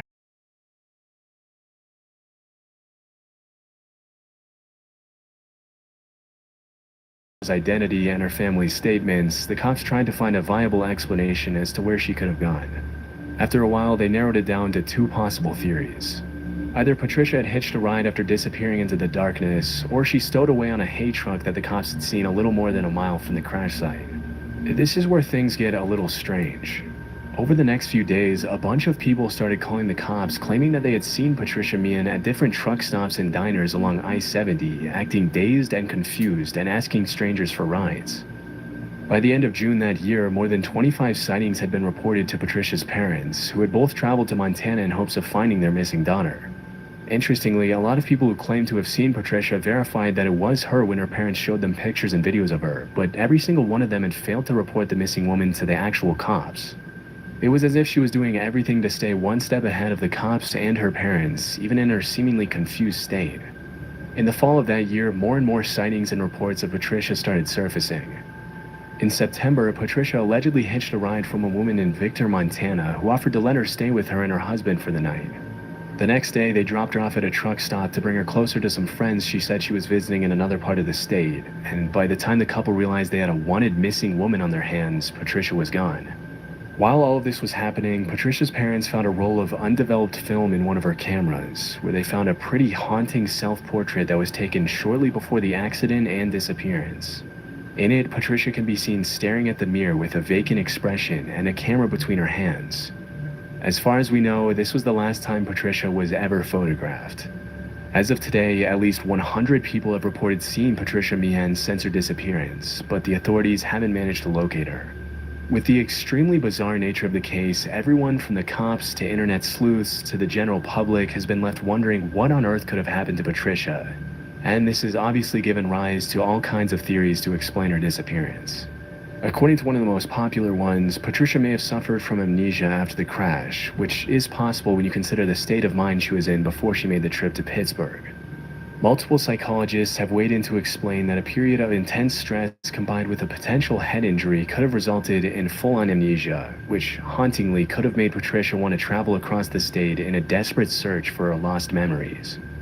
This would explain her dazed and confused behavior, but doesn't explain how she managed to elude the authorities after over 100 people across the country allegedly saw her and interacted with her. One of the darker theories is that Patricia caused the accident on the road on purpose to take her own life, which explains why she would take a detour to Circle instead of taking a more direct route to Pittsburgh. Although this is definitely possible considering she was depressed, it begs the question of why she would schedule an appointment with a therapist in Pittsburgh if she was planning on taking her own life just a few hours later. According to other sources, Patricia may never have hitched a ride from anyone and potentially just wandered off into the woods before drowning in a nearby body of water. This would be extremely strange considering that so many people pretty much swore on their lives that they had seen the exact woman in the pictures Patricia's parents showed them.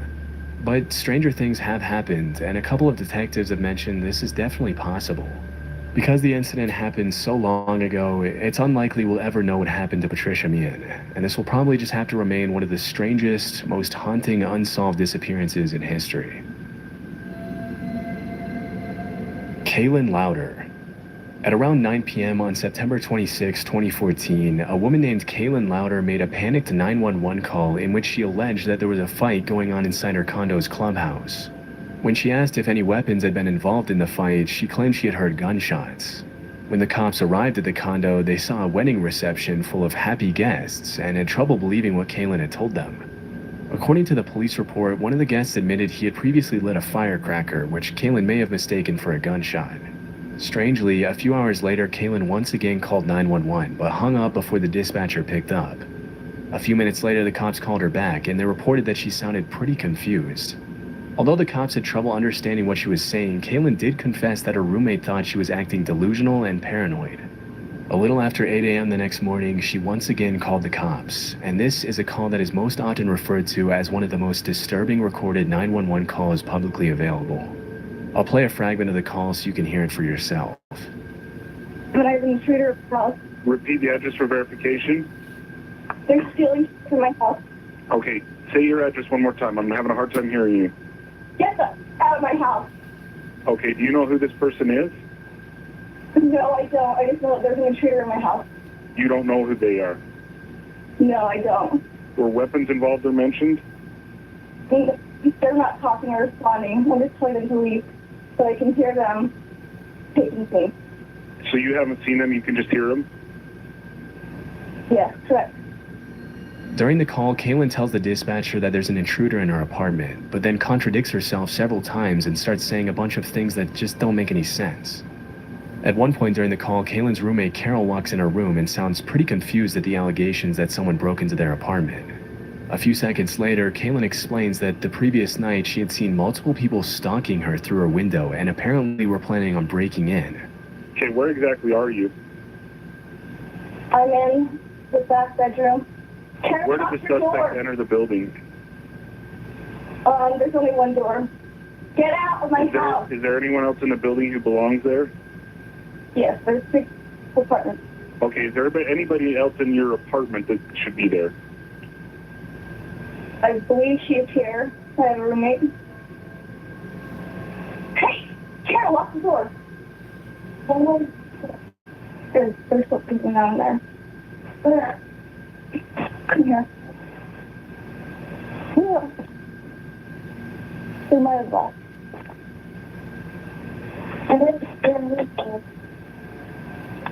Okay, what's going on now? They've left now? Yeah, so I'm just going to look and see if anything's been taken. Someone opened the door, and I heard them come in. Don't do that, Carol. The door's still locked. It's locked. They must have a key or something. Because when I took the dog out, I heard people talking. And there was people last night, like, sitting outside the window. And so they, like, were scoping us out or something. Why is the door still locked? Well, I can't explain that, but I heard, like, 2 people talking. Strangely, Carol points out that the door to the apartment is still locked and has been locked all morning, which would obviously make it impossible for someone to break in, but Kaylin still sounds pretty upset and convinced that there was an intruder in the apartment. Even though it was relatively clear from the call that there hadn't been a break-in, the cops still went to Kaylin's residence to make sure she was okay, and once there, they confirmed that there were no signs someone had broken in. Later that day, at around 6 p.m., the condo's security cameras captured Kaylin outside of her apartment, walking barefoot in the rain toward a little creek close to the condo entrance. The footage shows her carrying her dog as she walks back to her apartment from the creek. It's unclear if she's talking to herself or to her dog in the footage, but her behavior definitely seems a little bit off.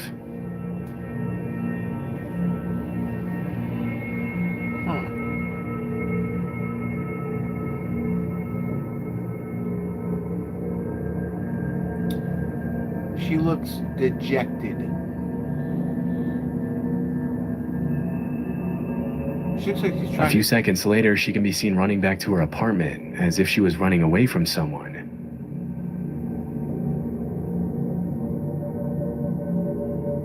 It looks like she's trying to, like, let her dog go in the forest. Tragically, that video was the last time Kaylin was ever seen alive. Later that day, she went missing after leaving her phone, her dog, her shoes, and her wallet at home. During the investigation, her family revealed that she never left her dog Phyllis alone for more than an hour, even taking him along to special events such as weddings and graduations. From the start of the investigation, the cops alleged that Kaylin appeared to be mentally ill.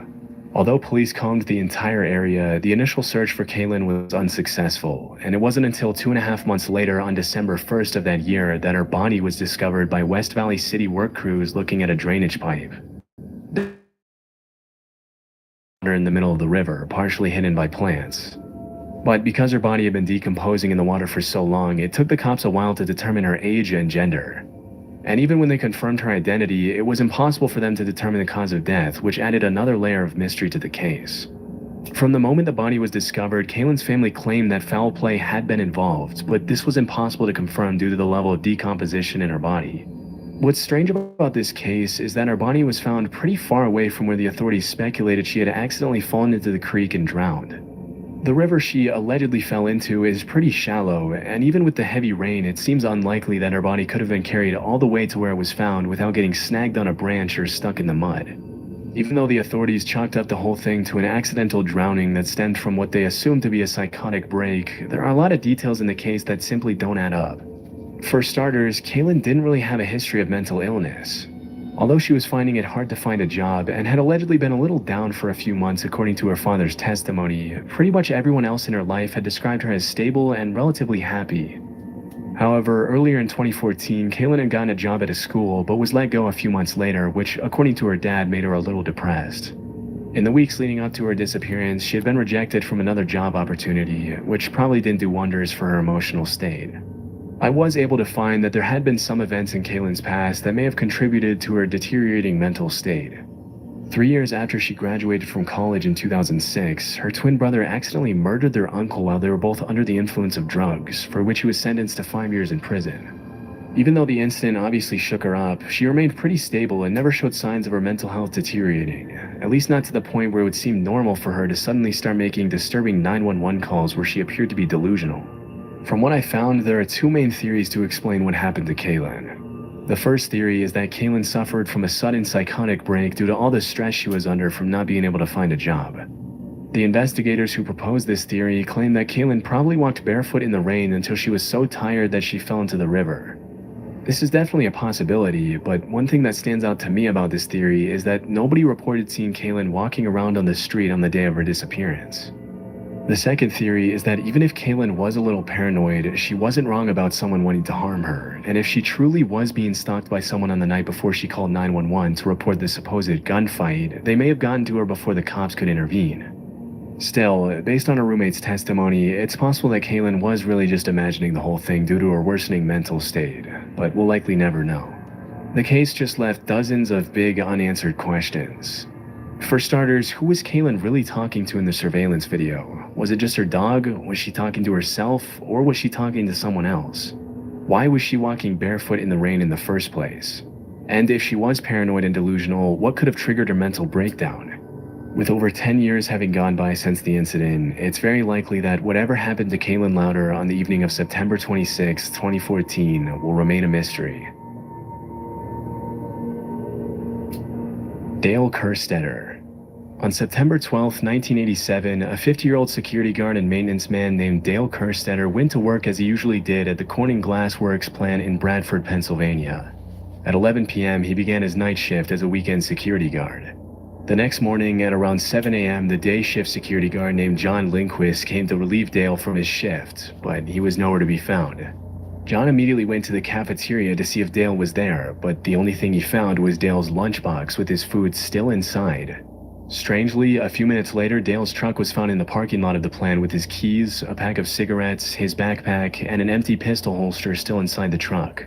Sensing something was wrong, the cops brought search dogs to the plant to find Dale. A few minutes later, the dogs traced Dale's scent to the second floor, where the plant's glass furnace was located, along with some pretty valuable platinum pipes. This was pretty strange considering that Dale rarely went to that part of the building and had no business going near the pipes. That's when the plant manager decided to check the security footage from the night before, and what he found was pretty disturbing. The footage you're seeing now is the original footage of the incident, which is now extremely grainy due to the slow deterioration process of the old footage, and it's pretty much useless for the purposes of this video. The video you're about to see is a reenactment of the footage, which is supposed to be perfectly accurate as per my research.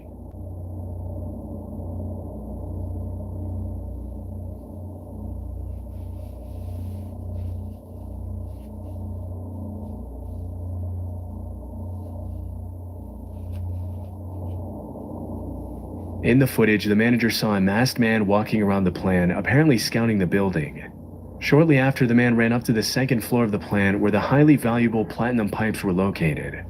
A few seconds after this, Dale can be seen speaking to the masked man while he appears to be coerced out of the room. And as the masked man drags him out of the room by the arm, Dale looks straight at the security camera.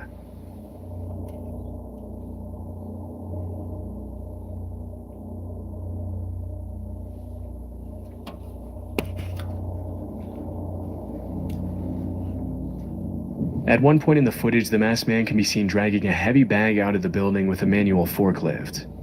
That night, $250,000 worth of platinum pipes were stolen from the plant, and Dale Kerstetter was never seen or heard from again. In the aftermath of the mysterious disappearance, several theories were brought up to explain whether Dale was an innocent victim or an inside man in the high-stakes robbery. According to Dale's family, it would have been extremely unlike him to participate in a crime like this because he just wasn't that type of guy.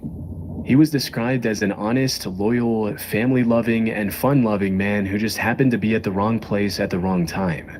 It's possible that Dale might have spotted the masked man at some point during his shift, and when he went to investigate, the man may have coerced him into cooperating and then murdered him. If this theory is to be believed, then the bag that the man was hauling out of the building with a forklift could have contained Dale's body along with the platinum pipes. But other employees at the plant seem to have a completely different opinion based on their experience of Dale. For starters, whoever removed the platinum from the tank was very familiar with the layout of the plant. They knew exactly where the most valuable materials in the plant were, as well as all the tools they would need to extract the platinum pipes from the tank and quickly exit the tank area.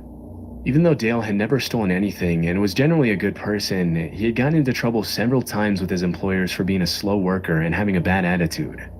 In the investigation, it was also revealed that Dale was around $40,000 in debt after being demoted from his job as a trade worker at the plant, which meant he not only needed money at the time of the robbery, but wasn't at all happy with his employers after he was forced to take a $7,000 pay cut. This led some people to believe that he may have been in on the crime, which would explain how the masked man knew his way around the plant so well. Still, his family claims he would have had several other legal ways of obtaining the money before resorting to a high-stakes, premeditated robbery and disappearance without a trace. One of the things that makes the disappearance so ambiguous is Dale's behavior in the security camera footage. For starters, it's hard to tell if he was truly being forced to walk out of the room with the man, or if he was just pretending to be coerced. And when he looks up at the camera, it's really anyone's guess if he was silently begging for help, or if he was performing a sort of gesture of defiance toward his former employers. To this day, it's unknown if Dale was murdered after being the unwilling witness of a crime, or if he was an inside man who left his entire family behind for money. Paris Catacombs lost footage. Oh, well, that was fascinating. I have no idea. If that video was like a 1-to-1 ratio recreation of what occurred, it looked like he was standing behind the guy in a fashion where you would hide a gun or a knife. You know, where you're trying to hide a weapon, and the guy was obviously aware there was cameras around. So I think the Dale guy was just looking up at the camera like, yes, I'm being abducted. There's someone coming and stealing shit. Like, I don't know. But then you get that $40,000 debt situation. Anyways, we completed that video. And I'm almost completed here. But we're going to start off with 2 hours of straight up internet horror. Whatever that means. Paris Catacombs lost footage. This footage of a man losing his way at over 300 feet below street level in the Paris Catacombs has deeply disturbed viewers since it emerged in the year 2000. The catacombs were originally used for limestone mining way back in the Roman era, but when cemeteries in Paris began to overflow in the late 18th century, the French government exhumed the bones and bodies from overcrowded cemeteries and buried them in the catacombs. Over time, the catacombs became a curiosity for locals and visitors looking to catch a glimpse of the more than 200 miles of tunnels that stored the remains of over 6 million people, and they were open to the public in 1809. Today, the catacombs are one of the most important tourist attractions in Paris, even though only about 1% of the network of tunnels is mapped and open to the public. Most of the tunnels are not structurally sound or safe enough for tourist activities, and it's actually illegal to access the unmapped parts of the catacombs.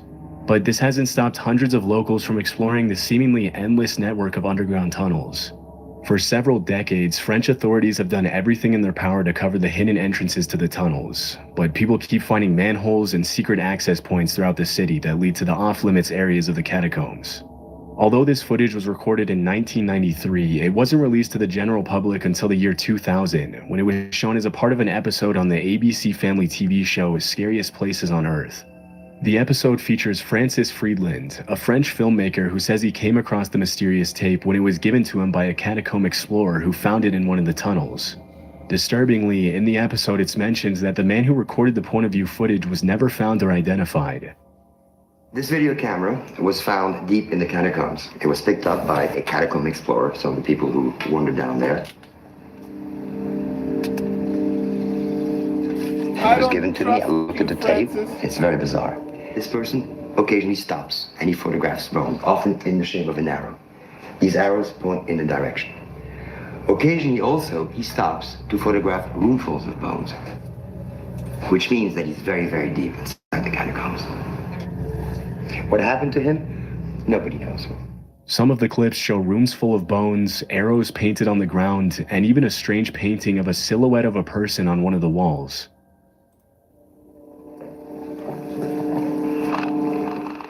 So basically, he's filming what he's seeing. Endless, very deep inside the catacombs. View shots, other than pictures of bones. Human bones. These were the poor Parisians who died over the last 1,000 years.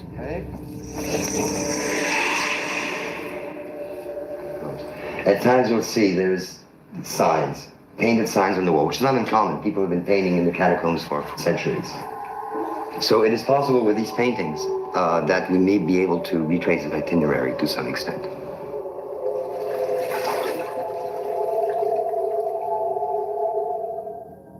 At one point in the footage, the man's breathing becomes faster and he begins to run, as if he was trying to get away from someone or something.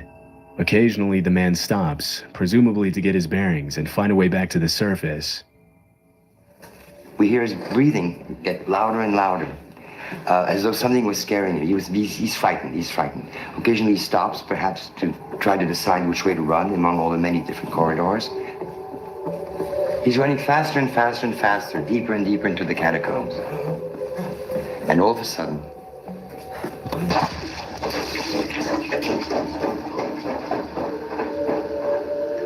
and he keeps rolling until it runs out of tape. As the footage progresses, he runs faster and faster, until suddenly he drops the camera on the ground, where it continues to film until the tape runs out. After analyzing the video, Friedland explained that the room's filled with disorganized heaps of bones, and the fact that there's little to no graffiti on the walls of the tunnel meant that the man who recorded it would have been extremely deep inside the catacombs. Determined to unravel the mystery of what had terrified the missing man, Francis Friedland ventures into the catacombs with his crew. After comparing the footage to what they were seeing inside the catacombs, Friedland and his crew estimated that the missing man had been exploring the tunnels at around 300 feet below street level. At that depth, if flashlights or other light sources malfunction or run out of battery, the chances of getting out are pretty much zero. At one point during the episode, the crew's flashlight batteries begin to run low, and Friedland decides to give up the search, but then realizes that getting out is going to be much more difficult than getting in. Suddenly, Francis spots the same painting on the wall from the original footage, and after walking through the tunnel, they find the same room full of bones from the video. Despite these discoveries, they couldn't find whatever had scared the explorer who recorded the footage, and in the end, Francis and his crew give up and decide to call off the search after spending 12 hours underground. After the episode was released, thousands of viewers took to online forums to discuss possible theories regarding the footage. One of the most widely accepted theories is that after losing his way and realizing that he was probably not going to make it out alive, the man panicked due to claustrophobia and began to run, not knowing what else to do. But this theory wouldn't explain why he would drop his camera, one of his only sources of light. This fueled the possibility that the man had seen another person inside the catacombs. In the last few decades, several catacomb explorers have reported being robbed while they were inside the tunnels. If the man unexpectedly saw another person so far below street level, he may have feared the worst, which would explain why he began to run and drop the camera. Another popular theory is that the man saw something else that scared him. Scientists have explained that when the wind blows through the cracks in the walls of the catacombs, it makes an extremely low frequency noise called infrasound, or as it's sometimes referred to, the ghost frequency. This sound is normally inaudible, but the extreme bass sound has been demonstrated to create a range of bizarre effects in humans, from chills to anxiety to extreme sorrow. The ghost frequency is also known to make the human eye vibrate slightly, which makes people see shadows out of the corner of their eye. And coupled with the strange sensations the frequency creates in people, it's not hard to see why the man could have thought he saw something down there with him. This is definitely a possibility, but other people think the footage was just staged by the producers of the show to creep people out. It's strange how only about a minute and a half of the original footage was released to the public, but in the episode, Francis Friedland claimed that the original footage was over 40 minutes long. And all we have is his word about how the footage was even found in the first place. It was never confirmed whether the footage was staged or not, but what we do know for sure is that it was recorded through... Alright. Let's watch Video Game Donkey. I'm ready. Micro's off the count again. That just sucked all the excitement out of the room. Now, I've played this game 7,300 times, so let's try one of their new bonus missions. There's 3 new bonus missions, so let's see like how they did with these. New purple grunt. Why is every character in every surface purple? The old Halo had colors. New Halo is just purple. Hello!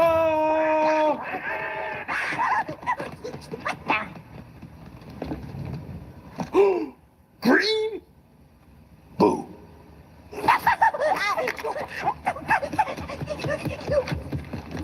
Why doesn't he shoot him? Oh god, the motion blur is no, I gotta turn that off. That is insane motion blur. No, that goes off. Alright, so here I am in Halo Purple. We're off to a bad start here with this Halo Purple. I don't know about this. Sergeant Dude! It's just funny music that plays. Been a while since I gotta take old Sophie out for a spin. Now you ready to get to it? Is he talking to me? Sergeant Dude. And done. You ready? Always. This gun is from Halo 2. They're messing up on this Halo, man. Don't feel bad for him. The Covenant believed that when you die, you're sent back to the original version of Halo. Now, how do I switch back to the old graphics, like Master Chief Collection? You can hit like a button and it switches back to the original graphics, right? Now I got the classic assault rifle. Let's take these guys out in the classic manner. With grenades and not the assault rifle. You can't sprint in Halo 1.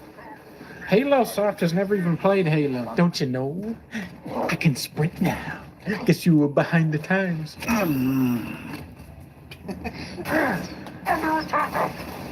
Stop rolling. Stop rolling. Dude, this is what the bosses in Dark Souls feel like. Oni's pocket hacker should suppress their internal alerts. Try aiming that weapon! I am aiming it right at you. Great to have you back, Johnson. Wait, that's how he came back after Halo 1. This is it, baby. Hold me. Why can't I pick this gun up? Give me that gun. They're doing Covenant training. They're having a sword battle. If you can dodge a grenade, you can dodge a sword. Pretty much the entire skill of this game is dodging grenades, so I'm actually doing a far better job preparing them.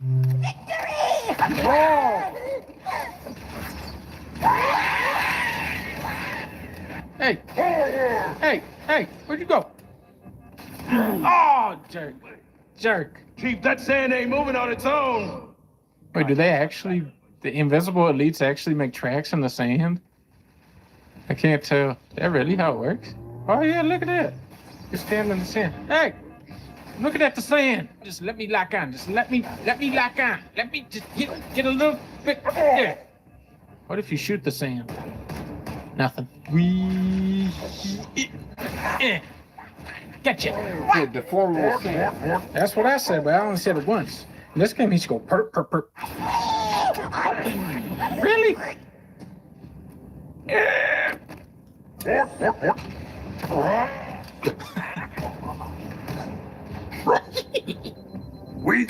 What's the next game that's gonna get his campaign evolved? Kung Fu Chaos or it's Cell Damage? Danger! Danger is my middle name. My first name is Remaster Chief. Shotgun. Yeah. I know a few folks who would kill to get a look at this tech. You're looking at one of them. Catch. If you can play Halo, you can play Madden. I'm now entering the purple room. That's what we call every room in this game. Touchdown. Good shooting. I feel like they move more than this in the actual gameplay. Are you not impressed with our work here? Well, it's definitely the most purple of all Halos. Is that what you call it? The tenacity of the Ungoi. Call it Grunt Moron. The cleverness of the Kigya. His name is Shield Guy, dummy. What's the name of Uncle Joe? Oh! Monkey! Monkey! Another monkey! You're dropping monkeys in! Too many monks! That is a funny joke, but now is not the time. You know how movies have deleted scenes and then you watch them and then you like understand, okay, I see why they cut that from the movie. This mission is like a deleted scene. I'm just gonna go play the old missions. You heard the lady. Move like you got a purpose. Why does he keep talking to the camera? I watched this movie with Leah and they kept talking to the camera like this too. Maybe Netflix is involved with this Halo and like they make you talk to the camera to be like TikTok or something. See you in the sequel. He's hot, pulling the pins. Man, I'm not hot. I'm frozen. Oh, that way is no good. Trust me, that way is not good. He never listens. This is the darkest lighting ever. This looks like a Doom level. This is like Silent Hill, Silent Cartographer. Fish tacos? Is it dunk chips? Perhaps I spoke too soon on this purple Doom Halo. Silent Cartographer. Just wanted to play some Doom music to see if you guys thought it was Doom.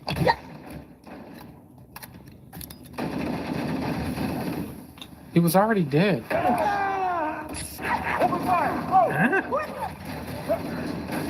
How are they shooting me through this door? What's going on?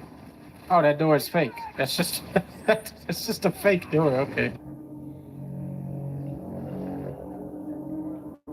Let's go meet up with Dr. Samuel Hayden. Hey, buddy, I'm on your side. That's what you want me to think. How can you be on my side if you're on that side? I'm gonna go ahead and turn this off because I'm getting sick of that too. The new Doom lighting does make enemies way harder to see, which kind of adds to the challenge of the game. Don't you dare die on us, Spartan! I already did, though. I feel like I'm cheating now that I turned off the screen shake. I'm just sitting back here sniping everybody with an assault rifle. We're gonna make it, aren't we, sir? I don't want to die out here. Don't worry, maybe they changed what happens to you in the remaster. Maybe those guys had parachutes. Alert! Covenant dropship inbound. They'll never look for a robot under a waterfall. Did they walk away now? Oh. Okay, this part definitely looks better than the old Xbox one from 100 years ago. We should evacuate the area and find other survivors. I disagree. I think we should look at the flower graphics for the next 30 minutes. Good to see you, my old friend. Warning, I have detected multiple Covenant dropships on...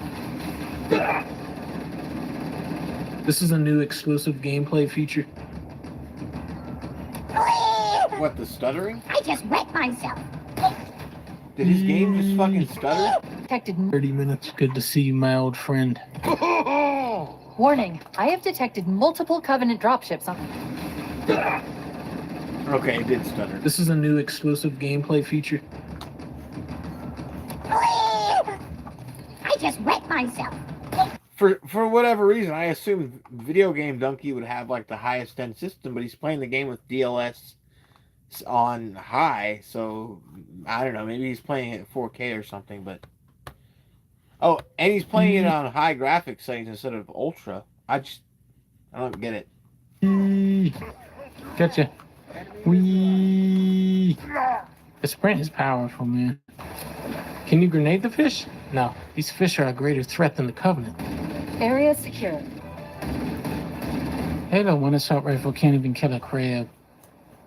Why are the waves coming out of the sand into a rock? That's not right. This part looks amazing. Just don't look too close at some parts that they don't want you to see. Bellhammer, we need you to disengage your warthog. Drop that warthog right down. I can drive myself. I hate walking. Let's get this show on the road. Let's go. What's he doing? Let's get this show on the road. I hate walking. Let's go. That's not walking. The left. What the hell? That's the sniper sound effect? No. Covenant are gonna hear that and start laughing.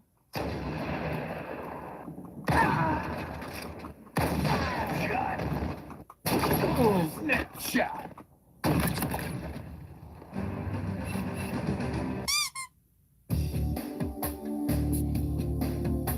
Man, the Halo remake is a fucking abomination from hell. And everyone who got it and doesn't like it isn't getting exactly what they deserved.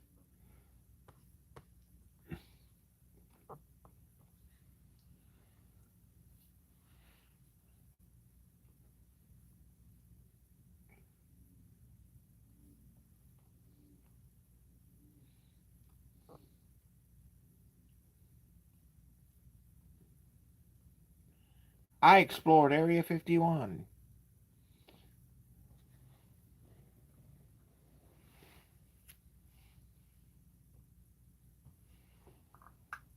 Spider-Man, Brand New Day, a great movie hiding inside the skin of a much larger, boring movie that really thinks it's deep while being as shallow as a duck's backside. Let me explain. Now, we're going to start off with no spoilers, and I will give a spoiler warning when I start talking about the actual events. But this is a film where I'll need to go into the events to explain my problems with the movie. Before release, we had a whole range of critics' reviews that all agreed with the same issues with the movie, and it just seemed to come down to how much it affects you personally. For me, I think the closest to my opinion is Varieties. Returns in a mature but arduous adventure that, for all its good action, is trying too hard. Become a crime-fighting loner facing off a girlfriend who doesn't remember him and a villain that's too nice. Could you work out which two of those three caused me an issue? Because actually, that crime-fighting loner segment is easily the strongest thing in the movie. As many have said, the action in this is great, the web swinging is great, and a lot of the combat scenes, especially when he's fighting multiple opponents, it's done really well. If you like the video games, you'll love those action sequences, and they do give that sense of power fantasy. Any gamer will know one of the best moments in a game is where you've worked out everything and you just dominate everybody. The feeling of being overpowered in a video game is just great and satisfying, and you do get that in parts of this movie. I wish we got them more, but still. And the quality in this combat carries through, along with everyone that he fights either alongside or against. It's already been revealed that Scorpion, the Hulk, the Punisher are all in this movie, and while Mark Ruffalo annoys me because he's Mark Ruffalo, he's not a problem in this movie, and a lot of the time he's done spent as a Hulk anyway, so he doesn't really look like Mark Ruffalo in the first place. In fact, I like to think of the Hulk as this is what Mark Ruffalo would look like if he had testosterone. The Punisher in this is also good. Underused, I would say, although it's difficult to know how they could use him more. There is a bit of a farcical scene in the movie, but they kind of point that out as you go through, so I think they get away with it. What I mean by underused is actually thematically rather than action-wise. But I'll get into that later on, because that's kind of an ongoing theme with this movie, that whenever we get into the themes of the movie, they really think they're being deep. They really do. They think this is all complex and dramatic and something that really gets you interested in.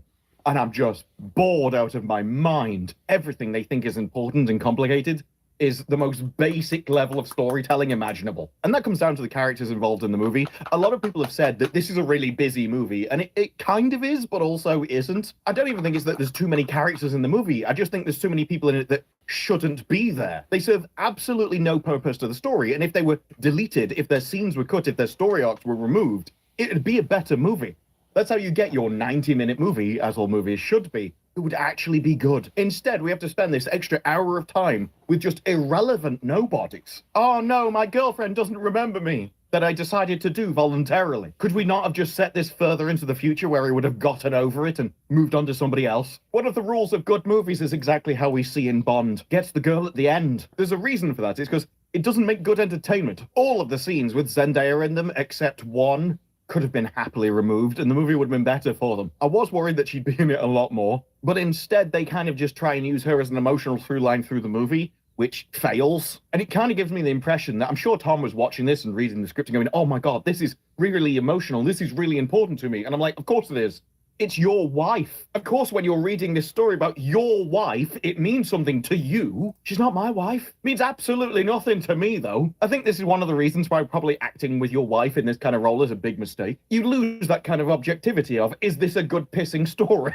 Do we actually need this storyline? Or actually, when we wiped his memory of her, would that have been a great excuse just to move on? This is the same for a lot of the side characters. Like, there's so many people in here which don't need to be in the movie and really give the distinction of, yeah, so I'm in here because we've counted up the number of characters and the amount of minutes on screen for diversity characters, and quite frankly, there isn't enough of them. So we could have had a much tighter movie, but instead we've got a random policewoman that just gets on the phone for absolutely no reason whatsoever. She serves literally zero purpose in the movie. She does nothing in the movie. The only reason she exists is to be on the phone and go, oh, you know, my kids like you, they do. When I was covering the reviews and people mentioned it, it sounds like the Ministry of Ungentlemanly Warfare, where there was just a side story for no reason whatsoever that ruined the movie. Or Beekeeper, where there was a load of police scenes for no reason whatsoever. I've got to be honest, in that regard, this movie is worse. At least then it played into the story at least a little bit. If you removed her from this, nothing would change. Same for another character reveal, which is in the bath. Again,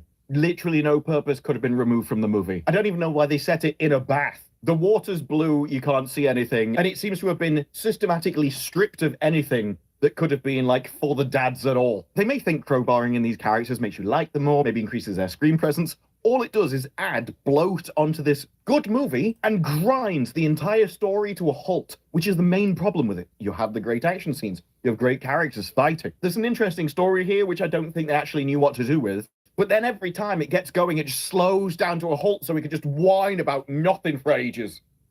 And I know the people as are writing script go, no, this is the main part of the movie. We just got to get through the action scene so we can get to the main feelings of it all. And they needed someone as an executive to come over and just overrule them. Like, what are you doing? You can basically cut this movie into two sections. You have Spider-Man doing the Spider-Man stuff and everybody else. It means that any scene that isn't Spider-Man, the Hulk, Punisher, and the various problems he has to solve is just like a lead weight dragging everything down. That's why the start of the movie is great. It's Spider-Man doing Spider-Man stuff. And then over time, as he starts meeting the side characters, it's like, oh, please, can we sort this out again? Then the villain presents itself. You have more great scenes. There's a bit of mystery added in. The problem is that the more you find out about the movie, the worse it gets. And so what you have in the movie is sort of these great sections, these great scenes, where the problem with the movie is really the connective tissue between them all. And I think that's where the difference of opinion about this movie will land, what you think of that connective tissue. Because I'm sure there's going to be people out there that love it. It's going to really speak to them. They see themselves in it, or they find it important, and they're going to love the movie. But if you're not keen on those segments, oh, they drag. And you just find yourself begging for them to be over so you can get back to the good bit. They don't ruin the movie for me. It's still a good movie. It's just not a great movie. There was things you could cut, a place you could end where I think you'd have a far better movie. And instead, it just really outstays its welcome. To the point where by the end of this movie and how they finish the villain, not a fan. That's probably the weakest part of the movie for me, even beyond all the other crap, is how they handle the ending for the villain. What I will say, though, if you really liked MJ in previous movies and you think they're great movies as it is, you will like this one. It is generally more of the same. Just the themes of it for me are very modern. And this is one of the weaknesses that I think is of the movie. So essentially, when you're doing a Spider-Man movie, you want him as the main character. He should be the main focus. And so anything else you bring into that movie should serve a purpose. That means that you are going to end up with a really interesting dynamic if you have Spider-Man and the Punisher Because these people have like opposite polar moralities, right? So Spider-Man is your friendly neighborhood Spider-Man. He's like, I want to save everybody. I'm not going to be throwing villains off roofs. Punisher just shoots them in the face, as they deserve. You would assume that this contrasting worldview is why you'd bring him into the movie. Why else would you bring him into the movie? Surely you're not going to just bring him into the movie so you've got a different toy that you can smash together. No, that's why they do it. That's what I mean about they think they're being deep because they're talking about Zendaya's feelings, when actually all of the really interesting stuff that you could have had with the pieces, you don't do. They try. They do try. Clearly not the right people for that, though. And in fact, glossed over, shall we say, for this.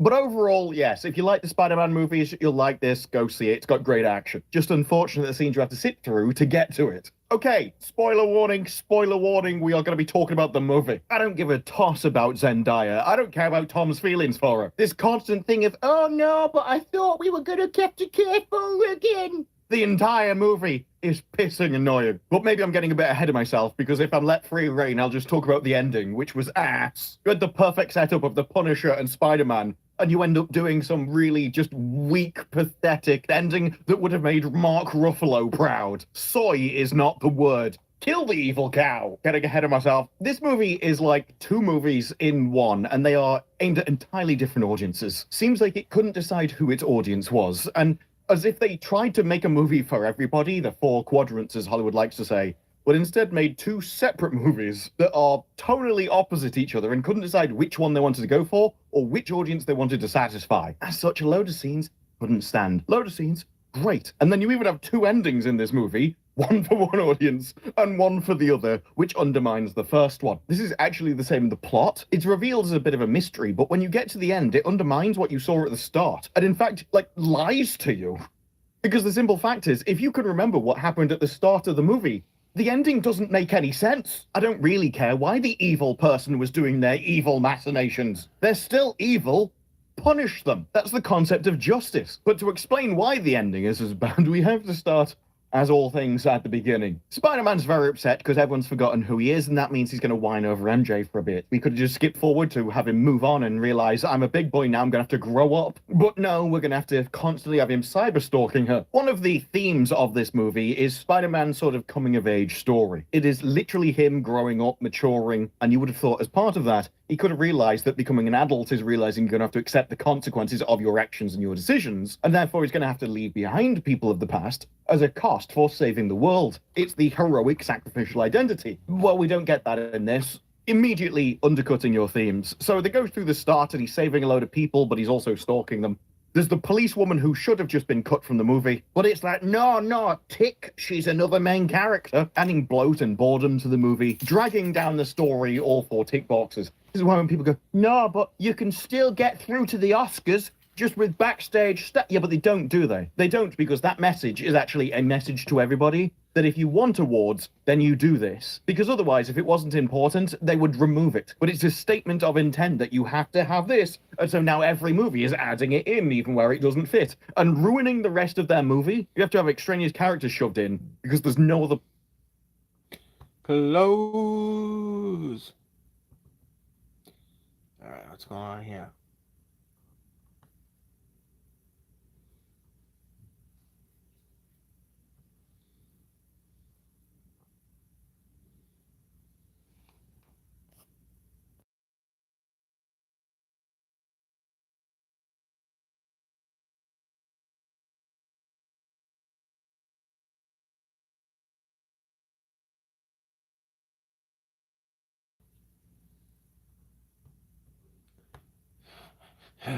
Click. There we go.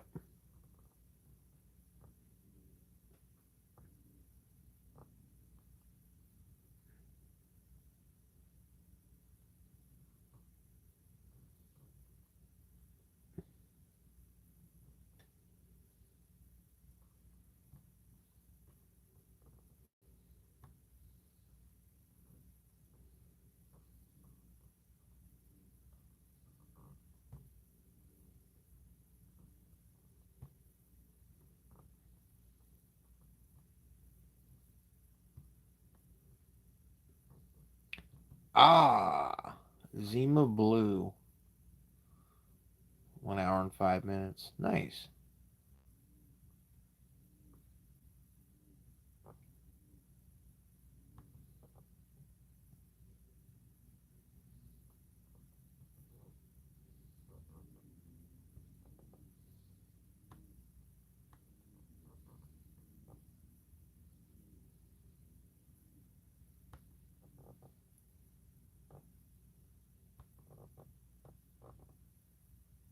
Huh. Okay.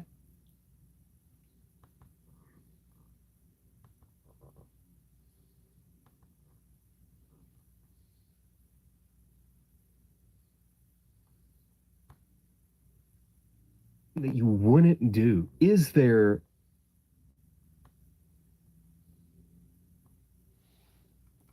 Okay, here we go. How far are you willing to go to protect and save the ones you love? Is there a limit? Is there anything that you wouldn't do? Is there such thing as going too far? So many questions, so many lies, and so many more twists wait for us in The Village. But before we go to see just how good this twist really is, if you've been here before and you're not subscribed, what are you doing? The button's right down there and it's free, and it lets me know that you want to continue to see videos like this. And also, I have a second channel, just go subscribe to it. There's videos that I put up there sometimes. Thank you, and with that, we can get right into one of the saddest ways to open a movie, with August Nicholson burying his son, Daniel, who we can see was only 6 or 7 when he passed, according to his tombstone, and that the year is 1897 here in the village. And knowing the point of the film makes this whole opening scene that much more impactful, because the original elders that settled here in the village left the towns in order to protect themselves and their families, and yet we open with the tragedy of a father burying his son. Did we make the right decision to settle here? A question that will stand throughout the entire film and will ultimately be left up to each person to answer, because it's clear that this is already a difficult question. But I love the way that Mr. Edward Walker sums up the heavy feelings that everyone has in this moment by saying we are grateful for the time that we have been given, as he then sits and everyone begins eating, just as something off in the distance lets out a haunting howl, and they all stop, including a young Jesse Eisenberg at the end of the table, here in his 3rd film, long before he ever became a wizard. But as he and everyone else is quietly staring off into the forbidden woods, there is an exception with Noah Percy, who at first stands clapping and laughing because of the sound, taking a minute for it to sink in that it's not a good thing. Noah here has an unspecified learning disability and is played perfectly by Adrian Brody. And I can't imagine anyone else being able to play this character the way that he does and the way that the film needs. But it's after the meal that we then see everybody going about their normal day, until there's 2 girls sweeping off their front porch, and they notice a red flower growing beside it. They quickly stop, run over, pluck it, and bury it in the yard before going back to their work like nothing happened. And that's because red is known as the bad color. Nobody wears it, nobody's supposed to be near it, and it's also said to attract those we don't speak of, which were the ones that made those noises off in the forbidden woods during the meal. They are also the reason that there are watchtowers around the perimeter of the village, but those we don't speak of have not breached our borders for many years. No one is allowed to enter into the forbidden woods, because that is those we don't speak of's domain, and they are not to enter into the village. This is the main rule that everyone is taught from the time that they're really young, and it's a way to keep everyone safe. But there are some that seem to think that there should be times when they set this rule aside. Lucius here believes that there may be some medications that could really benefit the community, and since little Daniel passed away, it's been on his mind that there might have been something more that could have been done, as well as maybe some medications that could even help Noah Percy. The elders, however, don't give Lucius an answer right now. Instead, it's not yet, let us speak about it so we can decide what would be best for the community. But for now, they also have another problem. There's dead animals that have been skinned that are now popping up around the village. They think maybe it's a coyote or a wolf that is suffering from madness. No one is sure, but we do not believe our boundary has been breached. Everyone is worried about this new problem, some more than others, because Kitty Walker is too busy being in love. Even though she hasn't actually spoken to the guy that she's in love with, after clearing everything with her father, she then goes to confess her love to Lucius. Lucius doesn't feel the same way. But at least Kitty has her younger sister Ivy to help her get over this heartbreak, and Ivy may be blind, but she does get around this town really well, even being the one who is supposed to put Noah into the quiet room when he gets caught fighting again, but instead they decide to make a deal. No hitting. No hitting. After a quick race out to Resting Rock, they find Lucius, who's just chilling eating some bread, where not only does Ivy tell him about Kitty crying so much, but she full-on calls him out. As Ivy Resting Rock, they find Lucius, who's just chilling eating some bread, where not only does Ivy tell him about Kitty crying so much, but she full-on calls him out about liking her instead. And before he even has time to respond, Noah returns from running off for a moment to put some berries into Ivy's hand. They are red berries, the bad color, but not any kind of berries that grow within the village, leading Lucius to once again speaking before the elders to get permission to go to the towns to get medicine, because he believes that Noah has been going into the Forbidden Woods for a while now, but has been unbothered by those we don't speak of because of his innocence. Again, though, we don't hear their answer to his request,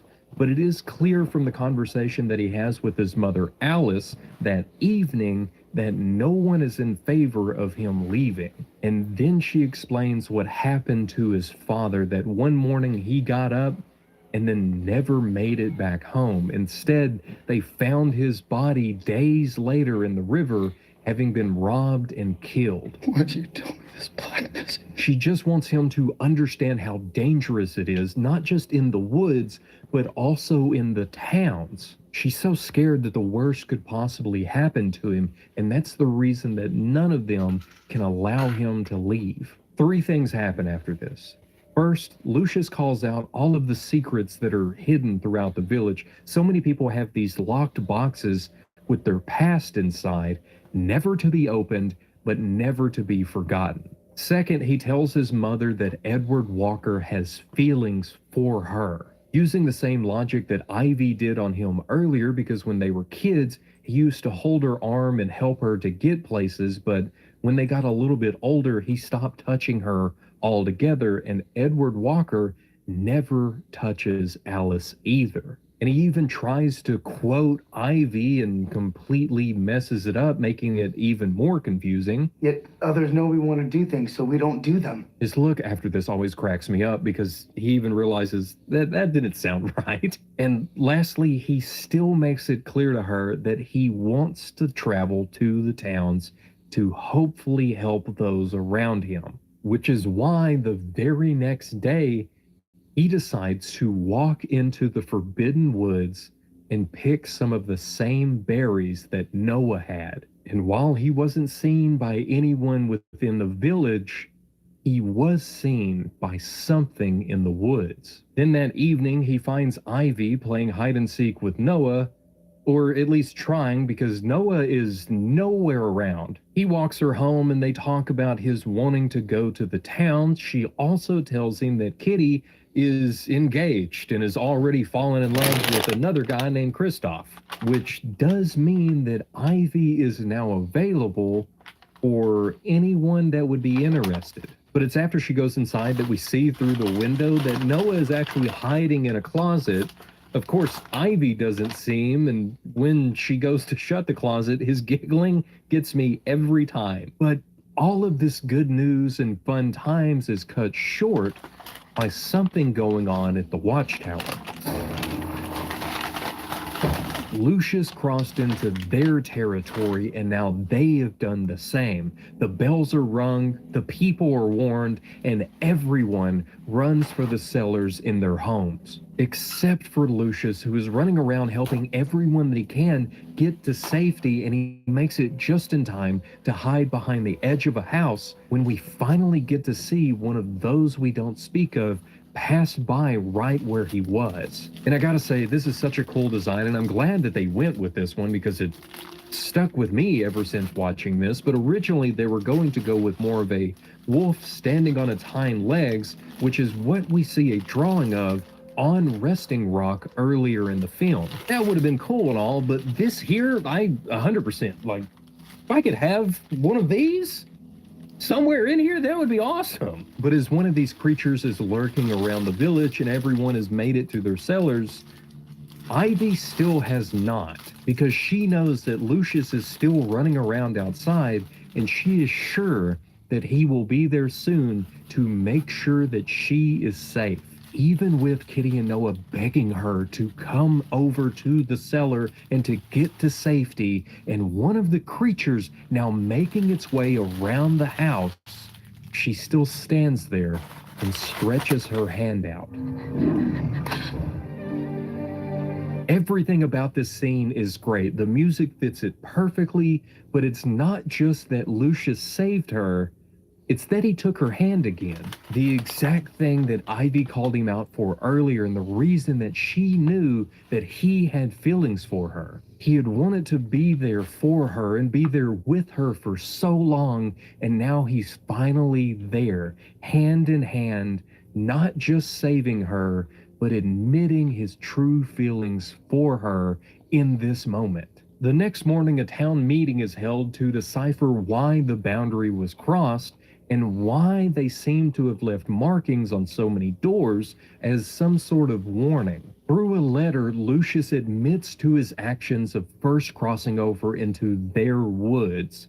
And instead of the town rising up and grabbing him and casting him out or anything like that, Mr. Walker gets up, slowly makes his way to Lucius at the back of the room and says, "You are fearless in a way that I shall never know." A bit of time passes and we pick back up on the wedding day between Kitty and Kristoff. Everyone is gathered again for another big meal and the mood is much better this time, but once again Mr. Edward Walker stands and says we are grateful for the time we have been given. But we also see an offering of sorts that is being presented to those we don't speak of by the people of the village by throwing half of a pig onto a big rock. We're not sure how often this practice is done, but what we do know is those we don't speak of will be eating pretty good. It's after this and after the meal that we find Ivy sitting with Miss Clack, and she tells her about her older sister that she also had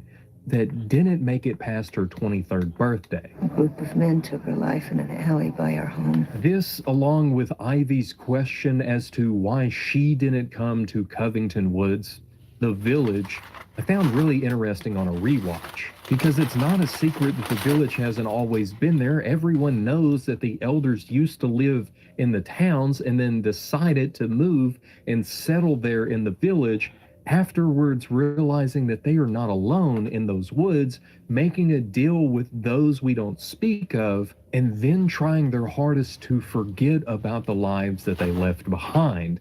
The only real secret here is just how dangerous the towns were. And it's this revelation for Ivy that leads to this moment.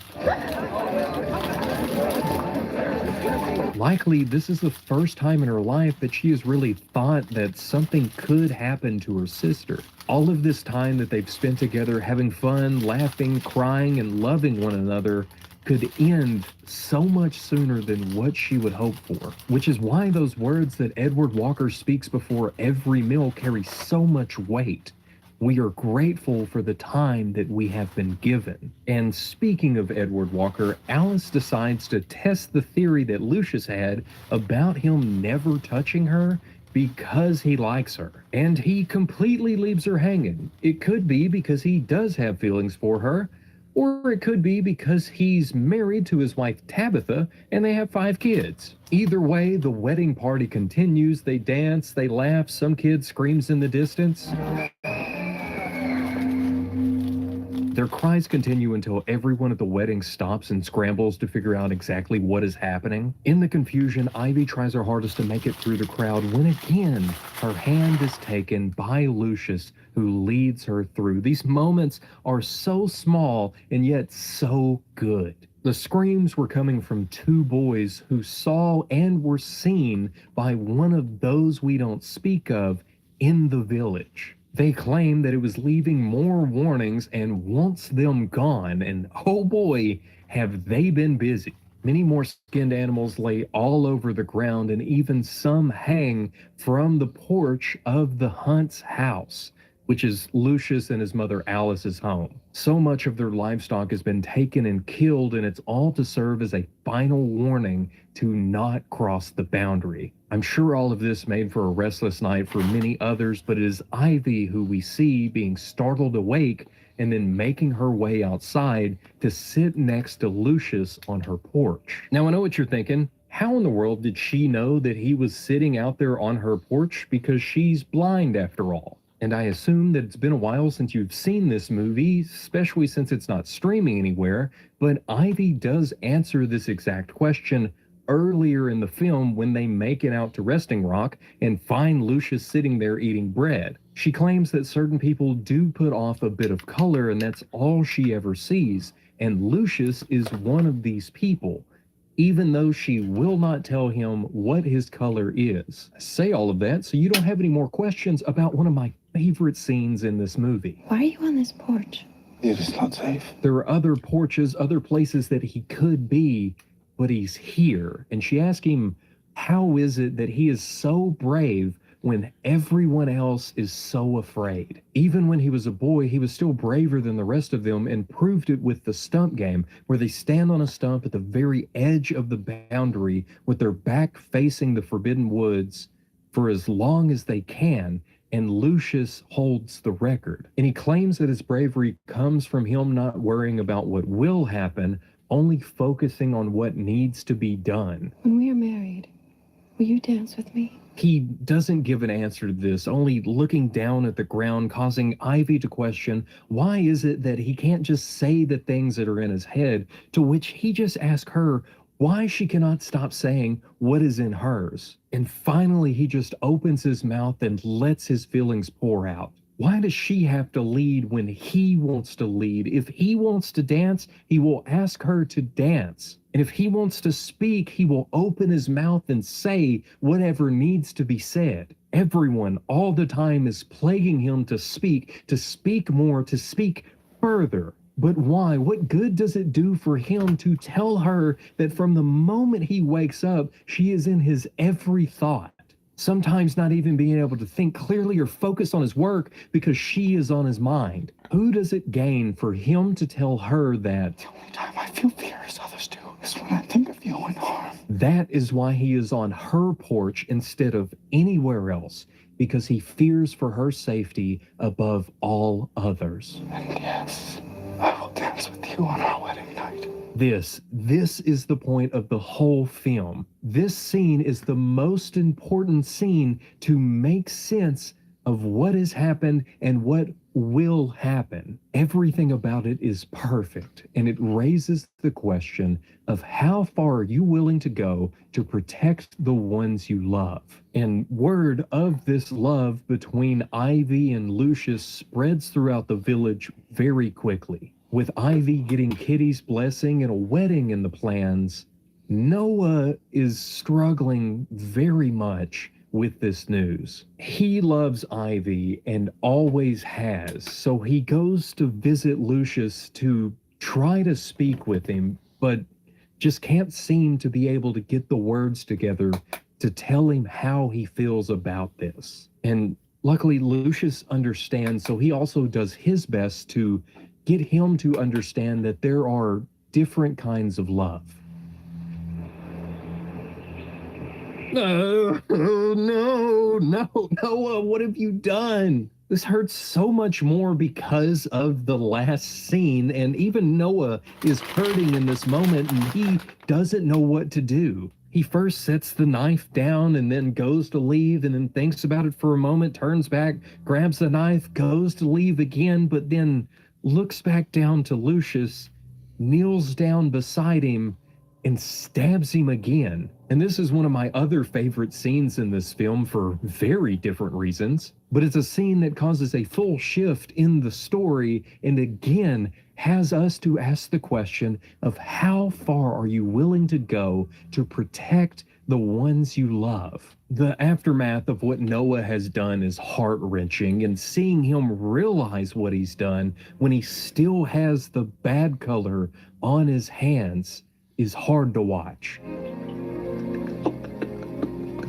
Along with everybody else trying to figure out what happened, the elders are told everyone in town is scrambling to figure out whose blood is Noah covered in. Ivy making her way straight to Lucius's house, her standing in his doorway screaming for him to answer her, and not even making a noise when she stumbles over his body. Falling to the ground and grabbing onto him, others realize what has happened, and as her father enters into the room, she tells him that she can no longer see his color. He tries to pull her away, but how can she leave him? Not when they were supposed to dance on their wedding night.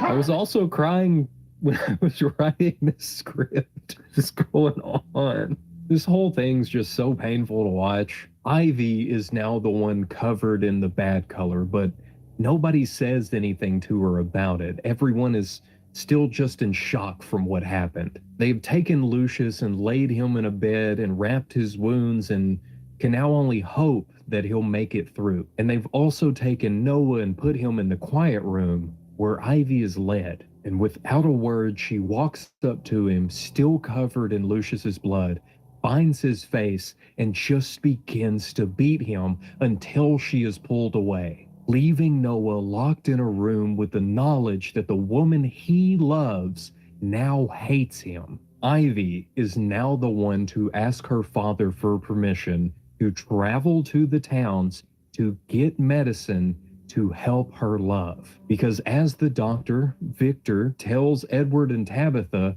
he has an infection and there's not much more that they can do. If there were no limitations, what could be done? Victor and Tabitha understand but don't believe what he is getting at, because the truth is, if they did have the right medicines, Lucius might just make it. Tabitha knows what Edward is thinking, but he cannot go back to the towns. Not him. He is one of the elders, and they have taken an oath to never return. The elders, him, has taken the oath. Are you listening to me?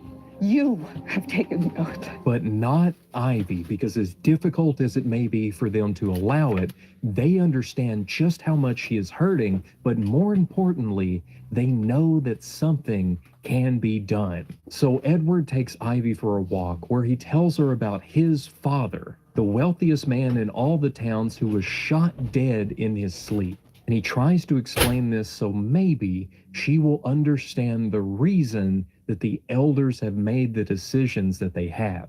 Taking her without the permission of any of the other elders to the shed that should not be used, he tells her, Do your very best not to scream. What? Afterwards, we see her packing a bag, saying goodbye to Lucius, and setting off for the towns, leaving her father to be the one to tell the others. While she waits at Resting Rock, both Fenton, who is one of Lucius's friends, and her brother-in-law, Christoph, arrive to accompany her to the towns. But once they reach the edge of the Forbidden Woods, Christoph gets too scared and leaves them. And not long into the woods, Fenton becomes too scared and does the same, telling Ivy that those we don't speak of will allow her to pass because she can't see them and her intentions are pure, but him they will definitely kill, which means that Ivy must now make this journey by herself. But first, we see what happened in the shed.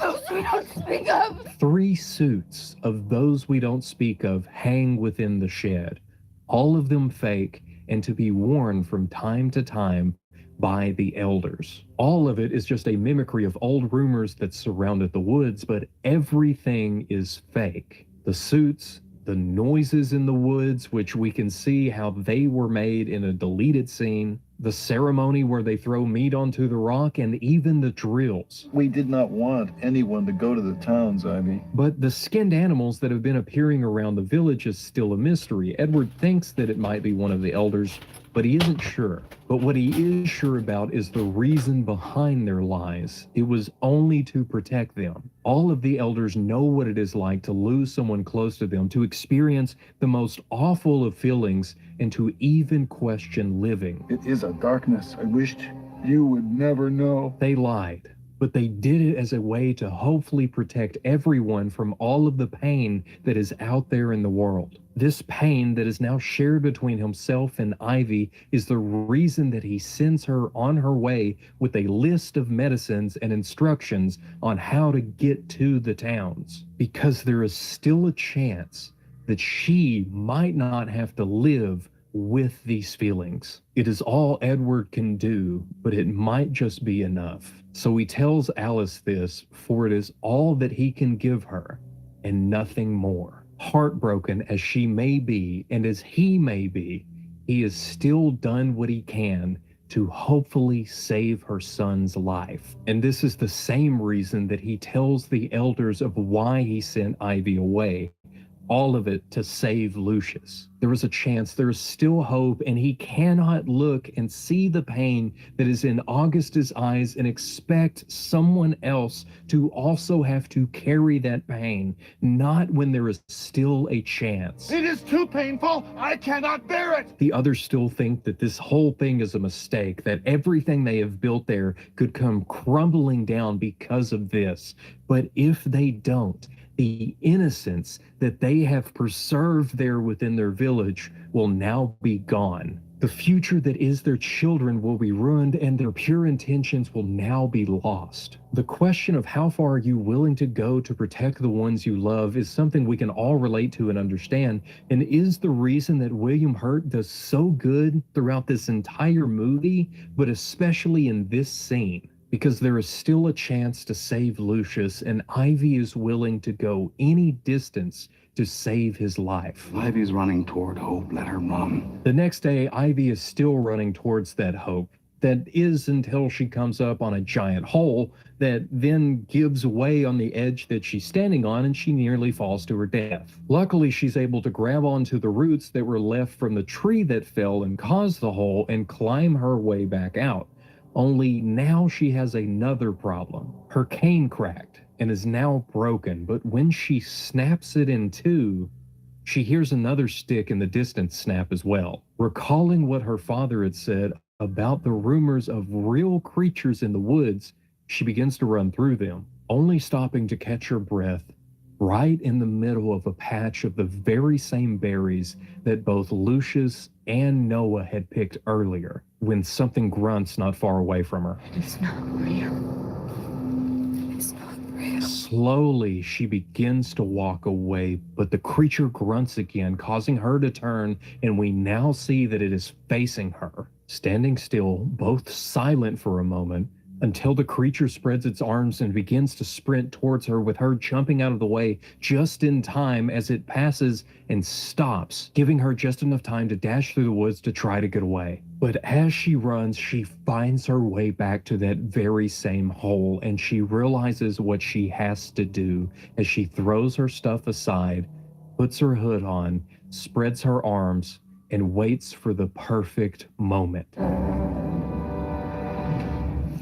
Back in the quiet room, Noah's parents have brought him lunch, but he isn't there, and neither is the suit that they had hidden under the floorboards. What is left, however, are some of the skins of the animals that he had been killing and leaving all over the village. All of that time in the quiet room had given him a chance to find the suit and add to it to make it his own. Because the thing chasing Ivy was never those we don't speak of. They are not real and never have been.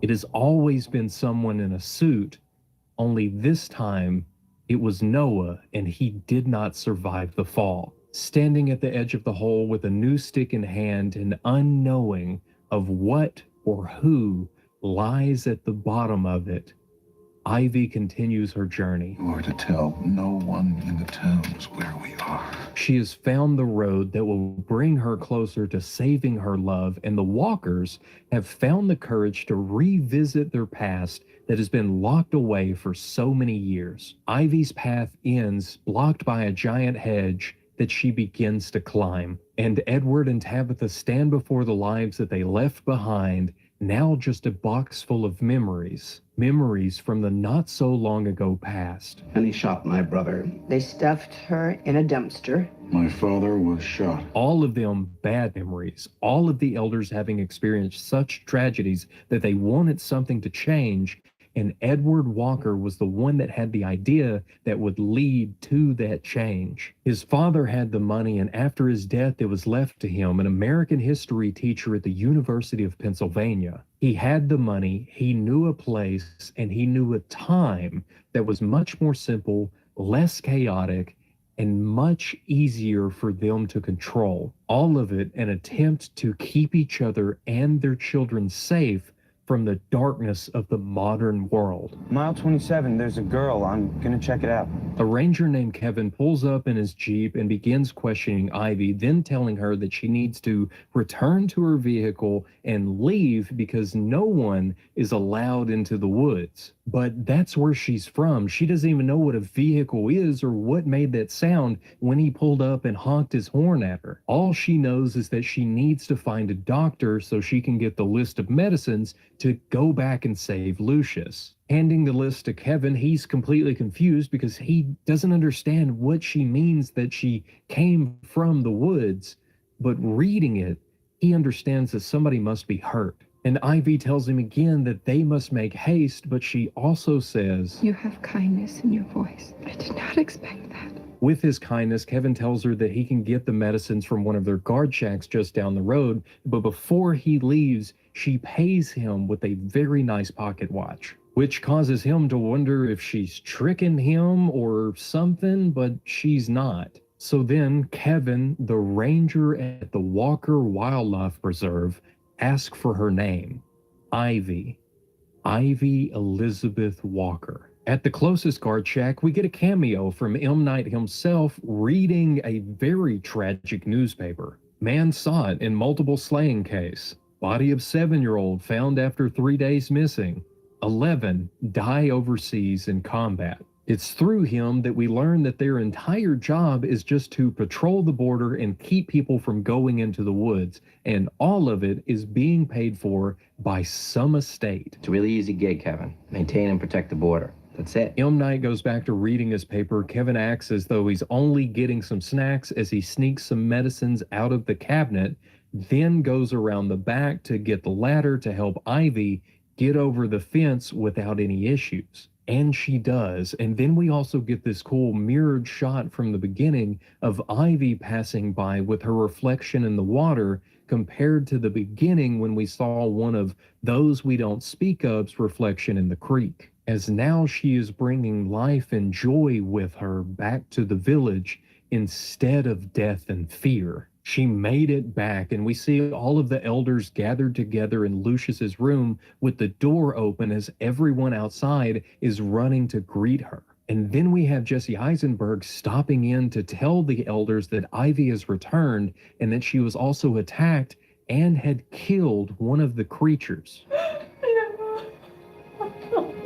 Noah's parents hold each other tight as all the other elders understand the truth behind this news. And Edward assures them that they will go out and find his body and give him a proper burial, and that they will also tell everyone in the village that he was killed by the creatures. Your son has made our stories real. His death in this way, with what they're going to tell the rest of the community, has given them another chance to continue all of this, if that's something they still want to do. Without words, they all slowly stand and step forth to show that they do wish to keep their dream alive with what they have built here in the village. Just then is when Ivy enters the room, makes it to her love's bedside, and takes him by the hand. Now even more filled with hope that they really will be able to share that dance on their wedding night,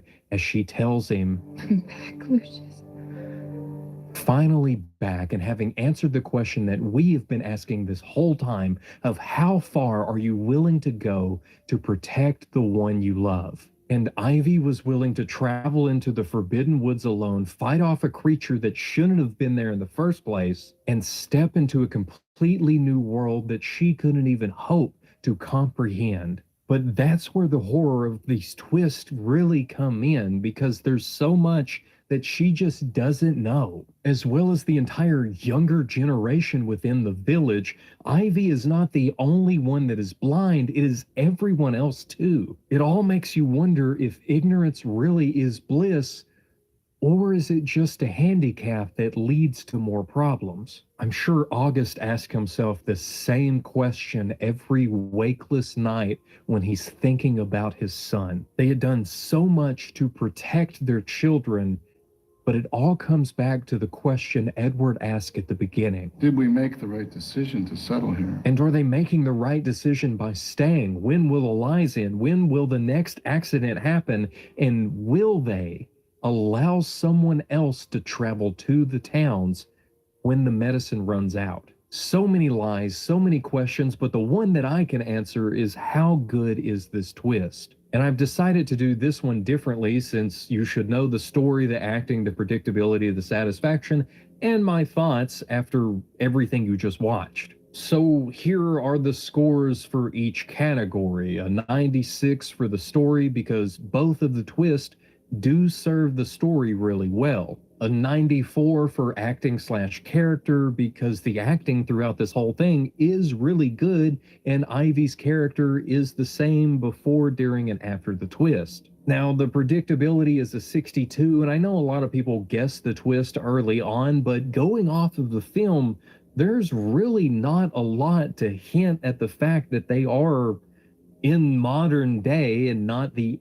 1890s. And I've also heard multiple people misremember the dates on the tombstones, claiming that they were modern day, but clearly it says 1897 is the year that they're pretending it is, which the predictability of all of this does play into a 68 for the satisfaction. And I'll be honest, I didn't know that there were so many people that didn't like this movie or the twist. But from what I found, it seems like a bunch of people went in expecting a monster movie, and it turned out to be this big love story, so I can see why people would be upset. And yes, I will dance with you on our wedding night. Which is also odd, because watching the behind the scenes, M. Night talks about it, and even writing the script, that he was going for a love story. So it seems like maybe the studio kind of pushed the monster theme a little heavy to get people in to see it, just for people to be disappointed. Either way, the film is great, but I understand that people feel cheated by having the monsters not real and then the modern day twist. But as for the Poltergeiger, which is the most important category because it's my opinion, I give it a 91. Obviously, I love this movie and thought the twist was great, but I also did see it the first time when I was like 8 or 9, so my little mind was easily blown at that time. But I also love all of M. Night's original stories that he's done. I think they're all fantastic, and I would like to cover more. But as for this one, our total comes out to an 82.2, putting it in last place on our search for another perfect twist. Which just goes to show that if 1 or 2 categories is not up with the rest of them, it drags the whole thing down. It's not real. It's not real. But it doesn't change the fact that this movie is amazing. And I'm sure the next twist that we look at will also be amazing, even though at this time, I don't know what it is. There's just so many twists out there that I'm just going to have to pick one and go with it. But if you have any suggestions, please let me know down in the comments. And also let me know what you thought about the shortened ending when it comes to all of the scores and the ranking of the twist. But seriously, if you made it all the way to the end of the video, I thank you so much. And I hope that you like the new setup. You can't really see everything that's back over there. I built shelves this week. I also moved the green screen way over there, which is why there was no green screen in this video, because I have to get a new cord for my microphone to reach all the way across the room. But even without it, I hope that you enjoyed this video and that you can now understand why I like this movie so much. And before I forget, I have to thank the channel members, because they are part of the reason I was able to move stuff around and build shelves and also get some more stuff for The Thing Part 2, as well as get stuff for the next video. So thanks to some of our newer members with Al, Any, Ganny Meaty, Peachy Stoner LOL, T-Dom, Penelope McGowan, Colin Adams, Kiefer Green, and Goob Not Doob, seriously, y'all are helping make all of this easier. And with all of that, I thank you for watching, and remember, you can always take my hand. Have an extra blessed day, and I'll see you in the next one.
Oh, is the video over?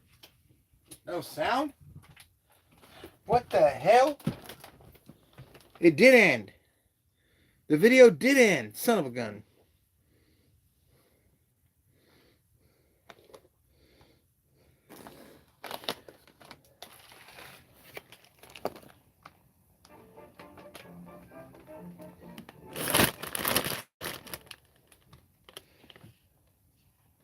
Skinamarink exists on the frontier of modern horror, in a genre defined by pushing people out of their comfort zone and creating new ways to remove the sense of security from an audience. We've seen new creators, both online and in theaters, create stories that deconstruct what a horror movie is. And at the forefront of this idea that we can take art and remove what is conventional from it in order to elicit a direct and precise emotion of fear, we have Skinamarink. Skinamarink has certainly made a name for itself online, both from the nature of how it came to be and the very fact of what the film is. Skinamarink was created by Kyle Edward Ball, a horror director who's been making horror movies for quite some time right here on YouTube. Kyle honed his craft at creating short horror films and then decided to create a full-length feature film to be shown at film festivals. That film being Skinamarink. The title of the movie being that of a childhood nursery rhyme, which, if you've seen the film, is definitely fitting. While the film was in festivals, it accidentally leaked online, which created quite a frenzy online, as those who had seen the film were both bewildered and terrified by what they saw. Now, Skinamarink is certainly a divisive movie. It's experimental horror, and as with any horror, it's going to be subjective, but experimental horror especially so. And because of that, I know a lot of people are probably checking out this video to get an idea of if they want to see the movie or not. The short version for those interested is if you like analog horror, and more specifically, if you like the videos featured on Kyle's channel, which will be linked in the description, then I highly recommend that you watch Skinamarink with the understanding that several of the events in the film, and the same events that we're going to talk about today, are very graphic and disturbing. And I know YouTubers say that a lot for any kind of scary content, but I mean it this time. If you're okay with seeing fictionalized depictions of children in danger, then watch the film, and if you are not, then do not watch the film. The purpose of the film, as with most horror, is to bother you, and it does a fantastic job of that. Now, what I'm going to talk about in this video is a complete spoiler breakdown of the events of the film, what it could mean, and why it was made the way that it is. So if you're interested in seeing the movie, I recommend not watching this beforehand, as I am going to break down the events of the story. However, I know that a lot of you probably aren't going to care and are going to watch this analysis regardless, and then that will determine if you watch the movie later. And while normally I would say that that defeats the purpose and you're going to spoil all the events of the plot, as we're going to talk about, you can't really spoil Skinamarink, at least not by discussing what happens in the film, because the actual narrative events of the film isn't really the point. There is certainly a story in the film, and today we're going to talk about my theories for what that story is. However, the narrative of Skinamarink takes a back seat to the nightmare of Skinamarink, quite literally. And the film exists as this sort of endpoint of what analog horror and horror on the internet in general has become.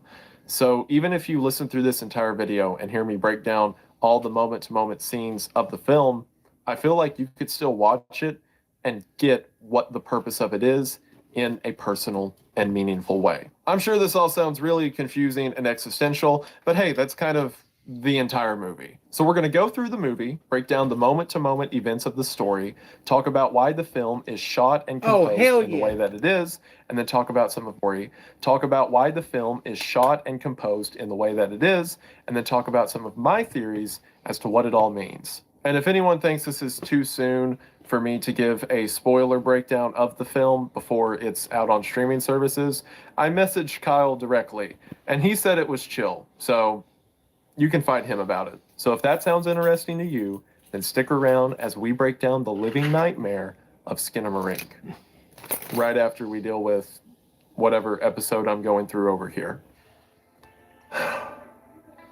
Oh, Lord.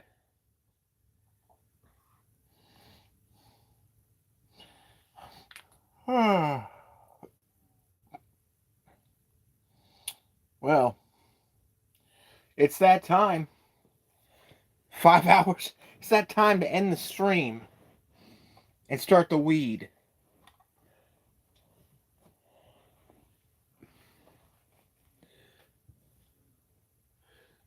Gender astrophysics.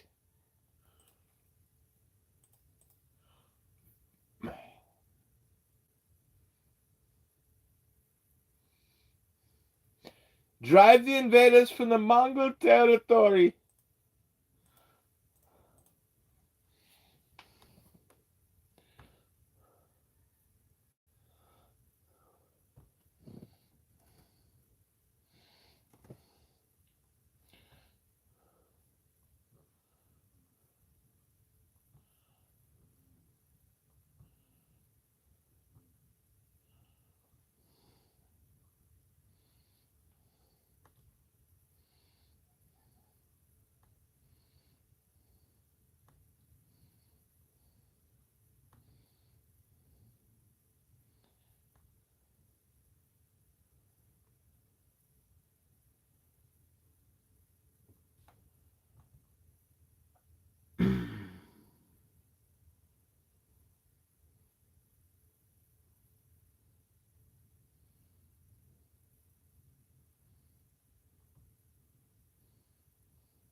Okay. I'm quitting Prozac to continue drinking.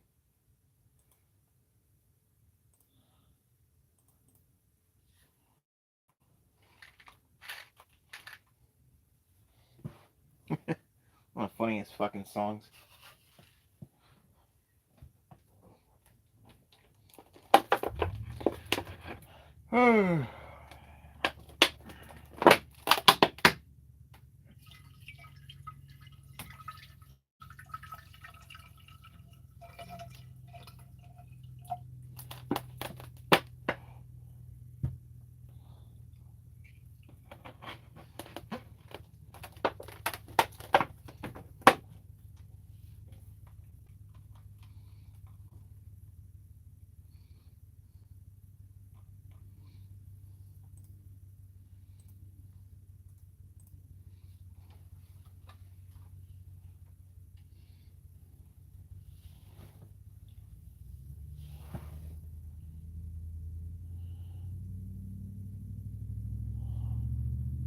Oh, this is gonna be brutal.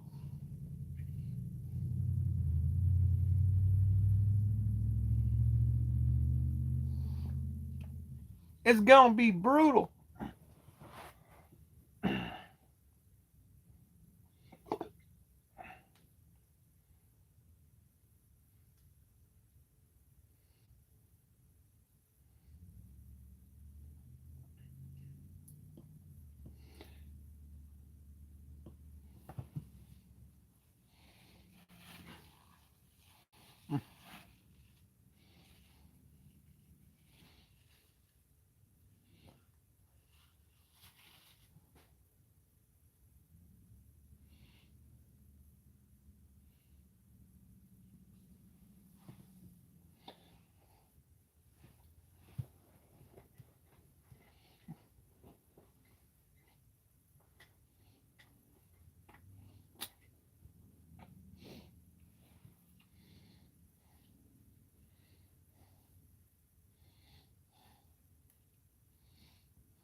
Here we go.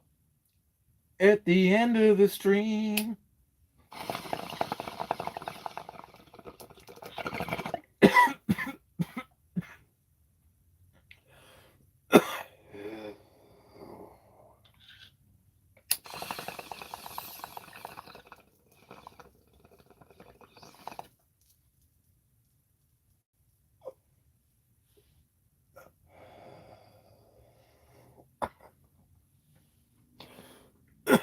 Well, I'll see you folks later. Good Lord.